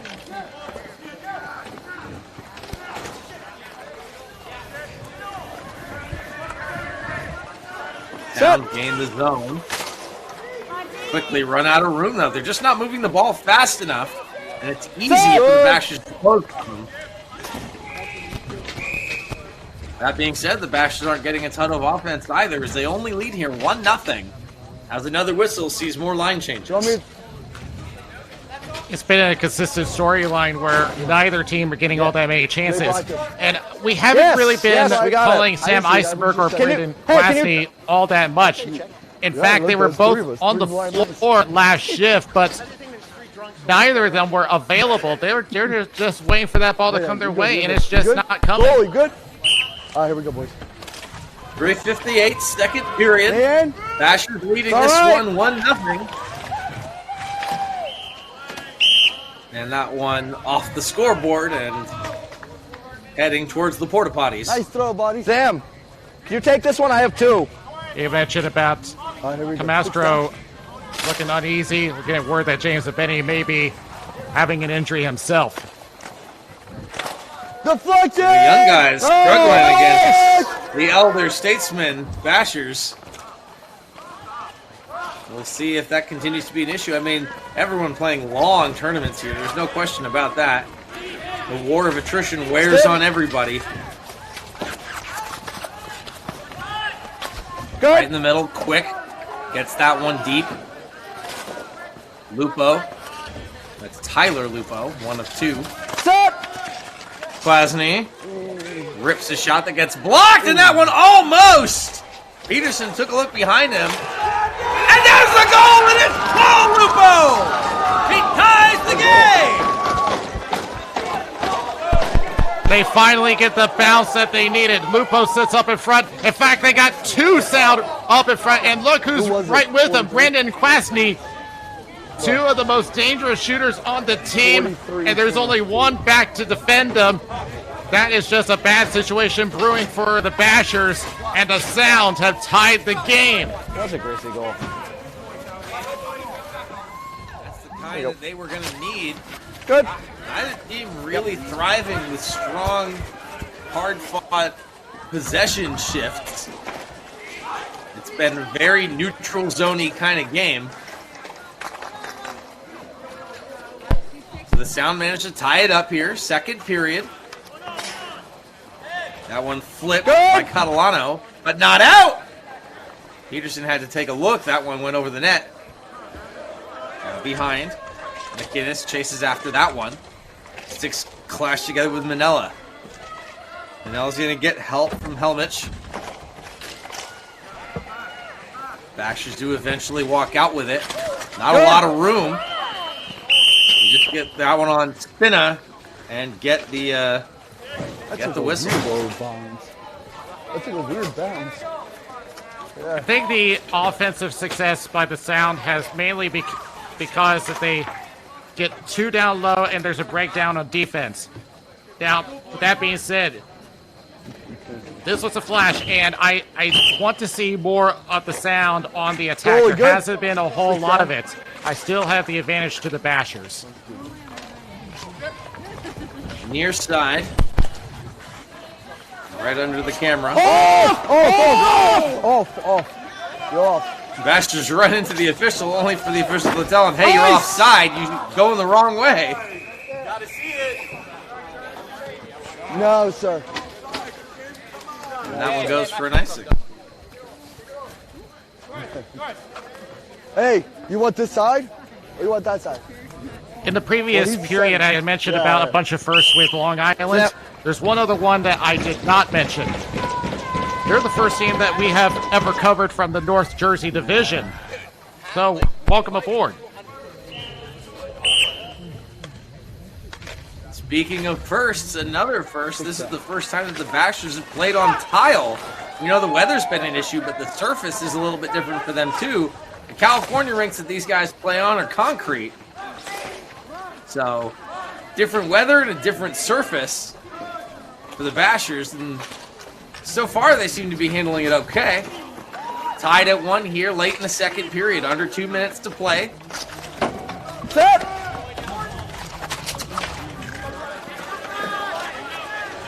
They've had a whole weekend to acclimate, so there's that. Shot from outside, spin it, turns to the side. Good work, boys. More shoulder bumping coming together, and that shove was one too many. And hold up! Bashers not happy with whatever that player did. Here we go. He's got to be careful. He showed some frustration, and he doesn't want to take another one. So there's the shoulder. That's one thing, but the cross check to the back was enough for the ref to call it. That was, I don't know whether that was frustration or what, but yeah, he's definitely frustrated about something. I'm not sure what. No, he's going to get a 3-minute penalty. Oh, he got a double minor. For the unsportsmanlike for shooting the ball at the guy and the initial cross check. Okay? Right, it's not a misconduct, it's an unsportsmanlike misconduct, which is not, it's a time penalty. It's a minute and a half. What side are you going, Mike? Shove the ball at him. Right. Yeah, 5-on-4. Yep, 5-on-4. So this is huge. The double minor, and you know, I heard him as he was going bark at the ref, how many cross checks are you going to let him do to me? Again, yes, he was shoving, but there were no cross checks thrown by Dinezzo, at least not that we saw. I love Joey does battle. And so the one for the cross check and the one for the unsportsmanlike shooting the ball at the player after he was down. Ryan, you get the line. It's going to be a 3-minute play for the Sound here. They'll have a minute 5 left here in the second, and if they don't score, it'll carry over. It's in! The rain continuing to pick up now. We're still tied at 1, but this is a huge chance for the Sound to start doing some damage. Major penalty kill shift here to close out the period for the Bashers. Stops up. Manella takes a look. Joey, all I got to Shot say goes is I wide. put dry socks on. Swatted at by Quick, and it goes out. Nice chop. Yeah, you got the line! By Quick. Good! 5 seconds left to go in the second period. Oh, he The came rain all the really good. starting to He's come fine, down guys. now. He's fine. He never went into play. You can hear it and you can see it. Kwasny. Final seconds here of the period. They'll carry extra time over. It's hard to see the ball now. There's Eisenberg. And that's going to do it. Second period in the books. The rain intensifies. And the challenge for the Bashers, they've got a little over 2 minutes left to kill. As we enter the third here tied. They especially got to be careful with taking penalties, because I have seen teams lose the game because of a bad penalty, and that's what eliminated the number 1 seed Maple Shade Chiefs. They were in overtime. They had taken a penalty, and that led to the game-winning power play goal from the Long Island Ball Hockey Club. And it almost cost the Squall in the Tier 3 final, as they let one go with 5 seconds left. Hopefully that's not going to be the case with the Bashers, but to be fair, they have done well defensively. And I still have them at the advantage, but first things first, they got to get the man back. I think this, normally you don't want to have a split power play broken up between periods. I think this is exactly what the Sound need. They basically get a free timeout. They're going to come out. They already had some time on the power play, so it's not like it's their unit's first attempt against these guys. I think this really bodes well for the Sound. This is a huge opportunity, and if they can take advantage and take the lead, just so you know, the rest of that's going to put a lot of pressure we get the rain on the Bashers here in the third period. What a mistake final that was. Championship game here to close out the Mylec Cup 2023 NBHL. Sometimes I forget. This is the last game that will be played. 3 champions have been crowned. 1 more to go. Good. Long Island or Bay Area. 10 minutes up on the clock, and the Sound continue the double minor power play. Now, the thing you have to watch out for with the double minor is sometimes the team on the attack lets up a little bit because they've got so much time to work with. Well, now it's down to 1:15. So the first penalty is expired, but they've still got 1 more. All the way across the seam from Manila. Takes the shot high and wide. Good work. 1 minute now left on the power play. Good work. Find it. Good work. Good work. Good Trying work. to dig it out. It's coming together. Now the ball squeaks out. Let's go. And it's held. A shot that goes wide. 45 Easy in the seconds front on the here. Good power work. play. Another shot by Manila goes wide. Kwasny kicks it back to the point, but had too much zip on it. Maybe that rain affecting thing. I got you. Good. The coach telling Long Island to win the game right here. Well, they've only got 20 seconds left, so not sure they're going to get that directive done. But even if they don't score on the power play, the next challenge then becomes don't let the Bashers turn this into momentum. Because this is a big, big kill. The championship potentially on the line here. Even! And here's Eisenberg. And that's it. We're back at even. 5-on-5. The Bashers weathered the storm. The double minor is killed. We're still tied at 1 as that ball goes up and out of play once more. Let's go. Let's go, Bash. And that's a big kill for the Bashers. So now they can focus on getting back on offense. They've had the possession advantage this game, but they need to keep it that way. There has been a few times where Eisenberg has gotten open, but they have cut off his lanes well this game. Beer's on you. Malinskis is out there to take the face-off. Quick is with him in the offensive zone. There's the curious way that face-off went. Shot from way outside. Spina looking like he's maybe struggling to find the ball in the rain as it continues to come down hard. Bouncing. Bashers player gets dumped. Quick whips it. Chance for the wraparound didn't go. Jousting in front is Zelenskis. Shot goes wide. Outside of Quick's reach as well. They try to hold it at the blue line, and they do. That's good. Partial change for the Bashers. Bench is starting to get up. Shoulders coming together here. Good.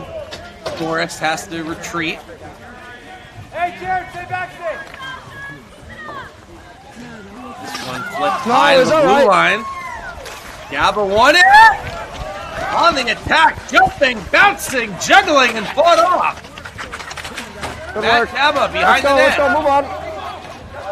No one Move there. on, let's go. Under 7 to go. Third period, still tied 1-1. Goalie thought it was going to be icing. Not sure why. That play gets nowhere. Ulrich can't get it out. Back for Felsey. It's down, slowing things down. 23, Jared, 23. Sends that one up along the board. So ice, it's so ice. 2 bashers to 1. No icing though. Yep. They're forced to continue to move it. On the near side. Diagonal through the neutral zone and flip down. Sliding, crashing into Spina. Now we get the whistle.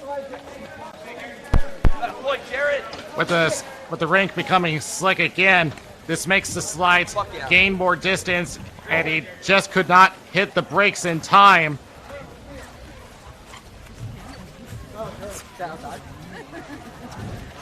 But now attention to Spina to make sure he's okay, and yeah, we're gonna go outside. looks like he I agree. just needs to adjust the equipment. You do have to be careful though, because the conditions definitely make it more dangerous as well. Yo, You're right Mike, though. I was expecting to see more falls than we have. As this one comes out. Strange gonna take this one against Kwasny. No. Yeah, back to your point earlier about the this Bachelors was playing dry. on a I put concrete dry rink. underwear on, I put They dry didn't socks, have that, but now they're utilizing a new tool to their advantage. Set. That's a good point. Sliding not as conducive on the concrete. Let's go, let's go. Eisenberg battling with Pardini. Bashers get it out, and this time it's McCann. That's good. On the left-hand side at the circle, try to get that one right into the middle for Strange, with way too many bodies in the middle. Just an ill-advised pass through way too much traffic. 5:35 left to go here. Third period, still tied 1-1. From the pass. And Eisenberg doesn't like it. From the pass, down deep. Yeah, Eisenberg has had a frustrating game. He's been and he caught it inside the zone. So, yeah. Anything to come his way, and he's been he's been sitting in slid those over the line open and then caught lanes it for in the opportunities.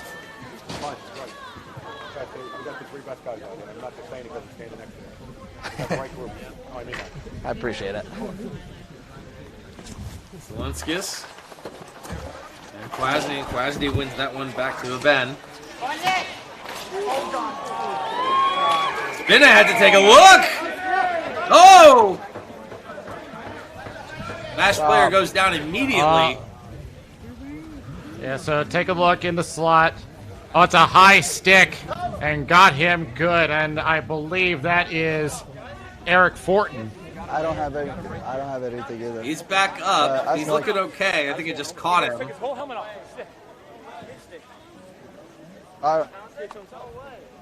You say that's what I just did with him. They said no ice thing. So no officials saw anything that was worthy of a penalty. I'm a little surprised. Okay, I was going to say it seemed like they were going to let him stay out, but that's obviously against the rules. No way. So he does have to retire to the bench for now.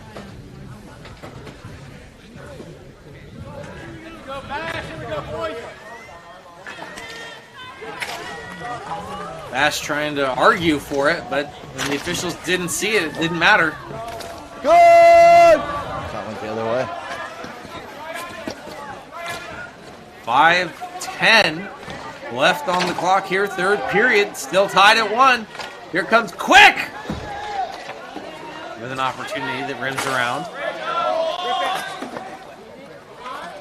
Now down into the corner.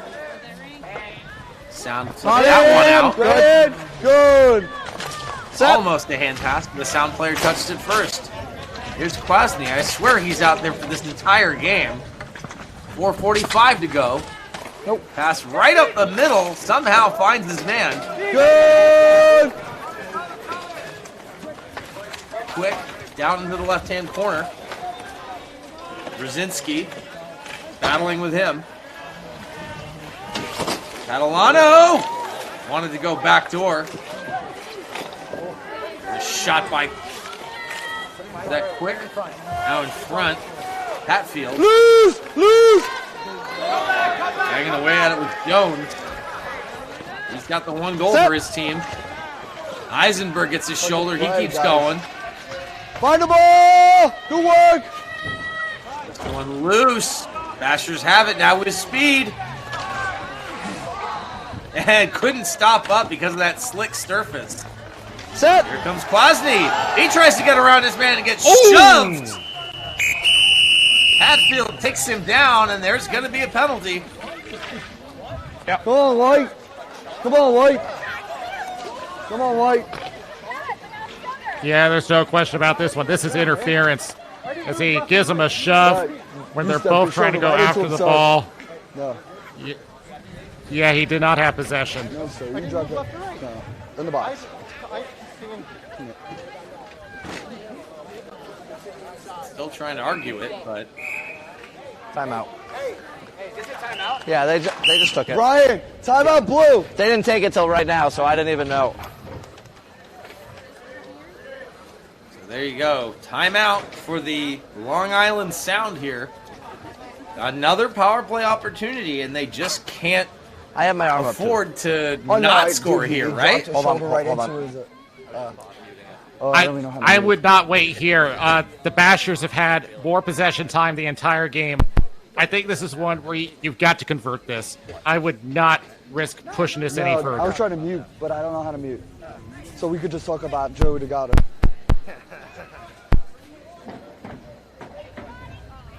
Teams discussing things at the benches. Blue called the timeout, right? Yes. No, you just interfered with him. And just unfortunately he's a lot lighter. So yeah. I'm mute. Mute. You can hear the officials discussing things with the Bashers on the bench.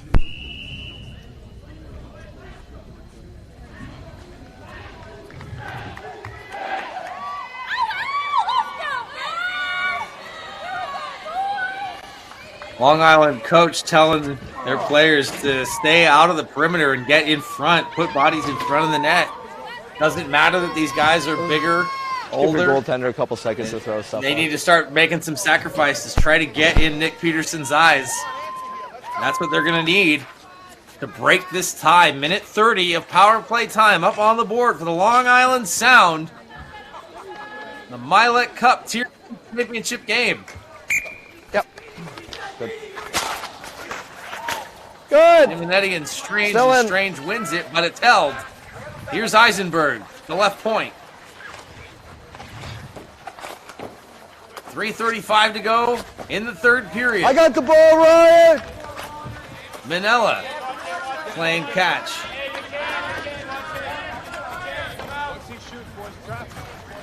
Staying on that right side. Little battles in front. Simonetti trying to make space. That one all the way across. Kwasny couldn't get it. Eisenberg sends it back around.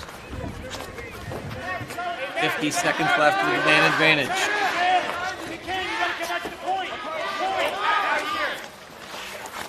Basher's just keeping him outside. There's the shot! Riser! Good work there. Good work in the jumps front. to fight it off. Yep. Let's go. Move on. Pressed into the boards. 30 seconds left to go. Eisenberg.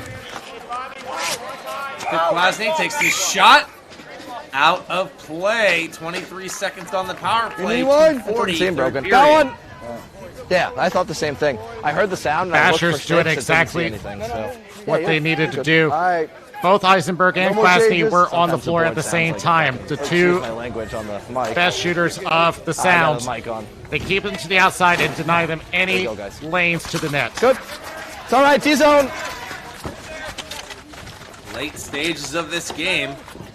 Final 20 seconds left to go on the power play. Eisenberg rims it all the way down for Kwasny.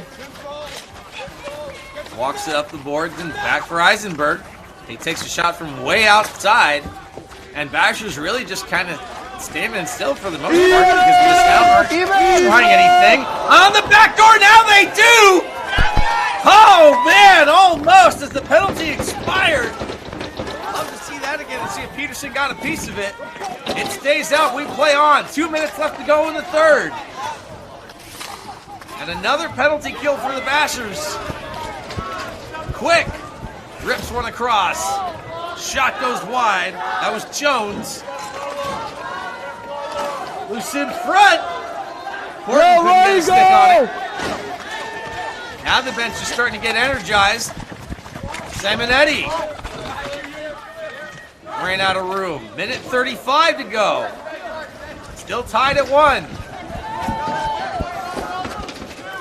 Shot off the end boards. Spinning just paddled it away. 1, 2, 3. The rain has let up for now. A high home run pass. Does not connect. Good. And that one just jumped and gloved Right down inside. by Peterson for the face-off. Thank you. Here, go this side here. Yeah, this side The here. sound We're so close to the almost middle of the put that ring. one away. Hold change. Look at Tyler Lupo, who's on the far post. He has a Late one-time change, opportunity, home but change, good. unfortunately just misfires it. Very unfortunate. Great chance. Unfortunately, chances aren't worth anything once the buzzer sounds.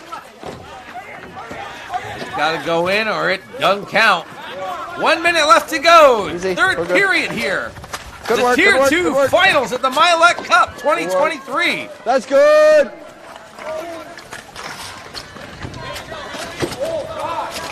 Still battling for it. It's all All sound here, right guys. now. Good work, good work. We're good. We're They'd good. love Find to get it. one late. Let's go, let's go. Bashers weathering a little bit. Haven't had offense in a while. Taking some penalty trouble. Let's put them back on their heels. 30 seconds now. Good. They're going to get it deep. Spin is going to cover and forced to hold. Important offensive zone draw for the Bashers. They've worked so hard this entire game. And now fatigue starting to set in. I'll get the line so Yeah, you get yeah, it. yeah. So, but this is the last game of the season. You have to overcome that. What? Not much. More notes from Joey Delgado on the bench. He's saying that he overheard Paul Lupo Not just decided muttering yet. to himself, "What a save, what a save." He can't believe it either. And he didn't even get to see the replay like we did. On the other side, Bash is tired. They know they just need one. Nice. So thanks to Joey Delgado for the ringside report. 16 seconds left on the clock. Bashers have it in their own end. Mike. Lupo forechecking. Good. Maybe one chance left. Down into the corner. Big hit gets thrown. Ball is loose. Easily picked up by 10 Eisenberg, continuous switch and ends. we go to 5 on overtime. 5, yes. Yep. Would you? This is the very same situation in last year's Tier 2 final, and the same exact score. History repeating itself in interesting ways. I don't know. I feel like this is really anybody's game. I felt Bashers looked really good early on. Sound have been looking good lately, but you know, Any of not them being bad. able to capitalize on those Dry power these plays and just barely missing Dry here enough. and there. Let's see if their young No. legs can carry them. Thank you. The Bashers are tired. One goal ends it all. Now, despite what I've said about You the wouldn't believe the Bashers amount of times I having heard that joke this control weekend. offensively, I'm seeing that pushback from the sound. Sam, are you all right if I hold on to The main this? key here is to give Eisenberg and Kwasny Sometimes the in between openings they whistles, need. They've been on the scrape a floor little bit. together quite a few times this game, but neither of them have had any quality opportunities. Switch ends, boys. Switch ends. Switch. And we do have continuous overtime with the long take the change walk. here in period number 4. 1 goal, 1 shot is all it takes. The championship is on the line. Long Island Sound and Bay Area Bashers. 1-1 after 3. There we go, Bash.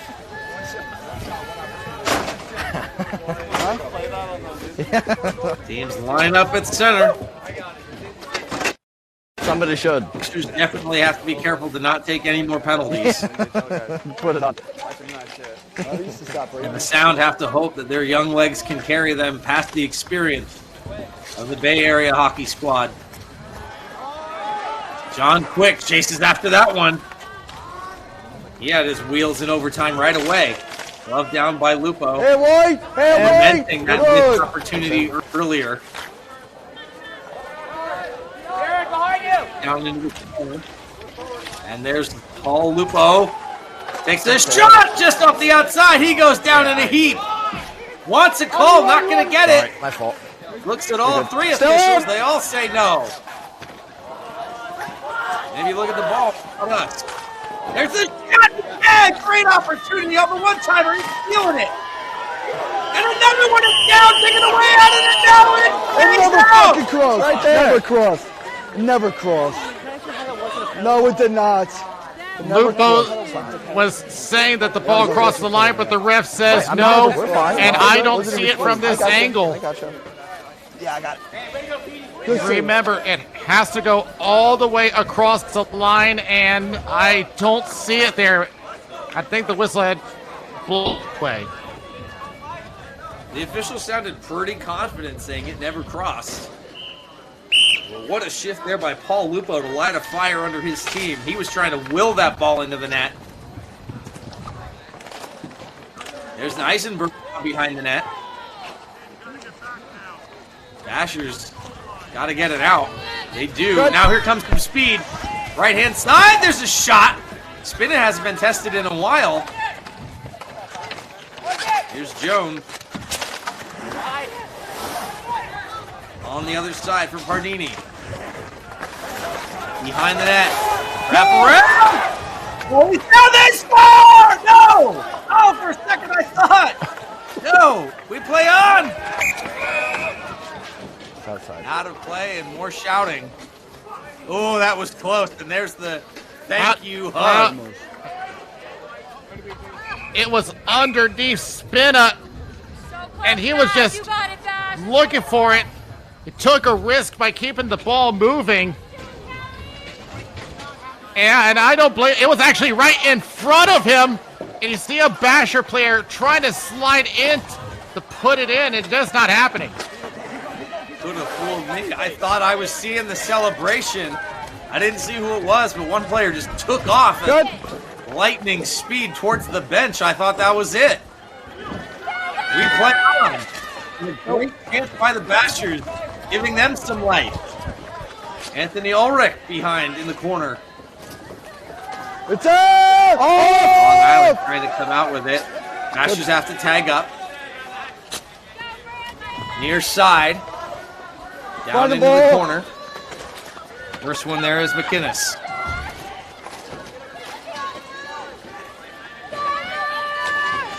No ice. They gain the red line and change. No icing.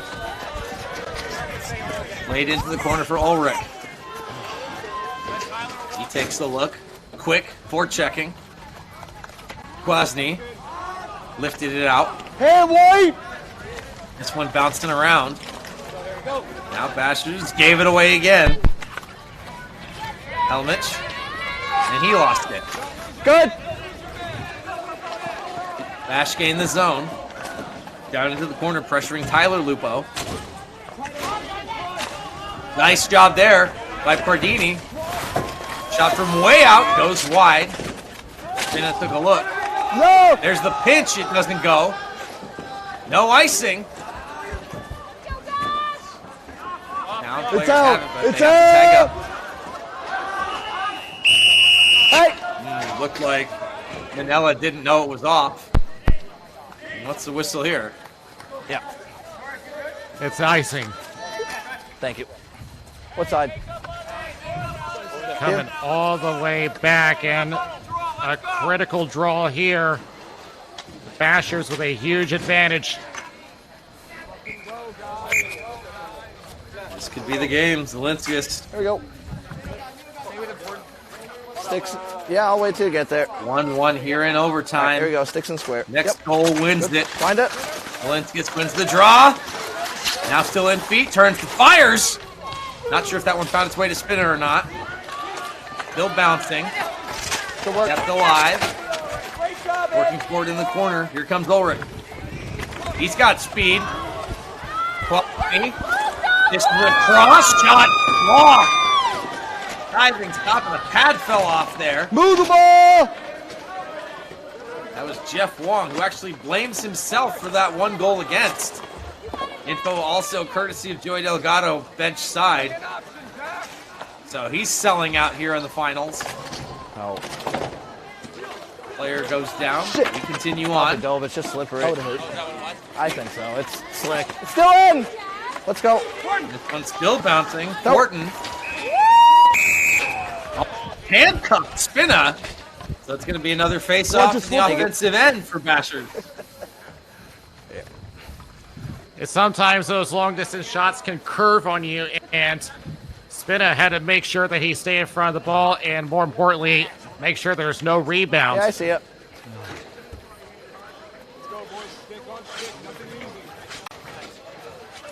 Some last-minute changes being made. Strange, Matt McCann, Will McInnes. At the blue line, it stays alive. Down into the corner for Featherstunna. Ooh, dangerous play right up the middle. But Spinna not taking any chances, comes way out and picks that one up. Yeah, smart move by Spinna to just take the draw. No need to try to push it. Just try to get your team to reset. Here we go, Blue.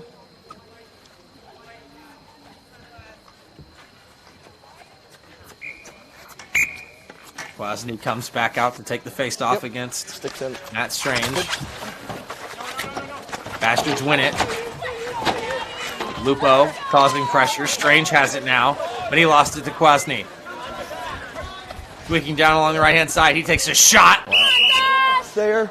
And that one ends up well out of play.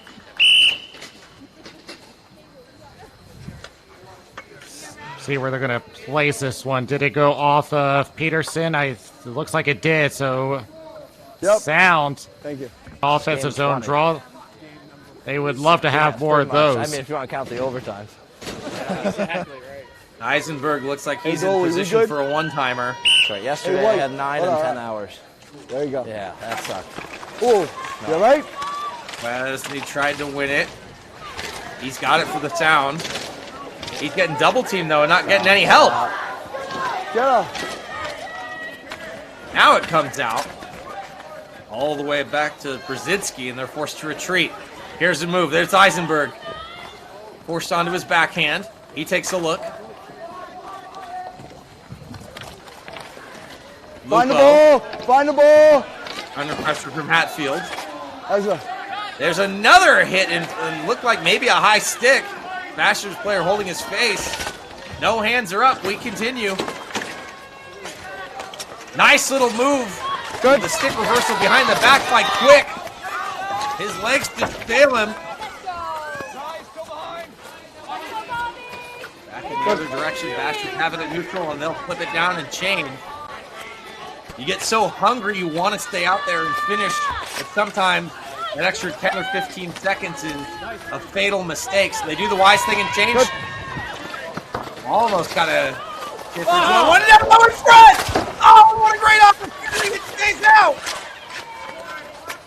Let's go, let's go. We're good here. Matt McCann almost sent his team home happy As that one No, goes it's up right and over there. the board, I have it get out right of the here. It's way. going to be up high. It's above the blue line when he flipped it out. Yo, Rye, I got you. So first off, Right, it's right here. Yeah, it's right Inside here. the bunch of It's inside the zone right here. He was above the blue We got line when he zone. flipped it out. We bunch got of damn behind the net. Yes. Hey, they It's right here. You got zones. Yes. Sorry, that's what I was trying to say all along. You already had the zone. It's out. Right, but he flipped it out Yeah, from oh, right there was here. a high it's stick inside the there, zone right You but- here. have the zone, but it was bunch of shot out bodies on this side of the blue line. Right You here. got in front of the zones. ref. He didn't see No, it. they didn't. He was right here. Yeah, you're good. Yes, it's inside the zone. We're Meantime, in the zone. everybody, Yeah. meanwhile, everybody arguing where the face-off should be. Yep. Good. Lenskis wins it. Ice! Ice. Guys are Can't do anything with it, and it goes back for icing and another face-off. So now we know for sure where this face-off will be. Go. But back This is right. to the place, and again, it looked like the vision was blocked by the ref. There was a couple of bodies. He did not see that high stick. You guys. And especially in overtime, they don't like making calls there in we in go, overtime guys. unless they absolutely have to. Good. Makes sense. Lenskis wins it. Bashers have it behind the net. Hey, we're good. We're good here. Taken away and held by Spinna. Yep. I appreciate it. And we didn't even address the Thanks. quality play by the Bashers, almost bringing I'll it see what I home can for do. them. Because they were just crashing the net to the far post, but just didn't quite get the angle that they wanted.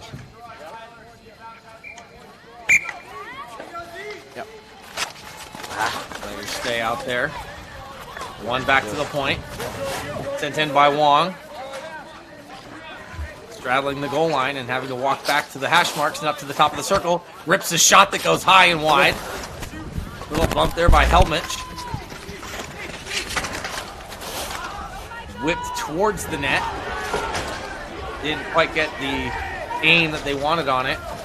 Back to the outside. Bashers have it behind the net. He goes down. Gets back up. Still has it. And that was Jones. Looking for a second tonight. They still have it. Range takes a shot. Jones gets dumped in front of the net. Got smoked. Oh, 7 blue interference. they blew the whistle because the player was still down, even though Bash had the ball. Yeah. Ready to take Peterson out for the extra attacker. Yeah, yeah. It's Charlie Jones.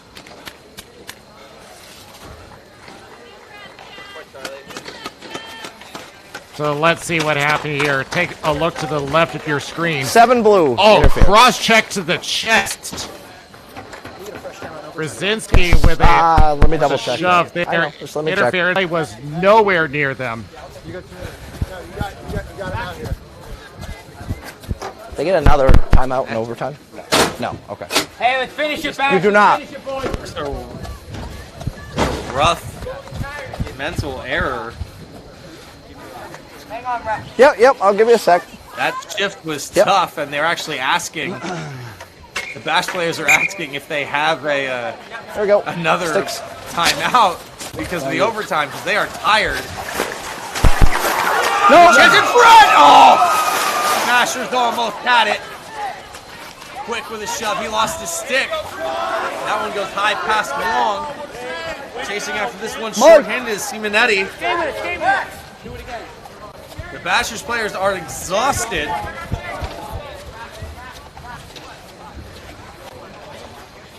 This is a huge chance. Special teams been so big for them this game. You have to get the ball over first.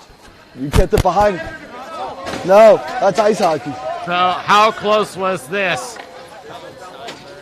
No. See, he's trying to fight a screen. Outside, shot outside. You have to goes get the wide. ball It over first, came though. loose and You cannot. oh, He that thought thing you that could. went off the post. It did. No. Yes. You need to add an extra letter into that. Right. No, you're good. So close. Yeah, they'll be real disappointed.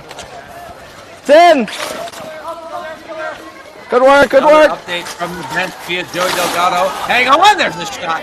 Sounds like Jeff Wong is nursing good work his here, guys. hamstring right now, so he might be out. No way. He had the ball first.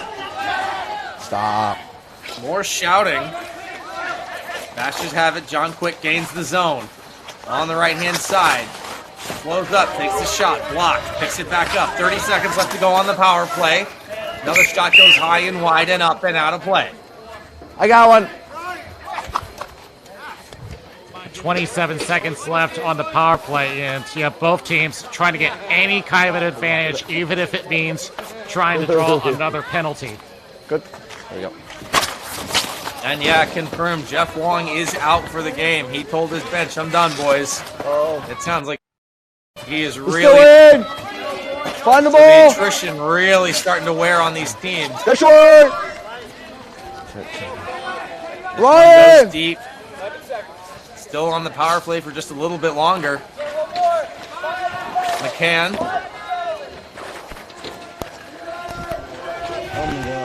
Another piece of gear falls off. Nope. No. This one comes all the way around. Basher's not able to control it on the zone entry. We're back at even strength. So the power play just not coming up for either team. Banks that one off the boards. It's a giveaway. That could have been dangerous. Glasney gets the shot. Helmet's there pressuring, but here come the Bashers. Good. Oh, trying to bowl this one in. No. McCann was there. There's another shot. No. Loose. Player goes down again. Scrambling for it in front of the net. Loose. Down, get it up, but not out. Kept in by Torres. Go here. Good work. Good work. We're good. Another stumble on that slick tile surface. That's good. But it has been a lot of pressure by the Bashers here and in front. And that one won't go. Another player falls. Everyone is tired out there. Who's got anything left in the tank? Orton tries to send it. 20 seconds left. This one goes high. Bosny's shot gets blocked. He's scrambling to try to get it out. Bosny has it behind the net. He just doesn't have any room. And that's going to do it. 4 periods down, and we're still not done. We go to double overtime. So another screen set up there, and tried to go a high side, but saw that one coming, and then was trying to look for a one-timer across, but could not find a lane, and he was tied up anyway. And this has become our longest Mylec Cup final ever. What are you even studying? Nutrition science. So do something in nutrition science. Yeah.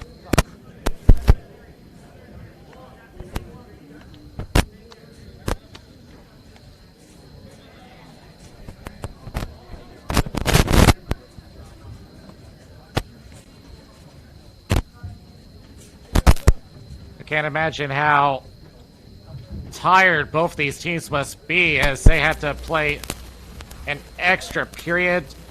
We've never gone into double overtime in the Mylec Cup before.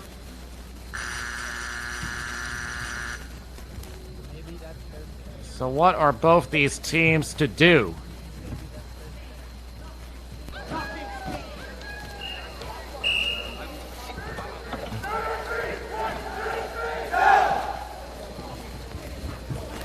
We'll see if this little bit of a break can give anyone the energy that they need. 4 periods in the book, still 1-1 your score. We are waiting to see who is the hero.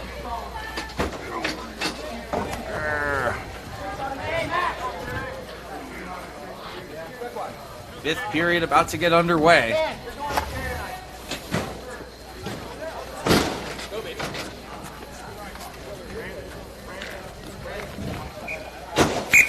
Oh, he's not ready yet. Making sure the goalies are ready. Good. He's Missed good. one. Good. Yep. Set. This Mylec Cup tournament has been so good, it just refuses to end. Double overtime. That one bouncing. Bashes into their own end, and it's Pardini. This one flipped through the zone. Handled by Brzezinski.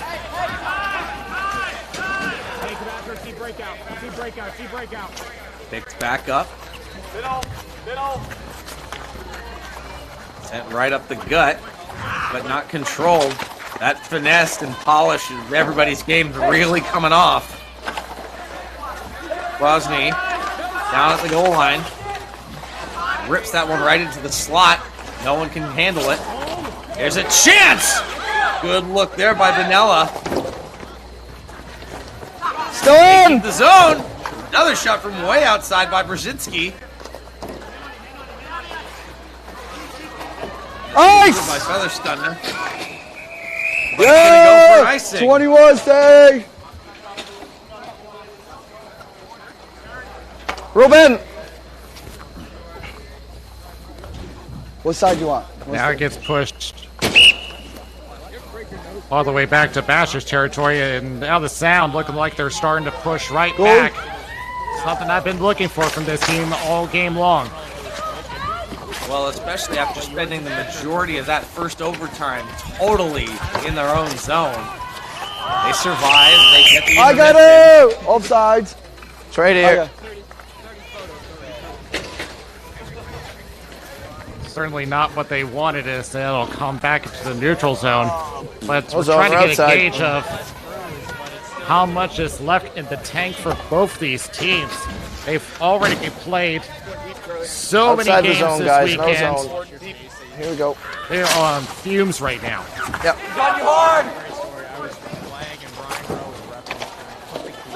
They've got technically 7 completely under their belts. And now they're in period 2 of game number 8. It's a long weekend of hockey. On the right-hand side, turns, fires. A good look by Jones.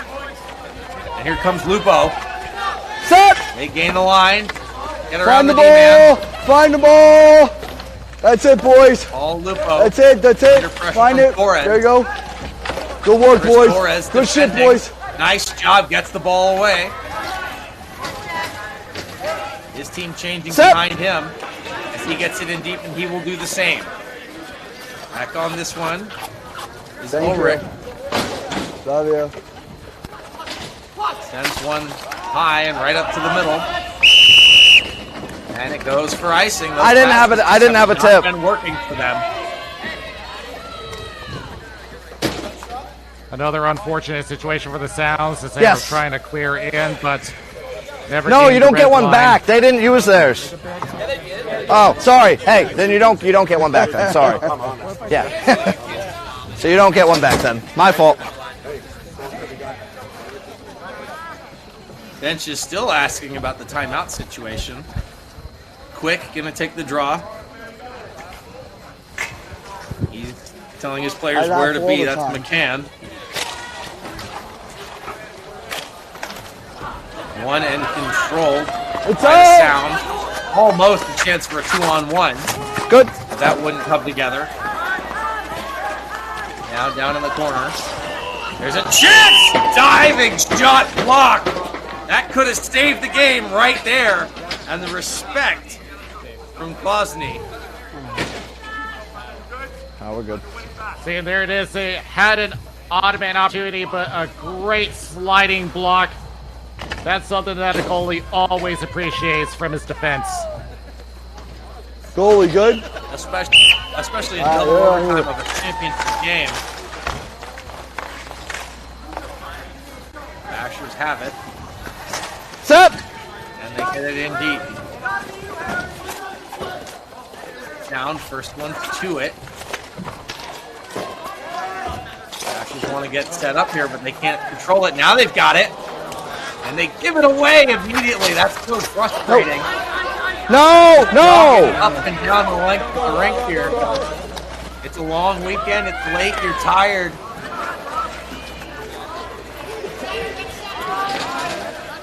And that shift just kind of goes nowhere for you. It's frustrating. You got to manage your emotions on top of everything else. Here comes the sound. Good. Sent in on net, usually held by Peterson, but that's what they want. I'm starting to see the Sound now try to shift their attention to getting to Eisenberg and Kwasny. Hadn't seen a whole lot of shots from Eisenberg. He gets one there, but he needs a lot more of it, and especially more support from his wingers. There we go. Bashers win the faceoff. Got a little bit of room to go. Good, he's all right. He was off. And they lost it again.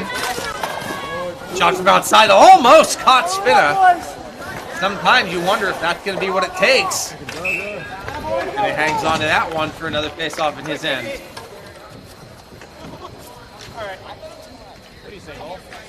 Well, what else is there left to say? That's fine. We're going to go to another one. We haven't really seen all that many quality chances ever since the end of the third period. We've had flashes here and there, but nothing really has been standing out. They're waiting for that game-changing play.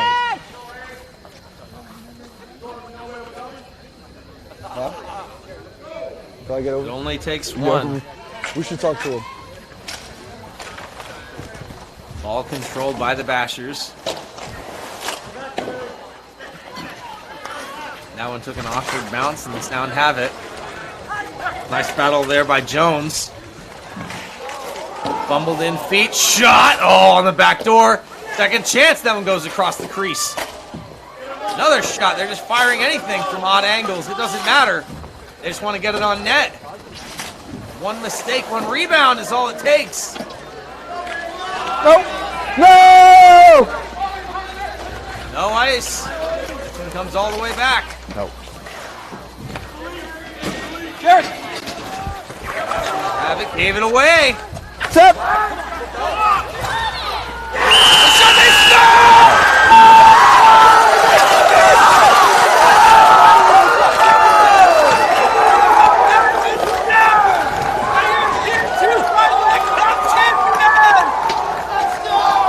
Oh, maybe I was wrong. No, he was onside. He had his foot down on this side. Yeah. He's definitely onside. Yeah, I agree. Oh, no, it was good. Yeah. Oh, definitely. He's good. Would you believe it? The 43. He had his back foot on the line. Just sniper shot, beats him glove side. Game over.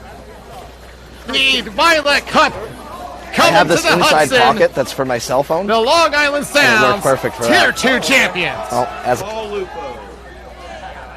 Look there from the net cam. There, you can't place a shot more perfectly than that. Look at that, right? Perfect top corner. If I ever need to get mic'd up, I'll keep wearing this. Okay. And just like that, it's all over. The Long Island Sound, you're Tier 2 Mylec Cup champions. Number 4. Hard fought indeed. And he scored both goals for. Okay. What a finish. And this marathon of a tournament and a game has come to an end. I think everyone just relieved for it to be over. Bashers understandably frustrated. They came so close. And the Sound really kind of turning some heads to win it all here. You were telling me earlier in the weekend, Daniel, that this was a team to keep an eye on. And they made waves indeed. And with that, they're now the first ever runner-up, division runner-up to ever win the Mylec Cup. That has never happened before.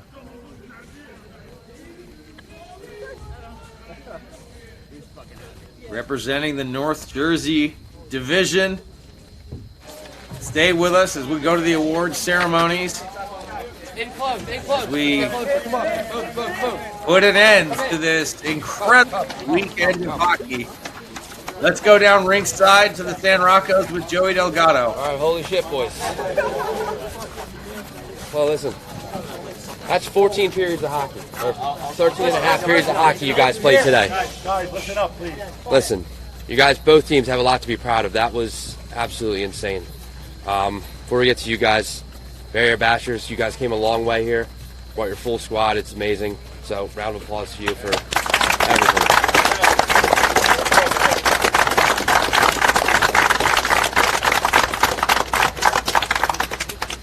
Now, before we get to this trophy, we got the Tier 2 MVP, Brandon Quasi.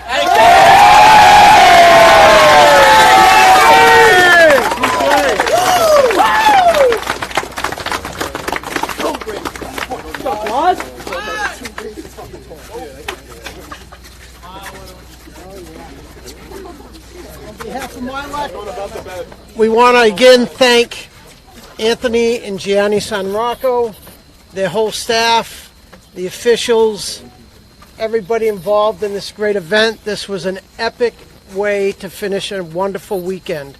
With double overtime. Thank you very much for the Bay Area Bashes coming all the way across country and representing yourselves so well. And thank you. Congratulations to the Long Island Sound on your championship.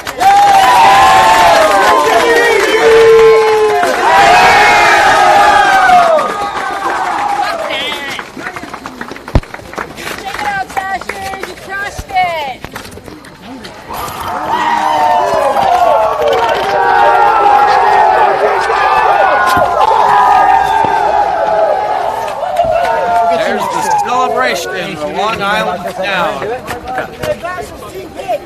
Hey, Justin, Rieger. I can get John quick right now. All right, let's go down ringside. Joey Delgado with John Quick in the back.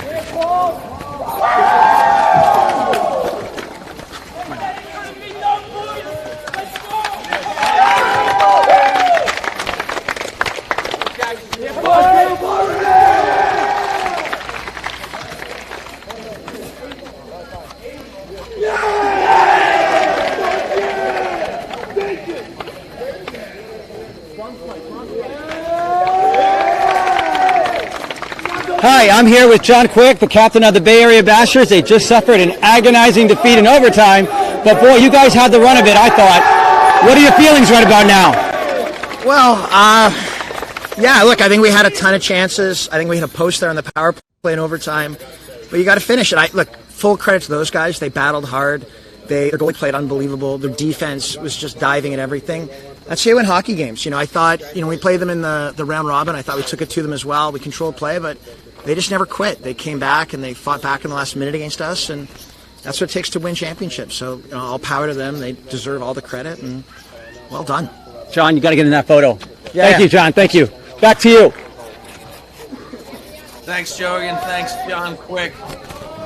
It's been a wild ride here in Marlton, and the fourth champion has been crowned.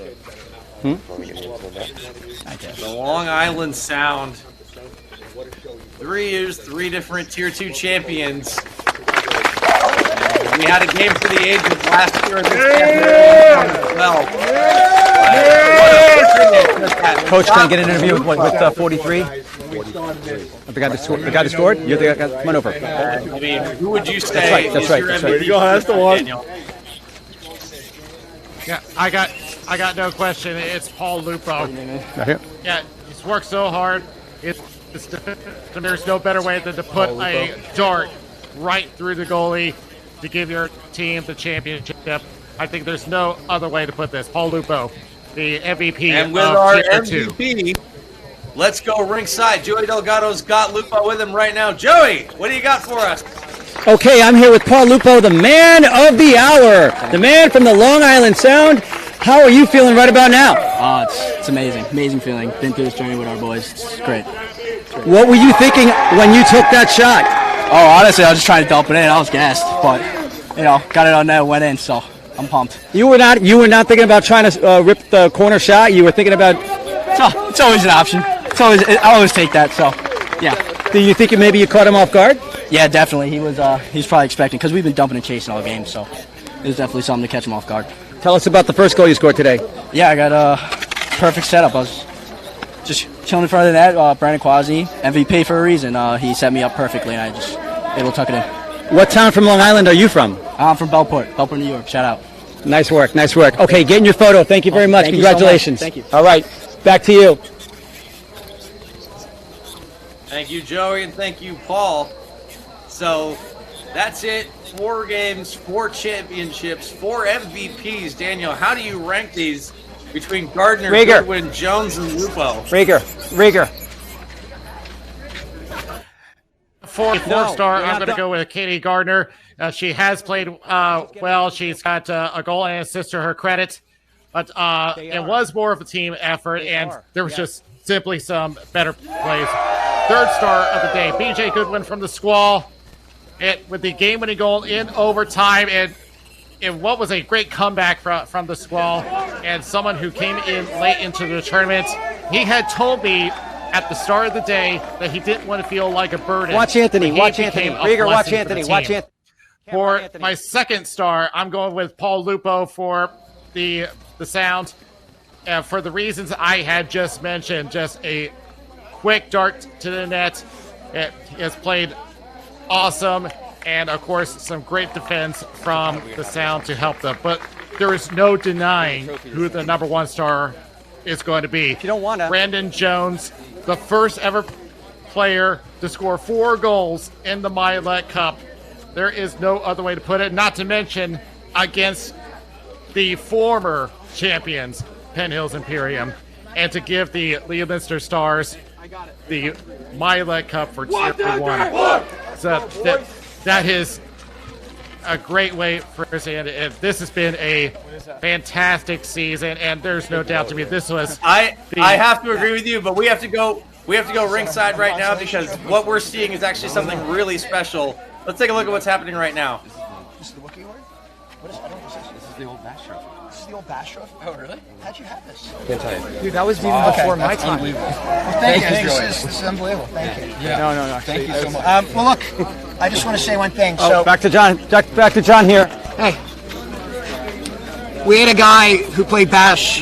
You guys might see this Wook 44. His name was Greg Huntington, and he was probably the worst player in the league, but he just loved it. He reffed. He came out in full gear. He was there early. He absolutely lived and breathed Bash, and it's just that kind of spirit. So we wanted to honor him. It's what we did here. We played hard. We put a name on our jerseys, and I think just to look to his family. We love you guys. We miss him, and just thank you. And then just because I've got the mic here, to my little boy Ethan, who kept saying, "When's Daddy coming home?" I wish I was coming home with a bigger trophy, buddy, but I love you, and I'm going to see you soon. All right. Nothing more for me. Back to you. So, for those who don't understand, and I don't blame you, what that is, so the Bashers are a Bay Area team that play in a local league before the NBHL. They have for a very, very long time. That is the original trophy that their league gave out. It's been missing for over 16 years. And I don't really know the exact details for how it had been found, but someone found it and wanted to make sure that it found its way back to the Bashers here. So that's a really special piece of Bay Area street hockey history. So kind of a cool thing to see as our end cap here to put this show to bed. And it's been a wild one. There's no question about it. The 2023 Mylec Cup here in Marlton, New Jersey is at rest. And that's going to do it for the 3rd season of the NBHL. And I just want to say thank you to everyone who's been watching it. And it's really helped us continue to step up our game and make this show bigger and better. And, of course, all the players, the 38 teams that came out, and everyone across the country and the almost 200 teams that competed across all 4 tiers. So big congratulations to everyone. Of course, the New England Nightmares, the Raleigh Squall, here the Long Island Sound, and, of course, our new Tier 1 champions, the Leominster Stars.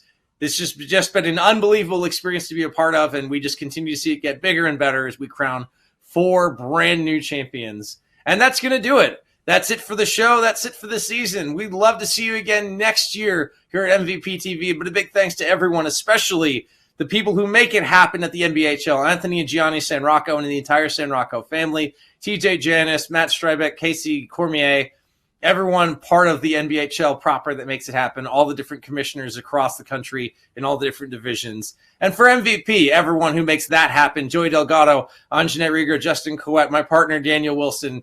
I've been Chris Blair. Thank you so much for watching. We'll see you next year.